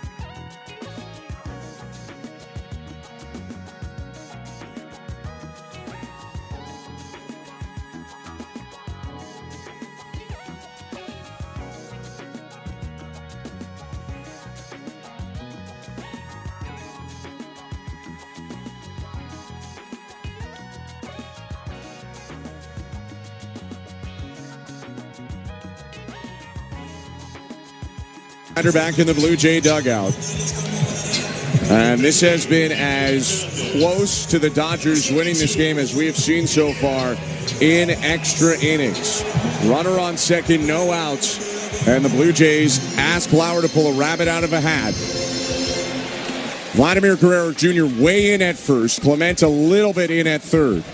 The pitch to Miguel Rojas, who squares early and bunts toward third. Clement picks it up. Only play is first. IKF to cover. That's a good sacrifice from Rojas. On a pitch that nearly hit him, he advances the winning run to third, and there's one out. Yeah, and a perfect job getting that ball to the third base side. Vladimir Guerrero Jr. was crashing from first base, potentially trying to field that ball and throw Edman out at third base, but didn't give him that opportunity. Ernie Clement, the third baseman, had to field that ground ball and throw to first base for the out. Roberts back into his bench. Alex Call will come up to hit. Lifting Andy Pages here, who is 0 for 5. Call has barely played in the postseason, but he's 3 for 4 with 2 walks. He's been on 5 of 6 times he's come up to the plate this postseason, the first postseason of the longtime Nats career. Infield in, winning run at third with 1 out. 5-5 bottom 13. Lauer deals, and it's a curve low ball 1.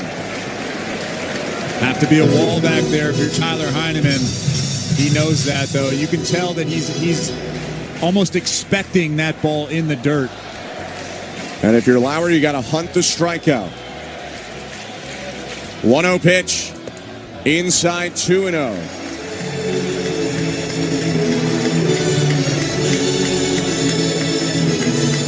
In a lot of cases, you could be pretty careful, but Shohei Ohtani's on deck, and you probably have to walk him. So a walk to call might mean 2 walks. 2-0. Popped up. Backing up Jimenez. He'll make the catch on the dirt, and there are 2 down. And you can almost guarantee that John Schneider is going to walk Ohtani. You look down there, he's already given those 4 fingers, or putting those 4 fingers up in the air. We'll get some boo birds out in a second when they see him going to first. I get it, but what else can you do? No, I do it all day long. I don't care. John Schneider doesn't care if this crowd is booing. That's the smart decision to walk Shohei Ohtani. Sure, it's left on left, and Mookie Betts is a great hitter. But at the same time, that's the best baseball decision. Now, it's not like you're bringing up a scrub. Mookie Betts just needs a base hit to win this marathon for the Dodgers. He is 1 for 6 in this game, singled last time up in the 11th. And Heineman asks for time. And interestingly, they're going to walk Betts.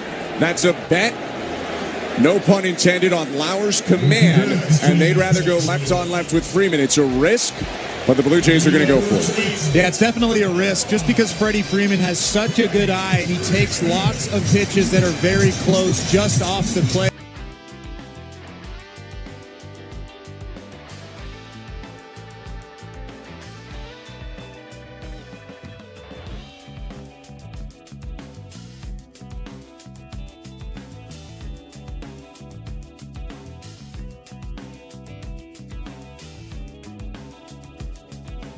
Of the 13th, Freddie Freeman at the plate.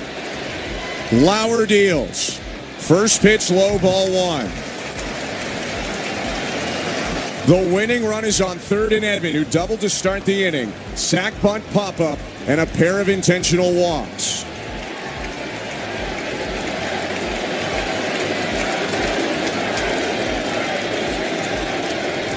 The 1-0. Hit high, center field. Varsho backpedaling onto the track. He makes the catch. 14th inning coming up. The great escape by Eric Lauer. 5-5, Game 3 of the World Series. You're listening to Blue Jays Baseball, brought to you by your local family-owned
Into the 14th inning, Miles Straw leads it off in a 5-5 game. Last run was scored in the 7th.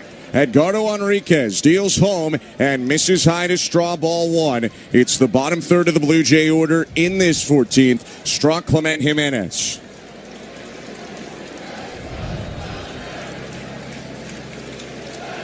The kick in the 1-0. Check swing, called strike, 100 at the top. If you can somehow get Miles Straw on base right here, that's when you can put some real pressure on Henriquez. A lot of speed. Muncy in at third, 1-1.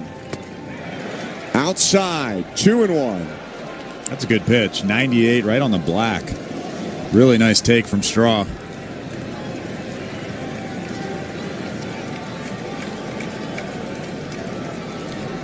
Enriquez sets. Kicks and deals. And the pitch hit foul. 99 over the heart of the plate. It's 2-2. Straw was all over that pitch. Just fouled it back. It's his third time hitting in this game. Came in to run for Barger in the 8th. Grounded into a fielder's choice and popped up a bunt since. 2-2. Swing and a drive center field. Moving back call. Toward the track, makes the catch. Pardon me, that's Edman in center field now. Call has gone into left, and into second goes Miguel Rojas. Kike Hernandez and Pajes are out of the game. That ball was hit pretty well by Straw, just missed it. So 1 out and the base is empty. Here's Ernie Clement. Kick in the pitch. Grounded foul, 0-1.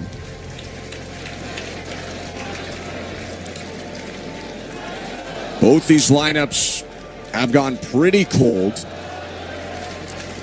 Blue Jays don't have a hit to the outfield since the 10th when Nathan Lucas hit that double and Tommy Edman threw out Schneider trying to score from first.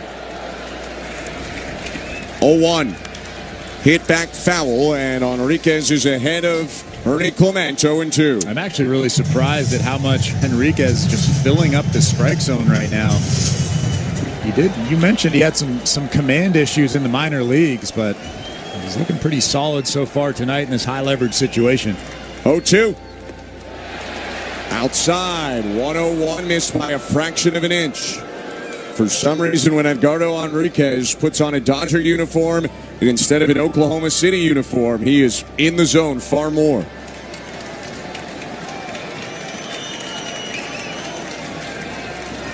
One-two pitch. Fouled off. Clement reached for 100 on the corner and hit it back into the netting.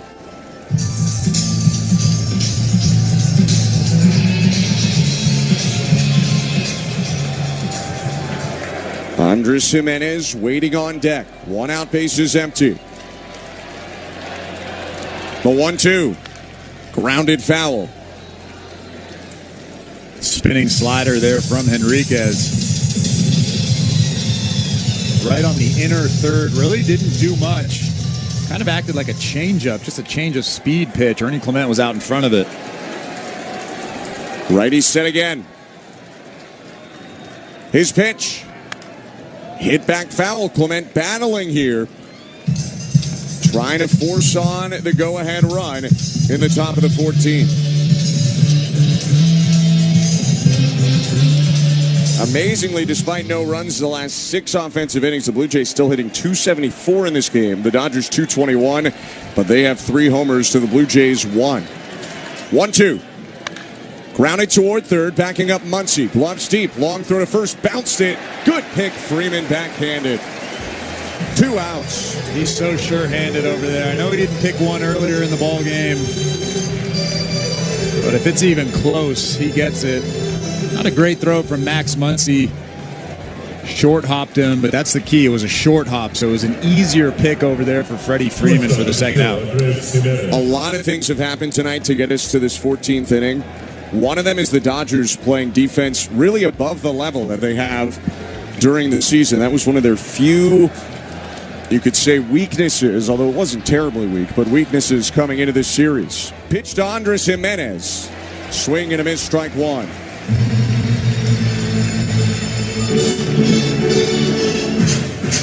About 3.5 hours ago, Andres Gimenez hit a sac fly in the fourth. He's 1 for 4 with a single and a walk as well. 0-1. Swing and a miss. Back-to-back sliders in the low 80s from the right-hander Enriquez, who can touch 102. And Gimenez has been out in front on both. One more pitch could send us to the bottom of the inning. 0-2. Fouled away. Might have actually hit Andres Gimenez, but he definitely swung. He falls down on his hands and knees and now steps up and grabs the bat. He looks to be in serious pain. Training staff coming out, so is John Schneider. Oh, he fouled that ball right below the belt. Kind of hit him on the top of the left thigh. Yeah, that's right in the meat. That's just stinging. He'll be all right. And frankly, they got no subs, so he's staying in the ballgame. Unless Kevin Gausman is a better two-way player than we imagined. Andres Gimenez remains in. Back in the box. Schneider on deck. 2 outs, bases empty. 5-5, top of the 14th. The 0-2. Fouled away.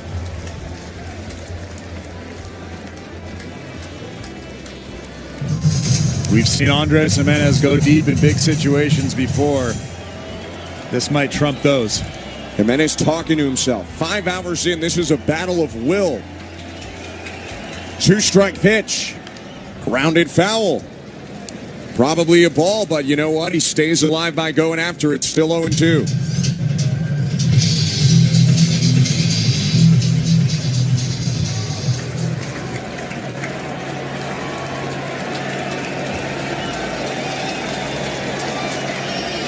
Kick in the pitch.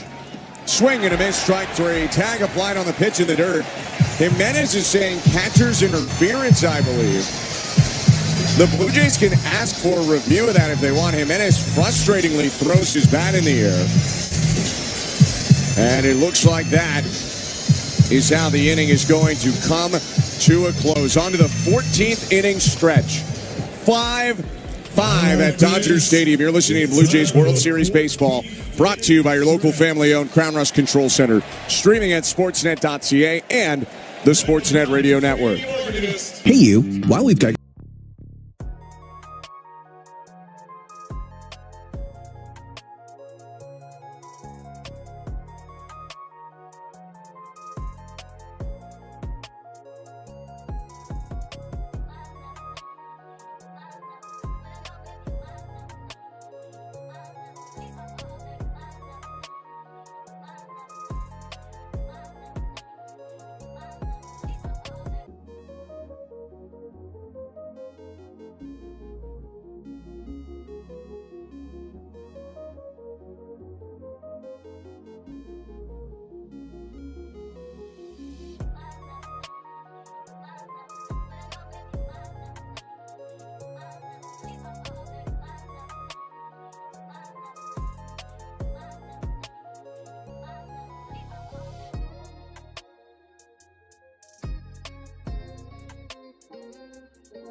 Game 3 of the World Series, and this is going to go down as one of the great World Series games we've ever seen, regardless of who wins it. Will Smith to lead it off for the Dodgers. 5-5 score. Eric Lauer into the wind, the pitch.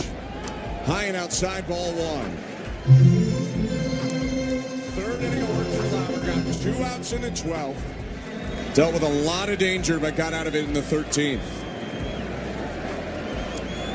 1-0 to Smith. Called strike. Will Smith is 1 for 4, a single, 3 strikeouts, a walk, and a hit by pitch. It's the 7th time he hits in the game.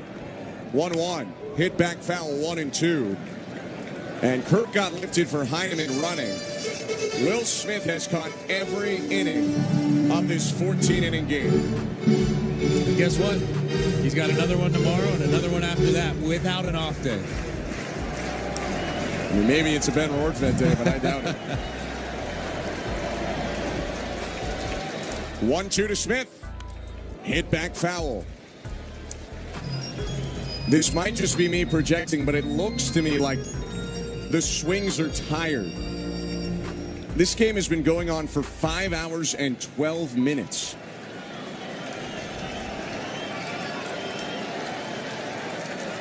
One, 2. Low 2-2. Well, the good news is for the Blue Jays, they have a starter on the mound. Eric Lauer was a starter for the majority of this season. Is he stretched out? Probably not, but he's willing to continue on in this ball game as long as he can. He's been efficient, only 21 pitches. His 2-2. Pop foul out of play. There's no action in the Blue Jay pen, so this is Eric Lauer's game right now, to win or to keep going or lose. I can't tell. Someone is standing up at the Dodger pen. I don't know if that's Will Klein, their last option, or just a coach watching on. Another 2-2 to Smith. Again, pop foul. That swing right there from Will Smith did not look tired. No, that was a big swing. He's trying to end this game. He does not want to catch any more innings, and I mean, you can't blame him.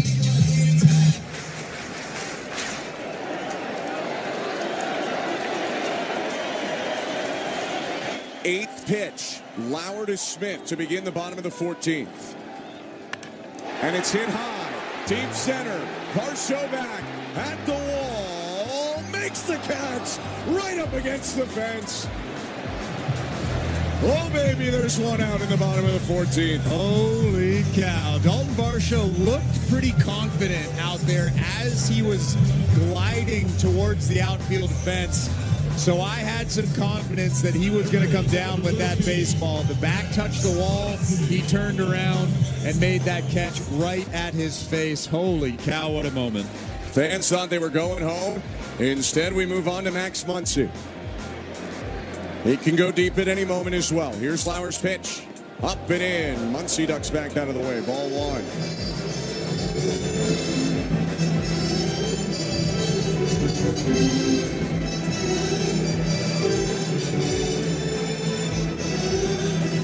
Max Muncy in this game is 0 for 6.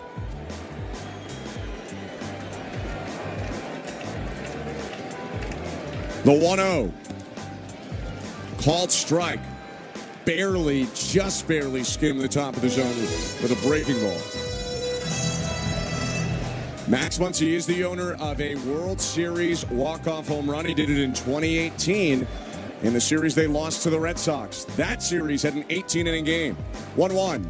Fastball. Called a ball. It was a strike. It's too late for me to even care about Mark Wegner anymore. We're way past it. It's just, that's what tonight is. Right on the corner. Who cares? Left on left with 1 out. The 2-1. Swing and a miss. Big hack from Muncy. That was a challenge fastball, Ben, from Eric Lauer. It was a little bit elevated, but they weren't trying to elevate. Tyler Heineman actually had his glove lower He just blew it right by him. 2-2 count.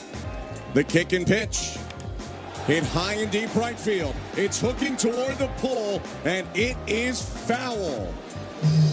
More than enough to get out of the yard. Hanging curve, deposited in the seats, but wide of the large yellow pole. As soon as Max Muncy hit that baseball, I looked down at him. He knew it was foul off the bat. That put me at ease just a little bit.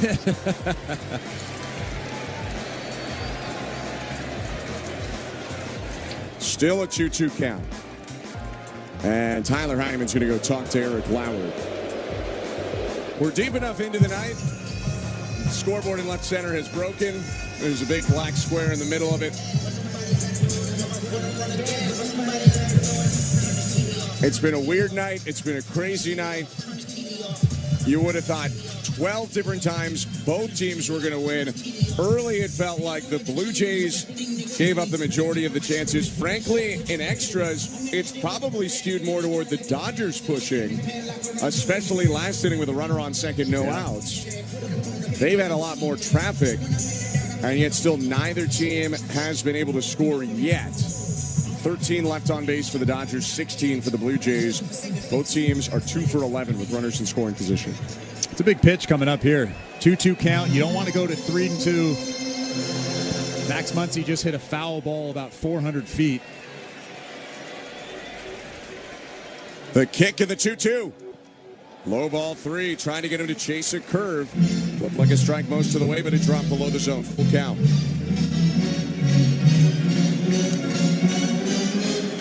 On deck is Teoscar Hernandez. Rec spec wearing Muncy. Looking out. Lauer winds. Payoff pitch. Outside ball 4, and he walked him. That's better than grooving one. In my opinion, I think that a guy like Max Muncy standing at the plate that can end the ball game if he gets a heater over the heart of the plate, you might want to nip.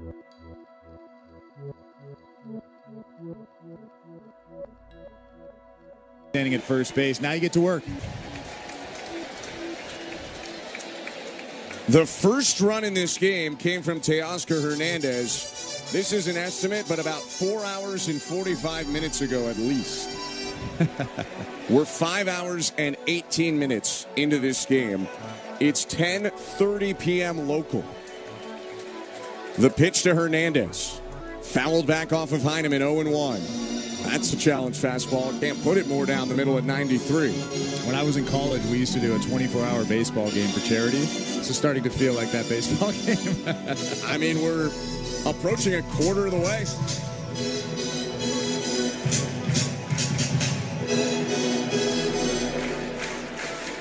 A couple near-miss homers this inning for the Dodgers. One caught, one foul. Muncy hit his foul, and he's on first after a full count walk. Lauer's going to step off.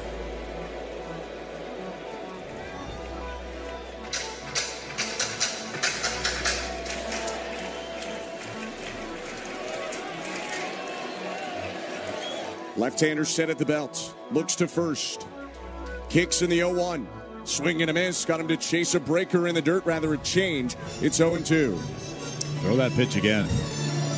Obviously, Teoscar Hernandez has just shown you that he's willing to expand the zone on that changeup. Didn't see it out of the hand. Max Muncy's actually going right back to the base, taking a couple of steps back, being really careful over there at first base.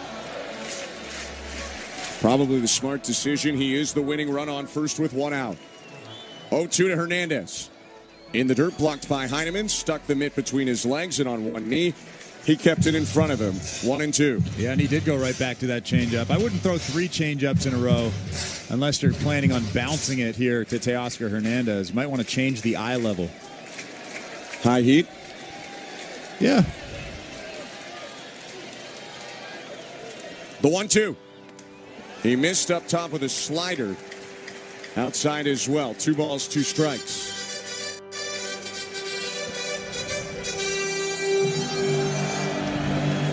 Even the horn sounds a little bit tired here at Dodger Stadium. An unbelievable game. 5-5, bottom 14. 2-2 pitch. Off the end of the bat, foul right side.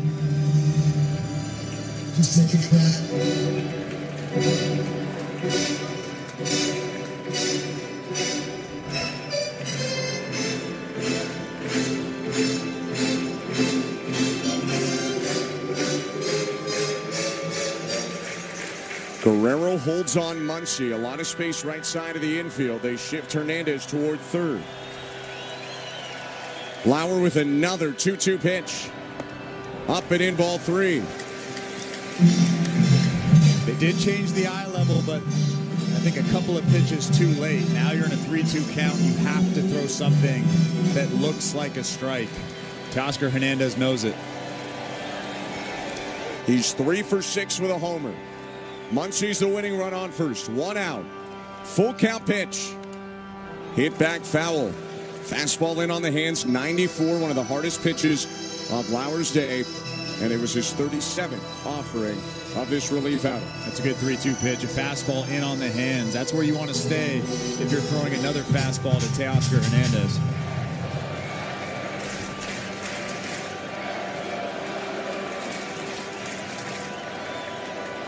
Payoff pitch. Hit on the ground up the middle, a base hit into center. Muncy into scoring position is the winning run. Hernandez advances him 90 feet. 4th hit of the game for Teoscar Hernandez. And here comes Tommy Edman.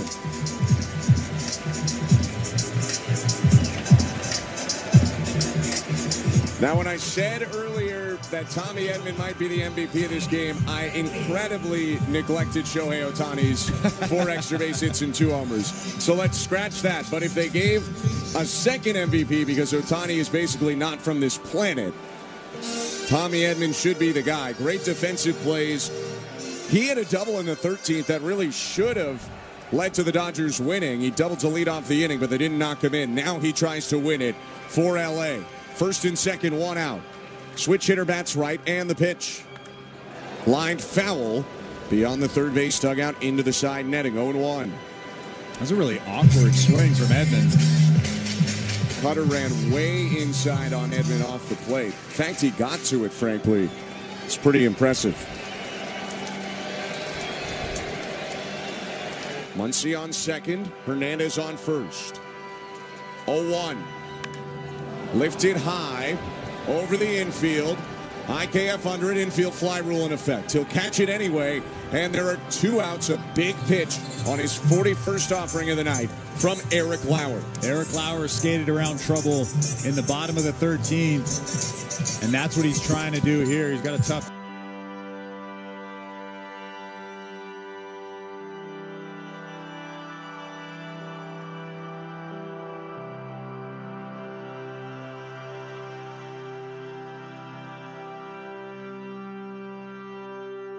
Get the bunt down. The Dodgers just couldn't cash in the winning run. Now Rojas tries to hit in Muncy from second. 2 on, 2 out. Lauer's pitch.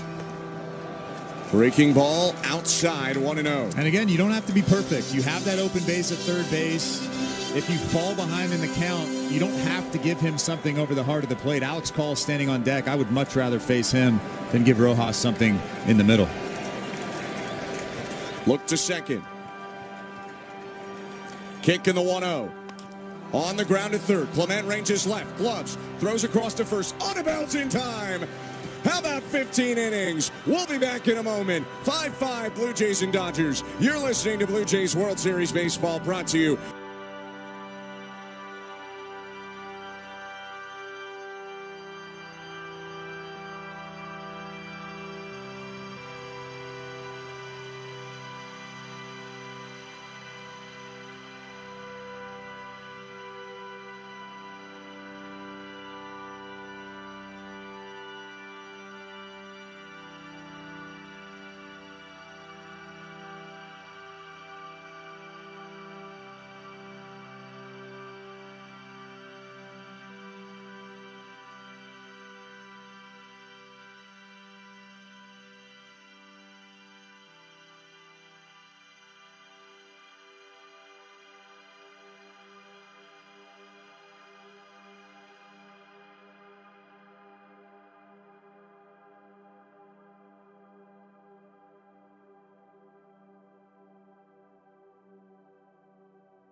Thank you very much, Joe. New pitcher for the Dodgers, the last guy left in their pen.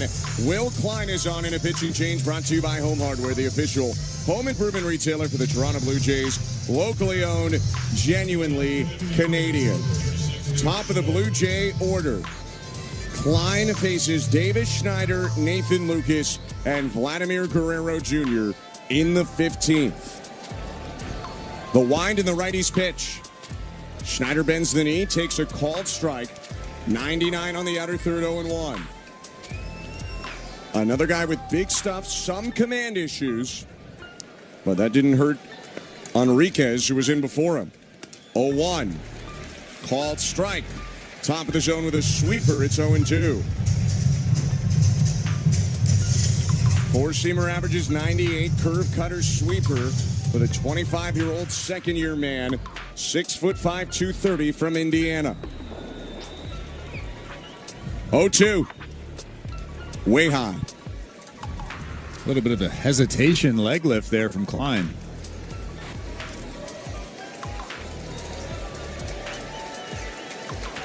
Next pitch, swing and a miss, strike 3. 99 and above the zone, 1 out in the top of the 15th. Last couple of guys don't have a ton of experience, but man, they have some good fastballs. That last fastball, like you said, 99 miles an hour. As Klein throws in the top of the 15th, the Blue Jays get Brendan Little up in the bottom of the 15th. Or rather, for the bottom of the 15th. Only guy left in the Blue Jay pen. First pitch to Lucas. Called a strike, curveball, middle in, 0-1.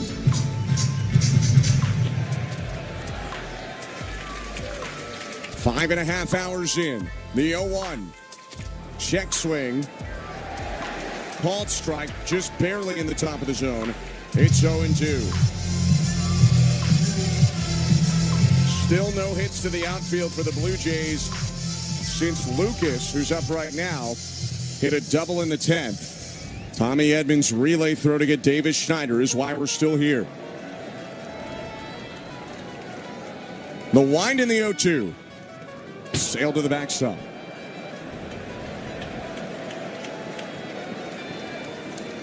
If Lucas can get on, Vladimir Guerrero Jr. is on deck for the Blue Jays. It doesn't look like Brendan Little's actually coming in for the next inning. It's kind of just slowly getting loose down there. 1-2. Sprayed foul over the Dodger dugout. Ricochets into the Dodger dugout. Off the netting.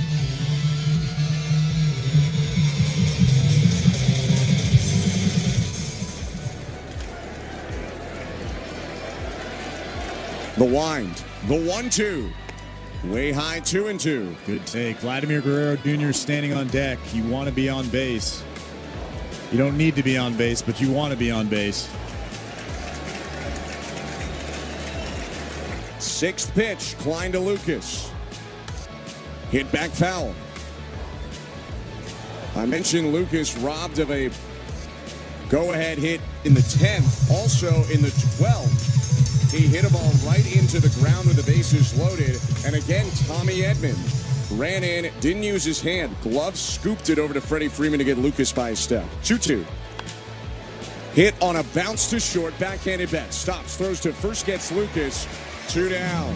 And now the Dodgers have a decision to make. Are you going to intentionally walk Vladimir Guerrero Jr. with IKF standing on deck, or are you going to pitch to him? Vladimir Guerrero Jr., I like this matchup because he can run into one and put the Blue Jays ahead. IKF, probably a smaller chance of that happening. They're repositioning the outfield, so they're going to pitch to Vladimir Guerrero Jr. Will Klein, the last arm in the pen, deals home. Swing and a miss by Vlad. He was looking for a game ender on 99, elevated, big rip, 0-1. Or not a game ender, but a homer to put the Blue Jays in front. 0-1. Check swing. Called strike. Curveball landed at the top, 0-2. Vladdy's going to ask for time. 6 homers in this postseason, looking for his first of the World Series. 1 for 6 today with a walk, single and 2 runs scored. 2 outs, bases empty. 0-2 pitch.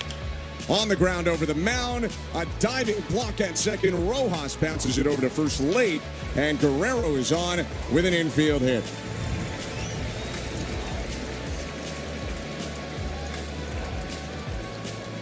So still no hits to the outfield since the 10th, but they do have a base hit, and Guerrero represents the go-ahead run on first. They'll take a hit of any kind right now. I mean, it'll be tough to string together a couple of hits against Klein. He's got really, really good stuff. I would love for Vlad to get to second base here somehow with 2 outs. IKF the hitter. Klein's pitch. Called strike. 98 on the corner, 0-1. Man, almost every reliever in this game has come out and pitched to their top level. 5-5 in the top of the 15th. 0-1. Check swing, pitch down and away. Dodgers outfield is playing no doubles right now. All of them almost are maybe about 5 to 10 feet from that warning track. The 1-1. Hit foul back behind the plate, 1-2. And Klein once again a pitch away from getting out of the top of the 15th. Quick peek ahead to the bottom of the 15th inning. Scheduled hitters are Call, Ohtani, and Betts. Alex Call, Shohei Ohtani, Mookie Betts. Dave Roberts does still Sung Kim and Justin Dean on his bench. Vladdy on first, 2 down. 1-2. IKF hits it back foul. Just caught up to 99 at the top of the zone. Yeah, he's really trying to go the other way and shoot that gap. There's a ton of room in left center and right center. If he can somehow hit a good line drive into that gap, Vladimir Guerrero Jr. will score from first base. You can see that that's what he's trying to do. Fouled off a couple in a row. 1-2.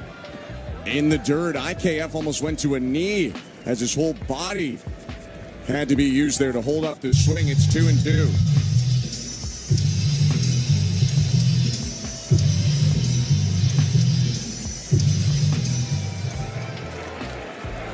Alton Varsho's on deck if IKF can extend it. Varsho's been on 4 times tonight. 2-2. Called strike 3, 98 on the corner. Will Klein with a scream. We go tied 5-5 into the bottom of the 15th. You're listening to Blue Jays World Series Baseball, brought to you by your local family-owned Crown Rust Control Center. Streaming at sportsnet.ca and the Sportsnet Radio.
There was 18 innings in 2018.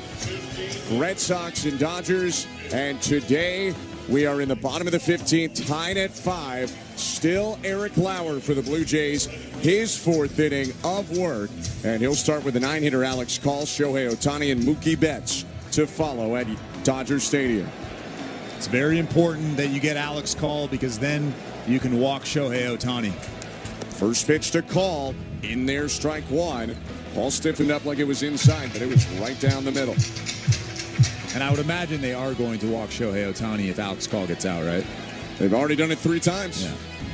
Why not do it a 4th? 0-1. Hit foul 0-2. There's more important things. I don't want to go too inside baseball, but Chris, the Bob Cook, your scorebook stops after 15 innings. So if this game continues, I got to start a new page, I guess? Just go to a new page. Have you never done that before? No. Have I ever been in a 15 and 16 inning game? I don't know. Before? You've done a lot of baseball in your life. 0-2 count. Call at the plate. Bases empty. No outs. Bottom of the 15th. The pitch. Hit foul off to the right. Got a piece of the curve. Eric Lauer's pitch count is now 46. Brendan Little has been getting loose down in that bullpen. I'm sure that John Schneider doesn't want to go to him in this inning, but you have to imagine that Eric Lauer is a little bit gassed out there. He's not stretched out like he once was. 0-2. High check swing from Call. Heineman pumps out the mid. He liked the spot, just couldn't get the chase. Ball and 2 strikes.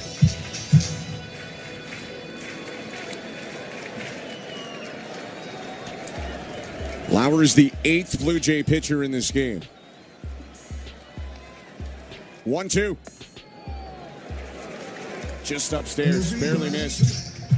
2-2. Dodgers, by the way, have used 10 pitchers, a World Series record. So they burned Clayton Kershaw with just 1 batter. So they've used everyone they had available, at least in their pen. 2-2. Hooked foul, third base side, Pastino Ebel, third base coach of the Dodgers. I mean, you'd have to imagine that we'll see a starter at some point. If this game continues, yeah, I mean, a position player has never pitched in the World Series. Yeah, I don't think that's happening. I don't think you can do that. No.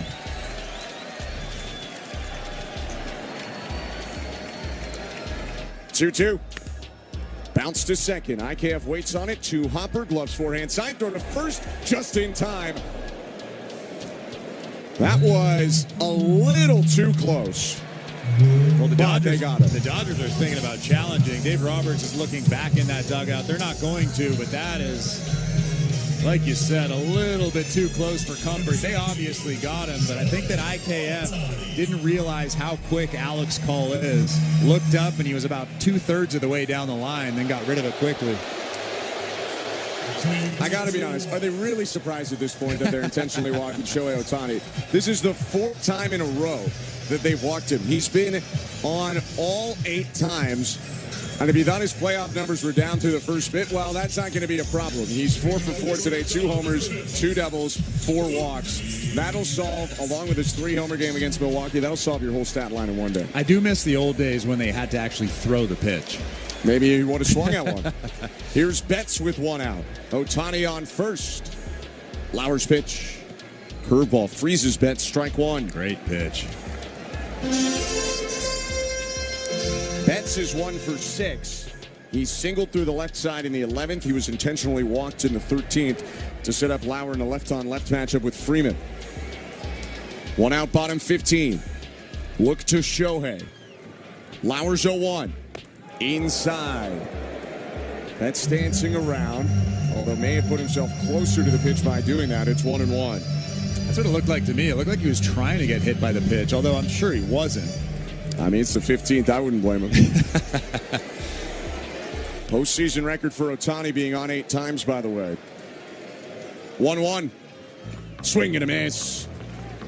Tight slider on pitch 52 for Lauer out of the pen. 1-2. It doesn't look like Shohei is thinking about taking second over there. We saw him get thrown out earlier in the ball game. This would be actually a great time, I think, for him to actually try, but I don't think he should.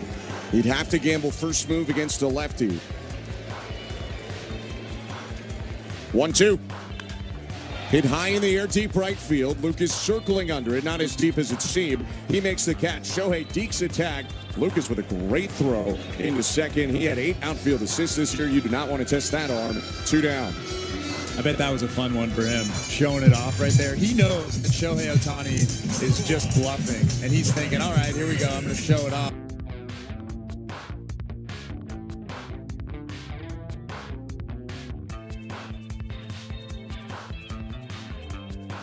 Two outs. Bottom of the 15th and a runner on first. Freddie Freeman up to the plate. His second time facing Lauer in this game. Lauer steps off. They got Little up, but they've stuck with Lauer here in the 15th. Look to first. And the pitch. Up and in, ball 1.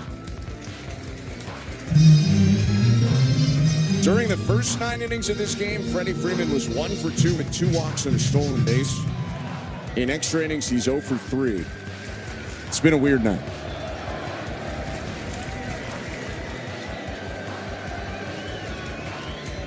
One-0.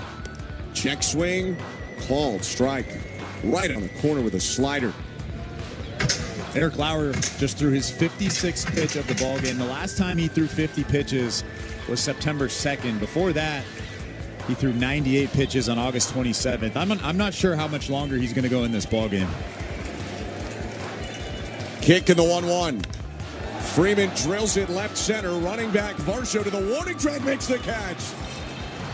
Slamming into the wall as he made the play. Dalton Varsho and Eric Lauer send us to an improbable 16th inning. 5-5 Blue Jays and Dodgers. Game 3 of the World Series. You're listening to Blue Jays World Series Baseball, brought to you by your local family-owned Crown Rust Control Center, streaming on the Sportsnet app and the Sportsnet radio.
It's 5-5. Blue Jays and Dodgers. Will Klein still on, and the righty's pitch. Hit back foul, and it's 0-1. That swing right there was almost like all right, I'm doing it. I'm putting our team ahead. I mean, at this point, it might take that for the Blue Jays. They don't have a base hit to the outfield since the 10th. 0-1. Outside, 1 ball and 1 strike. And we are closing in on 6 hours of game time, which has prompted some interesting activity in the pen as well. Get to that in a sec. 1-1. High and outside, 2-1. We just got a look on the Fox broadcast. Brendan Little stretching, no longer throwing, and Shane Bieber's walking around in the Blue Jay pen. 2-1. Varsho hits a sharp grounder to second. Nice pick. Miguel Rojas. He throws to first, and there's one out in this top of the 16th.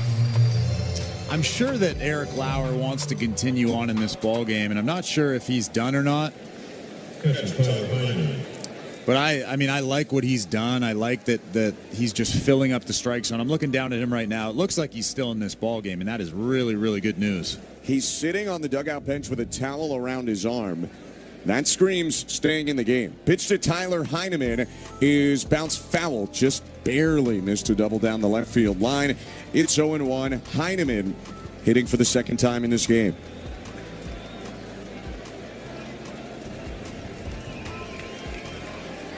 Switch hitter bats left. 0-1. Lined foul to the left side. Trying to catch up to 97 on the hands. It's 0-2. And the Blue Jays made some subs, whether they were leading, like when they took Bo Bichette out, trying to knock in the winning run when they took Kirk out, or took Barger out, and George Springer left this game, it feels like, years ago. So their lineup has changed greatly in these 16 innings. 0-2. Fouled back. 98 down the middle. With this type of lineup outside of maybe Dalton Varsho and Vladimir Guerrero Jr., you will have to play small ball. If a guy gets on, you're going to have to try to move him over with the bunt, with the hit and run, stolen base. 0-2. Grounded foul right side. Still no balls and 2 strikes. And that's what the Blue Jays have done for the majority of this season. They're very good at manufacturing runs. It's almost like they're built for a World Series game like this. They just need more opportunities. They're not getting guys on early in innings right now. 0-2. Hit back foul.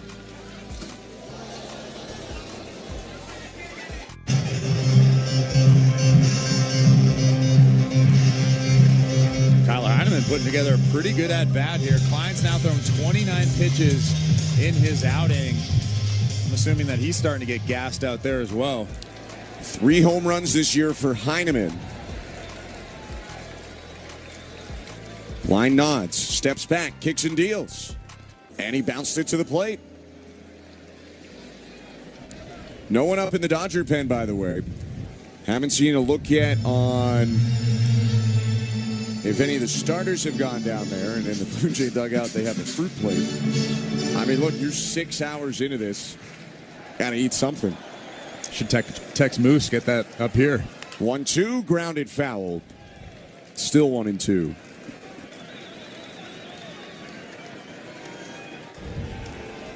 It's 31 pitches now for Klein. He's still filling up that strike zone, though. He looks pretty solid out there. Red-haired, bearded right-hander ahead of Heineman. Here's his 8th pitch to the Blue Jay backstop. The wind and he offers. Swinging a pop-up, broke his bat. Klein going to field it, and he'll make the catch. 2 down. Maybe it's 16th inning brain fog. I'm shocked they let him go after that, even though it was routine. But he makes the play. That was a weird one. I don't think I've ever seen Freddie Freeman just not go after an infield pop-up. Although it was a low pop-up, he just went straight to the bag, and he let Klein take that pop-up. Rule number 1 in baseball: when a ball goes up in the air in the infield, you get that pitcher out of there, and the Dodgers did not do that. 2 outs. Pitch to Miles Straw. Called strike 0-1.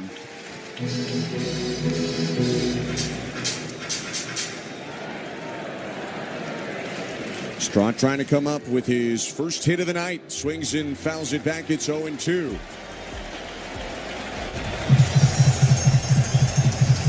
Fans to their feet. 2 outs, bases empty. Still 5-5. 9 innings ago, the last run was scored. 0-2. Swing and a miss. Strike 3. 1-2-3 for Klein in the top of the 16th. 5-5. Will the Dodgers finish it, or can the Blue Jays keep it going? You're listening to Blue Jays Baseball, brought to you by your local family-owned Crown Rust Control Center, streaming on the Sportsnet app and the Sportsnet Radio Network. Hey, you. While we've got your ear, let's talk about what's catching everyone's.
Bat flipped in the 14th. Now he's up in the bottom of the 16th.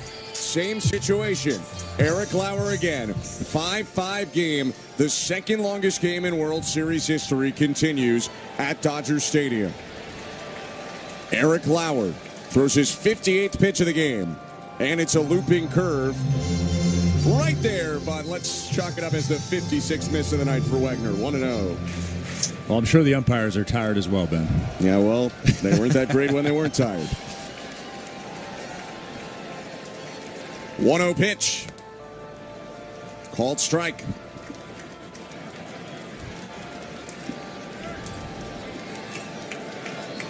Will Smith 1 for 5, a walk and a hit batter. He has a single in this game as well. 1-1. Called strike that time. Cutter bottom inside corner. And Lauer, who's having one of the outings of his life, is ahead 1-2. Yeah, 60 pitches into this outing. He still looks pretty sharp. The fastball velocity has dipped just a little bit, but other than that, he looks really, really good. 1-2 pitch. Swing and a miss, strike 3. Got him on a four-seamer, 1 out. Just blew 92 by him. Obviously, Will Smith is thinking something else, but what a pitch from him. Eric Lauer, 61 pitches now in the ballgame. You're John Schneider. How do you take this guy out of the ballgame? You want to hear something amazing? I sure do. It's his first strikeout. That's actually not surprising. He's pitched 4 innings of relief, 2 hits, 4 walks, although a handful of them intentional, 3 of the 4 intentional.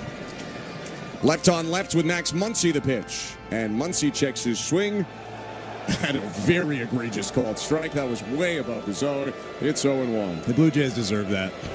Now you go to work if you're Eric Lauer. You got the gift. Now you can expand a little bit with some off-speed stuff. Neither team deserves what's happening tonight. 0-1. Popped high by Muncy into the seats foul, 0-2. Most of the people still here, I'll give them credit. It's a lot quieter. I mean, they're just tired, Chris. It is the 6th hour of this game. This game had a first pitch of 5:11 Pacific, and it is 11:07 Pacific.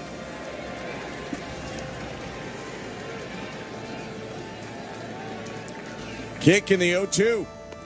Outside and high. Ball and 2 strikes. Shane Bieber's sitting down in the Blue Jays bullpen. He's not stretching, but he's kind of moving around his arm. I wonder what he's thinking. How it went from, I'm going to go home and get a nice rest tonight and wake up early and get some breakfast, to sitting in that bullpen in the 16th inning. 1-2 bounced home 2-2. I guess in some ways, if they win, you won't care. But in some ways, the worst case scenario for Bieber is he stayed here this whole time because they might need him. He doesn't pitch, and then he still is short sleep for his start tomorrow. 1 out, base is empty. 2-2 to Muncie. Pop foul out of play. Did you forget about Shohei Ohtani, who's also starting tomorrow's game? I guess. He could enter the pitch in this one. You're paying him a lot of money. You might as well. Game 3 of the World Series. 1-1 series tie. 5-5 tie in the game, and the 2-2 is cut on and missed. Strike 3 as Lauer gets him on a cutter. How do you take this guy out of the ballgame? That's the thing. I think you just live by the sword, die by the sword at this point. You can't. He looks so good out there right now. And I know I said the fastball velocity dipped just a little bit, but it's still 91, 92. It's been sitting that for the majority of the year. Every once in a while we'll see a 94, but he's just looked very, very locked in. Teoscar Hernandez is the hitter in the pitch. Hit high in the air, right center. Varsho back, looking for the wall, on the track, makes the catch. Let's go to 17. 5-5, Game 3 of the World Series. You're listening to Blue Jays Baseball, brought to you by your local family-owned Crown Rust Control Center, streaming on the Sportsnet app.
What a night this has been. One of the most ridiculous games you will ever see.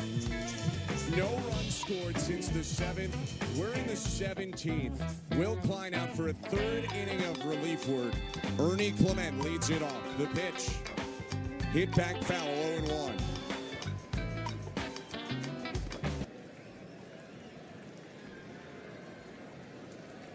A 6-hour game and counting. Klein's 0-1. Clement hits it high in the air, right center. Playable for the center fielder, Edman, who runs it down and makes the grab.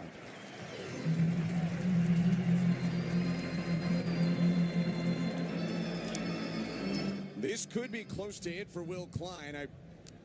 I don't love to do third-hand reporting, but for a tweet from Andrew Marchand of The Athletic, citing something Tom Verducci of Fox said. Apparently, the Dodgers will go to a position player in the 18th inning if the game goes on to that point. Klein misses down and in to Andres Jimenez. It's 1-0. The pitch. Called strike. The most pitches Klein threw this season was 36 back on June 25th. His 39th misses inside at 99. In his last outing on September 26th against the Seattle Mariners, he did throw 30, so it's not too far from that. 40 pitches into this outing. He takes a breath. And the 2-1. Swing and a miss, 2-2.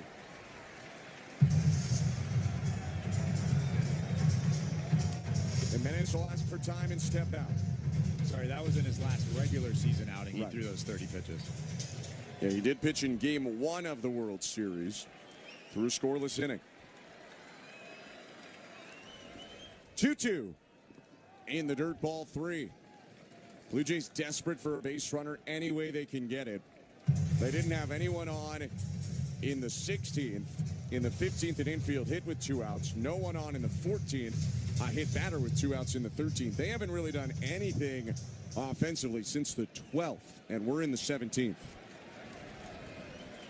Next pitch, swing and a miss, strike 3.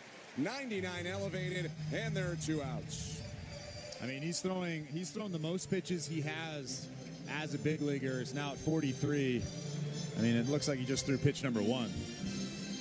He is absolutely fresh out there, and that fastball is electric. 4 strikeouts in 2 2/3 for Will Klein. Davis Schneider up, and the pitch. Called strike, 98 at the knees.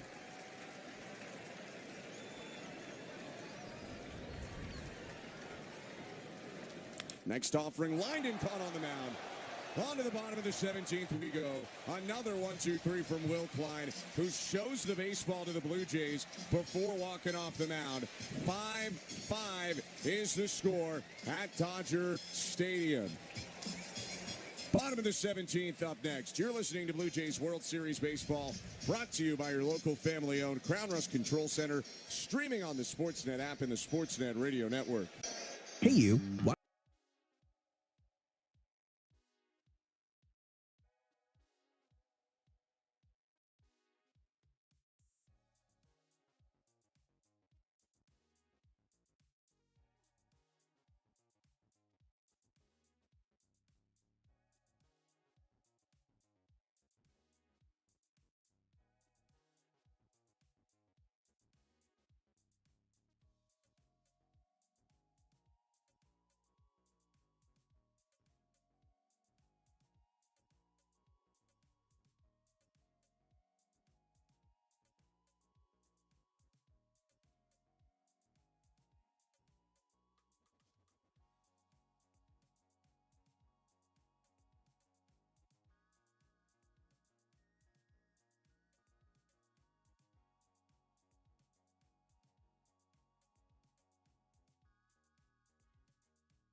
that helped him strike out 91 guys in 68 and a third innings pitch this year. He knows all eyeballs are on him.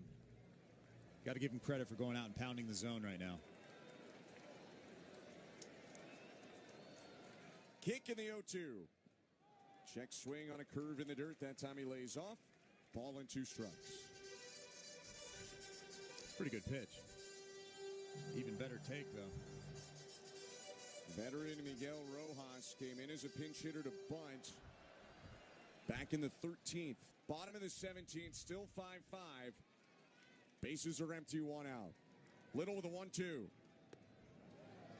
Outside 2-2.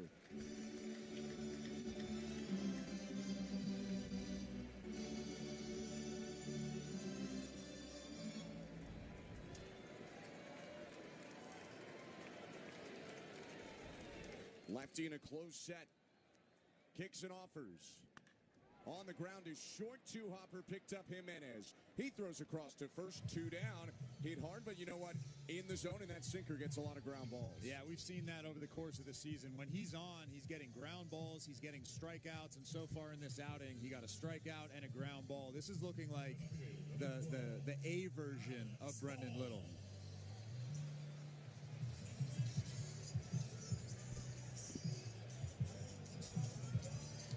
Little bouncing the rosin bag off of his hand.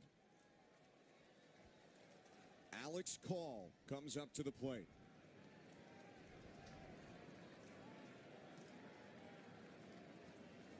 Left on right pitch. Down and in, ball 1. We're over 6 hours into this game, and Brendan Little is one good pitch from sending us to the 18th. We're approaching midnight Pacific, well past that in Toronto. 1-0. Hit on a line, down in left center, a base hit. Into the gap. Call makes the turn for second and wisely turns it back to first. Although that single makes things more interesting for the Blue Jays. Shohei Ohtani is up, and if you walk him, you put the winning run on second. I would imagine you don't walk him here. Just because Alex Call has a ton of speed, he's scoring on anything to the outfield.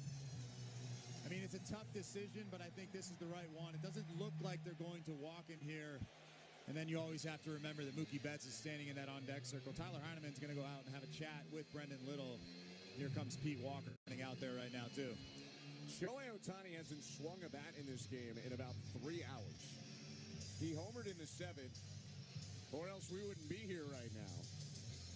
4 for 4 with 2 doubles, 2 solo homers in his first 4 at-bats. Intentionally walked in the 9th, 11th, 13th, and 15th. Now up in the 17th. And he has the winning run on first base, trying to win this game. I'm sure.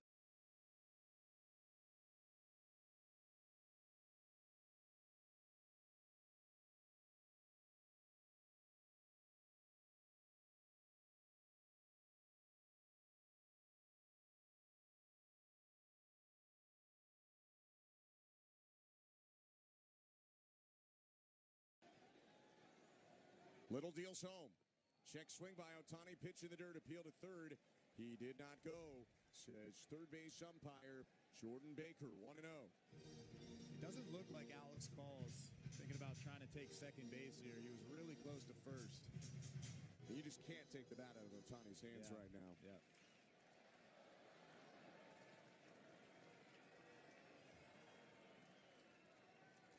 One-0.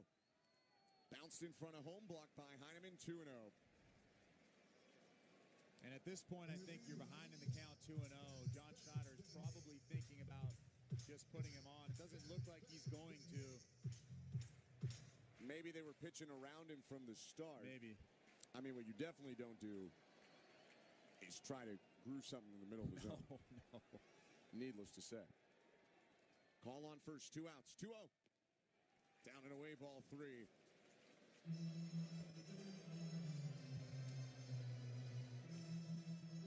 It does look like at this point that they're trying to pitch around him, although sometimes when Brendan Little loses the zone, it looks like he's trying to pitch around anybody. 3-0. Down and away ball 4, 4-pitch walk to Ohtani. So he still hasn't swung in about 3.5 hours. And they were just going to see if he would chase. First and second now with 2 outs. And it's another opportunity for Mookie Betts, who has had a lot of them in this game, to try and win it for the Dodgers. And now Brendan Little has to lock back in. Mookie Betts is one of the premier hitters in this league, as we know. Alex Call is standing at second base. You focus on the hitter. You don't worry about Alex Call standing at second base. He's already in scoring position. You want to make your pitches here to Betts. Little set. Left on right, he deals home. First pitch. Called a ball even though it had the zone, because that's what tonight is. 1-0. On what will be one of the ugliest umpires' scorecards I imagine you've seen in a while. And giving a ball to Mookie Betts there is pretty damaging. Can Little bounce back? Here's the 1-0. Down and in, 2-0. It's a good time for Tyler Heineman to go out and have a chat with him. He doesn't look like he's going to, but it looks like Brendan Little has lost the zone just a little bit. And there is that open base, so it's not the end of the world. But with Freddie Freeman coming up, you have to find it again. 2-0 pitch. Swing and a miss by Betts. Went chasing on a sinker that absolutely tumbled down to the ground. 2-1. That had more changeup action than actual fastball action. That's a great pitch, although it looked like it started as a ball out of the hand. That was 92, and it broke a lot down to the dirt. 2-1 count. Call the winning run on second. 5-5, bottom of the 17th. The pitch. Grounded foul. Little fights his way back in the count with a cutter. Heineman with a nod, and he tosses a new ball out. It's 2-2. For the second time, or really for the first time, pardon me, Little with a chance to send us to the 18th with 1 strike. And the lefty, I think, is having a pitch comm issue. Asking Heineman to run through the signs, gives the thumbs up. Next pitch for Little will be his 20th of the inning. Strikeout, ground out, single walk. Call on second, could win it if he scores. 2-2. In the dirt, blocked by Heineman, ball 3. And now do you challenge him? The question is, do you challenge Mookie Betts? You obviously don't want to walk him in this situation, but like I said, the open base is at third base, but then you have a guy on the mound that doesn't have great command of his pitches, and he has to throw strikes. I think you probably do. Runners will be off on the pitch. The 3-2. Line, foul ball. Hit 106 down the left field line, but wide of the chalk by about 10 feet. Everybody was holding their breath. Ernie Clement is playing close to the foul line. So as soon as Mookie Betts hit that ball, I knew that it was going to go foul. And so did Mookie Betts. He was just standing in the batter's box. Wasn't really doing anything. Smoked that curve. It was in the zone from Little. Runners will be off again. Calls the winning run on second. Kick in a 3-2. Grounded foul off the ankle of Benson to the backstop. Went with a cutter again in off the plate, but Mookie chased it. Actually, it was in off the plate by quite a bit. A couple of balls, maybe. I'm surprised that Mookie Betts offered at that pitch, although it was the cutter, so maybe it cut in and moved underneath the hands of Betts. Next pitch for Little will be his 8th to Mookie Betts and his 23rd of the inning.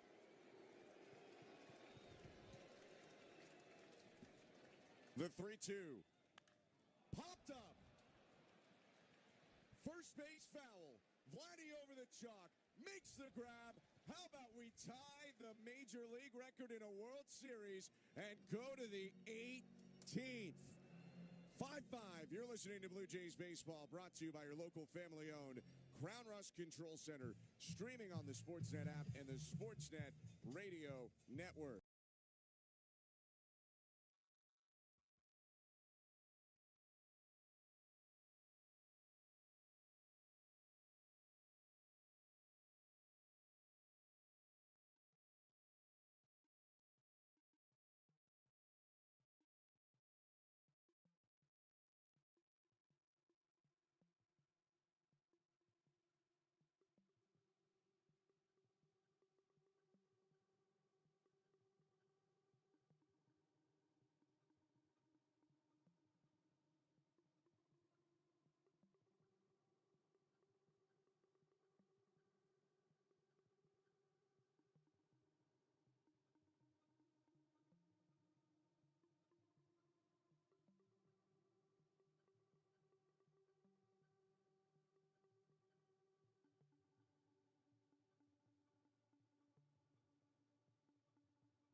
right now in the 18th.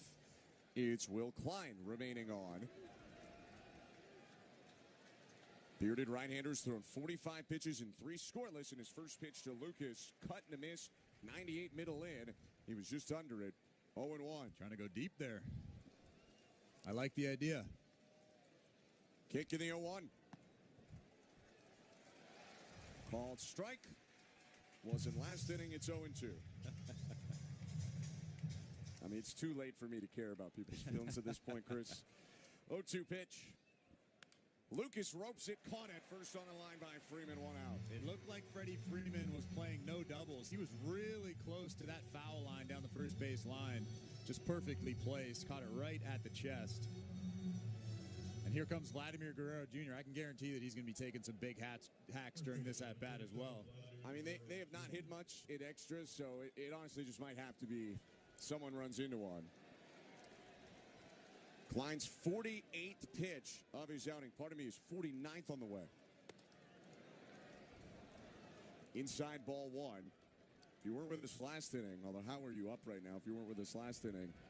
Klein caught a Davis Schneider liner, smiled, appeared to show it to the Blue Jays. Now the 1-0 pitch hit foul, 1-1. Then again, he's also dominating. So you can do that kind of stuff when you're pitching this well. It's a lot of confidence for a guy with less than 23 career innings. Although he does throw 100, so there's that. 4th organization for Klein. 1-1. Inside 2-1. I would imagine that the right-hander did not imagine this when the Mariners DFA'd him from AAA earlier this year. Next pitch to Vlad, down and away, 3-1. He's DFA'd midseason, traded over to the Dodgers on June 2nd, and now he's pitching a 4th inning of relief.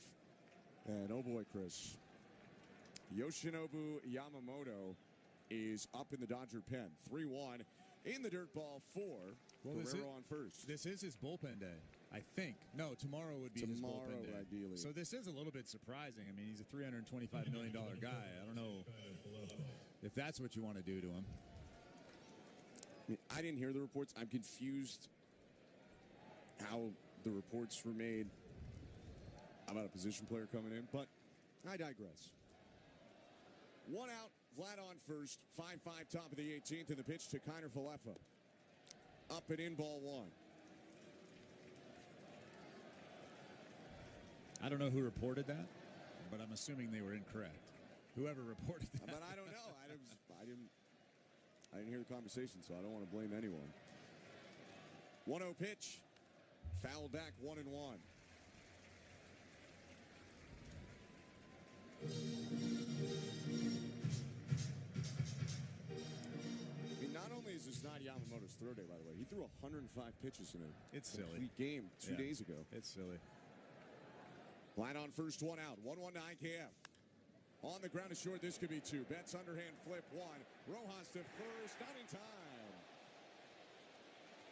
IKF just barely beats it out. Roberts will look, but it looks safe to the naked eye. Should be 2 down with IKF on first. They're going to challenge. And he looks. Maybe not. I thought it was close enough where they won't overturn this. Safe call at first base. It's crew chief review. It's bang over at first. He might be out, but it's really, really, really close.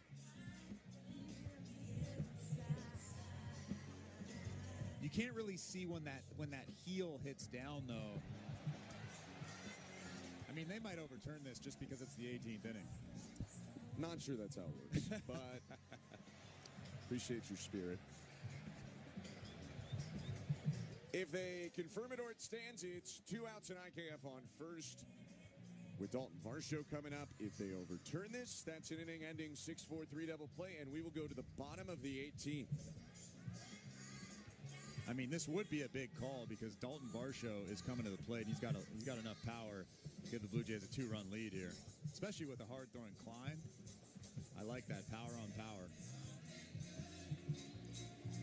First base, Umpire Alan Porter, and crew chief Mark Wagner are huddled together just off to the third base side of home plate. Will Klein not throwing much in this delay, perhaps in case he doesn't need to throw any more in this inning. Do you think this is getting overturned? I mean, if it's taking this long, usually it stands. Yeah. After review, the call on the field stands. The runner is safe. I think that's the right call. It was really close. Probably whatever the call on the field is was going to stick with that. And so IKF on first. Dalton Varsho will hit.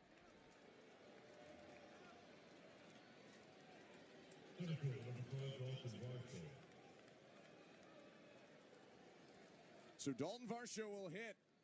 See if the Blue Jays can make that call standing matter.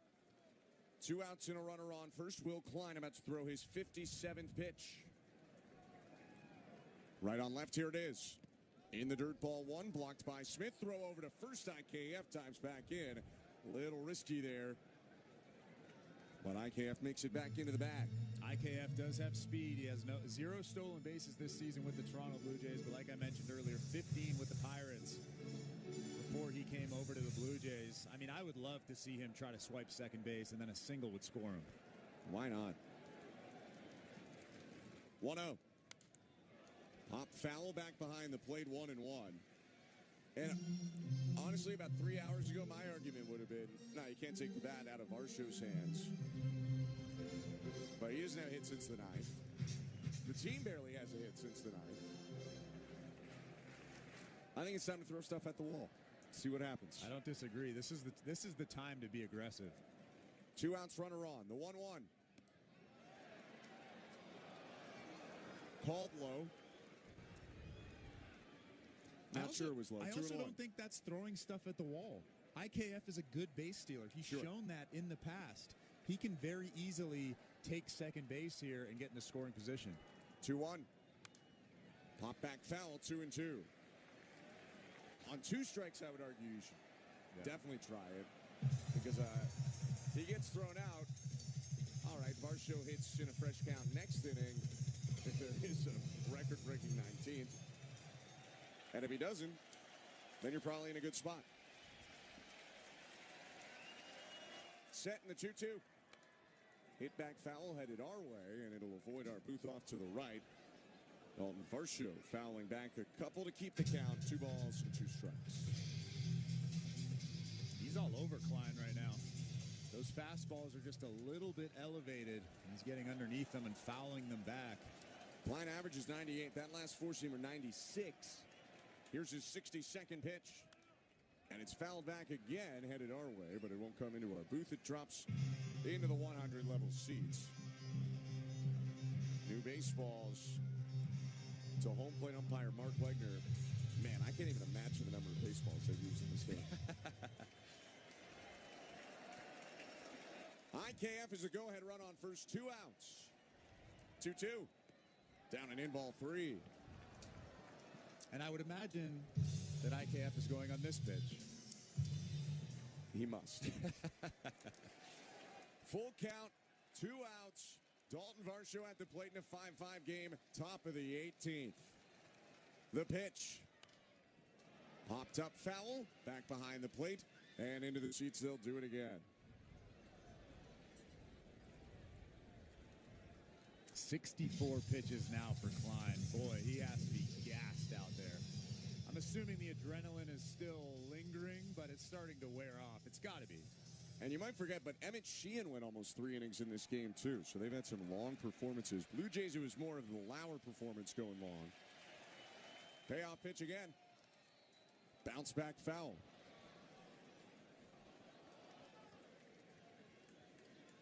I think that actually bounced off of Will Smith. He's getting crushed tonight. Catching 18 innings, getting hit by foul balls.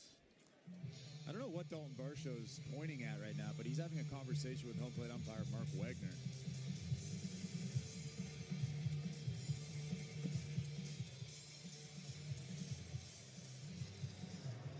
Nine pitches so far. Klein to Varsho.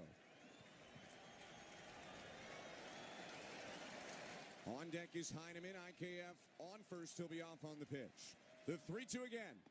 Check swing, pitch inside.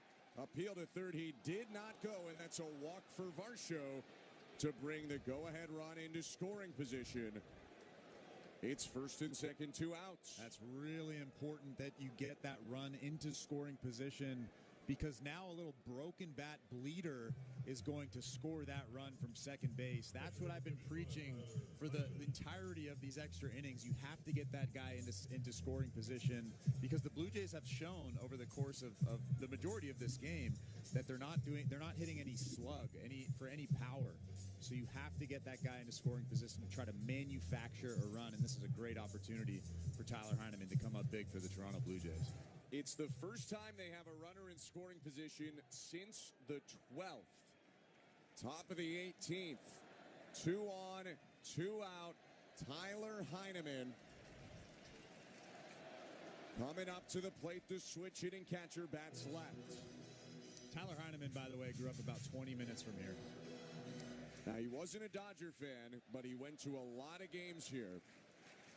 And now he gets to play here in his playoff and World Series hitting debut. The pitch. Fouled back 0-1. Had appeared for the Blue Jays defensively for this game, but it never hit. If you weren't with us a whole lot earlier, he ran for Kirk in the 12th. It initially worked out as he beat out a slow roller to third base. But the Blue Jays did not cash in. That's the last inning. They had a runner in scoring position. 0-1.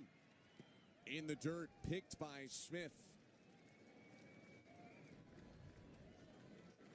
It's a good take. Don't be antsy if you're Tyler Heineman. I know you want to be the hero, be the guy that gets the base hit. But Klein is starting to lose the zone a little bit. IKF the go-ahead run on second. Varsho on first. 2 outs in the 1-1. In the dirt, gets away from Smith. Up to third, IKF. Into second, Varsho.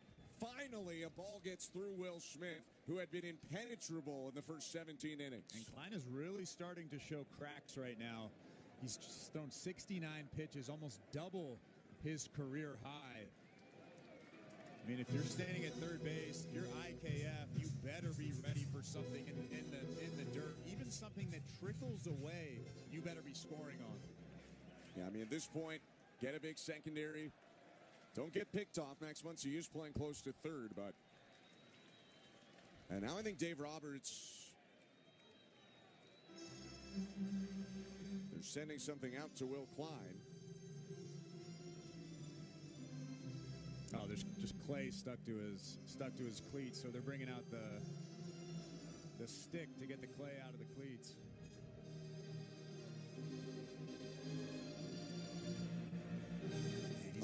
He's having the bat boy do it for him. Yeah.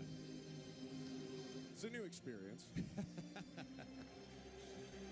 In a night full of records and firsts. Well-deserved applause for the bat boy. I like that.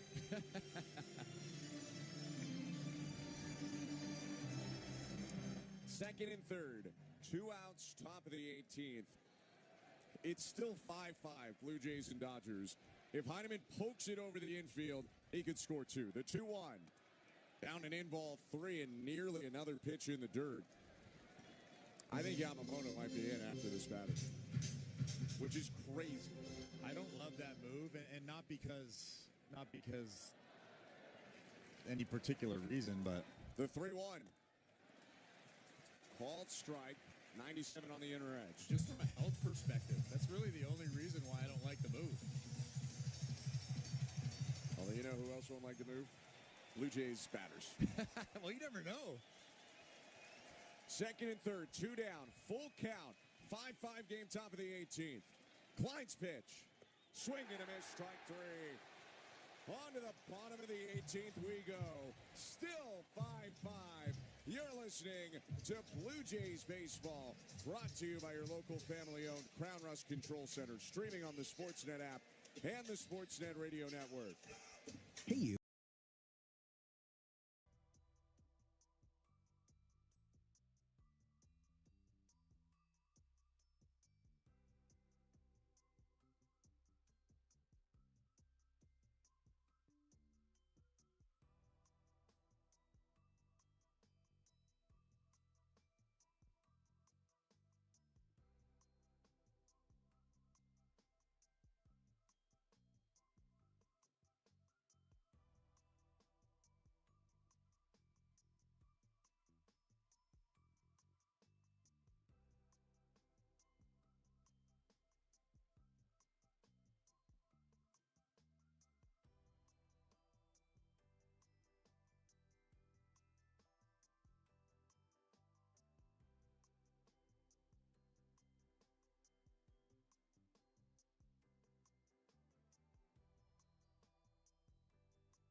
appreciate you sticking along with us.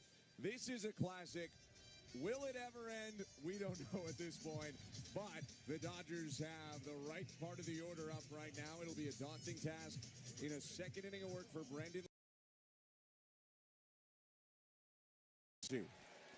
He looked good in his last inning. Just repeat the same delivery, the same release point, and should be okay in this inning. The pitch. Swing and a rope down the right field line. Foul. 0-1.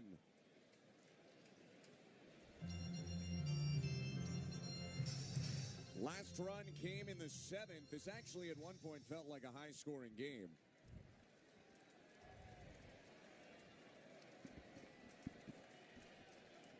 Oh, 1 pitch. In the dirt, a ball and a strike.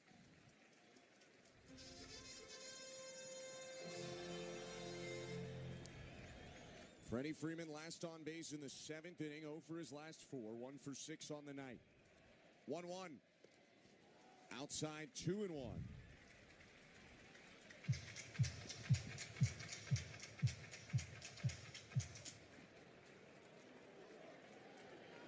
Freeman brings the bat above his left shoulder, hunched over in his stance. 2-1 pitch. Outside with a cutter, ball 3. You don't want to lose the leadoff guy. I know it's Freddie Freeman. I know he can end this game with one swing, but you cannot walk the leadoff guy in this inning. Little dangles his left arm, now sets. His 3-1. Called strike, buckled Freeman with a four-seamer. Rather, that was a cutter.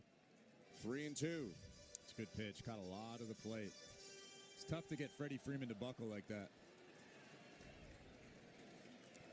27 pitches now for Brendan Little. His payoff pitch. Hit high, center and deep. Varsho back, warning track, wall, it is gone.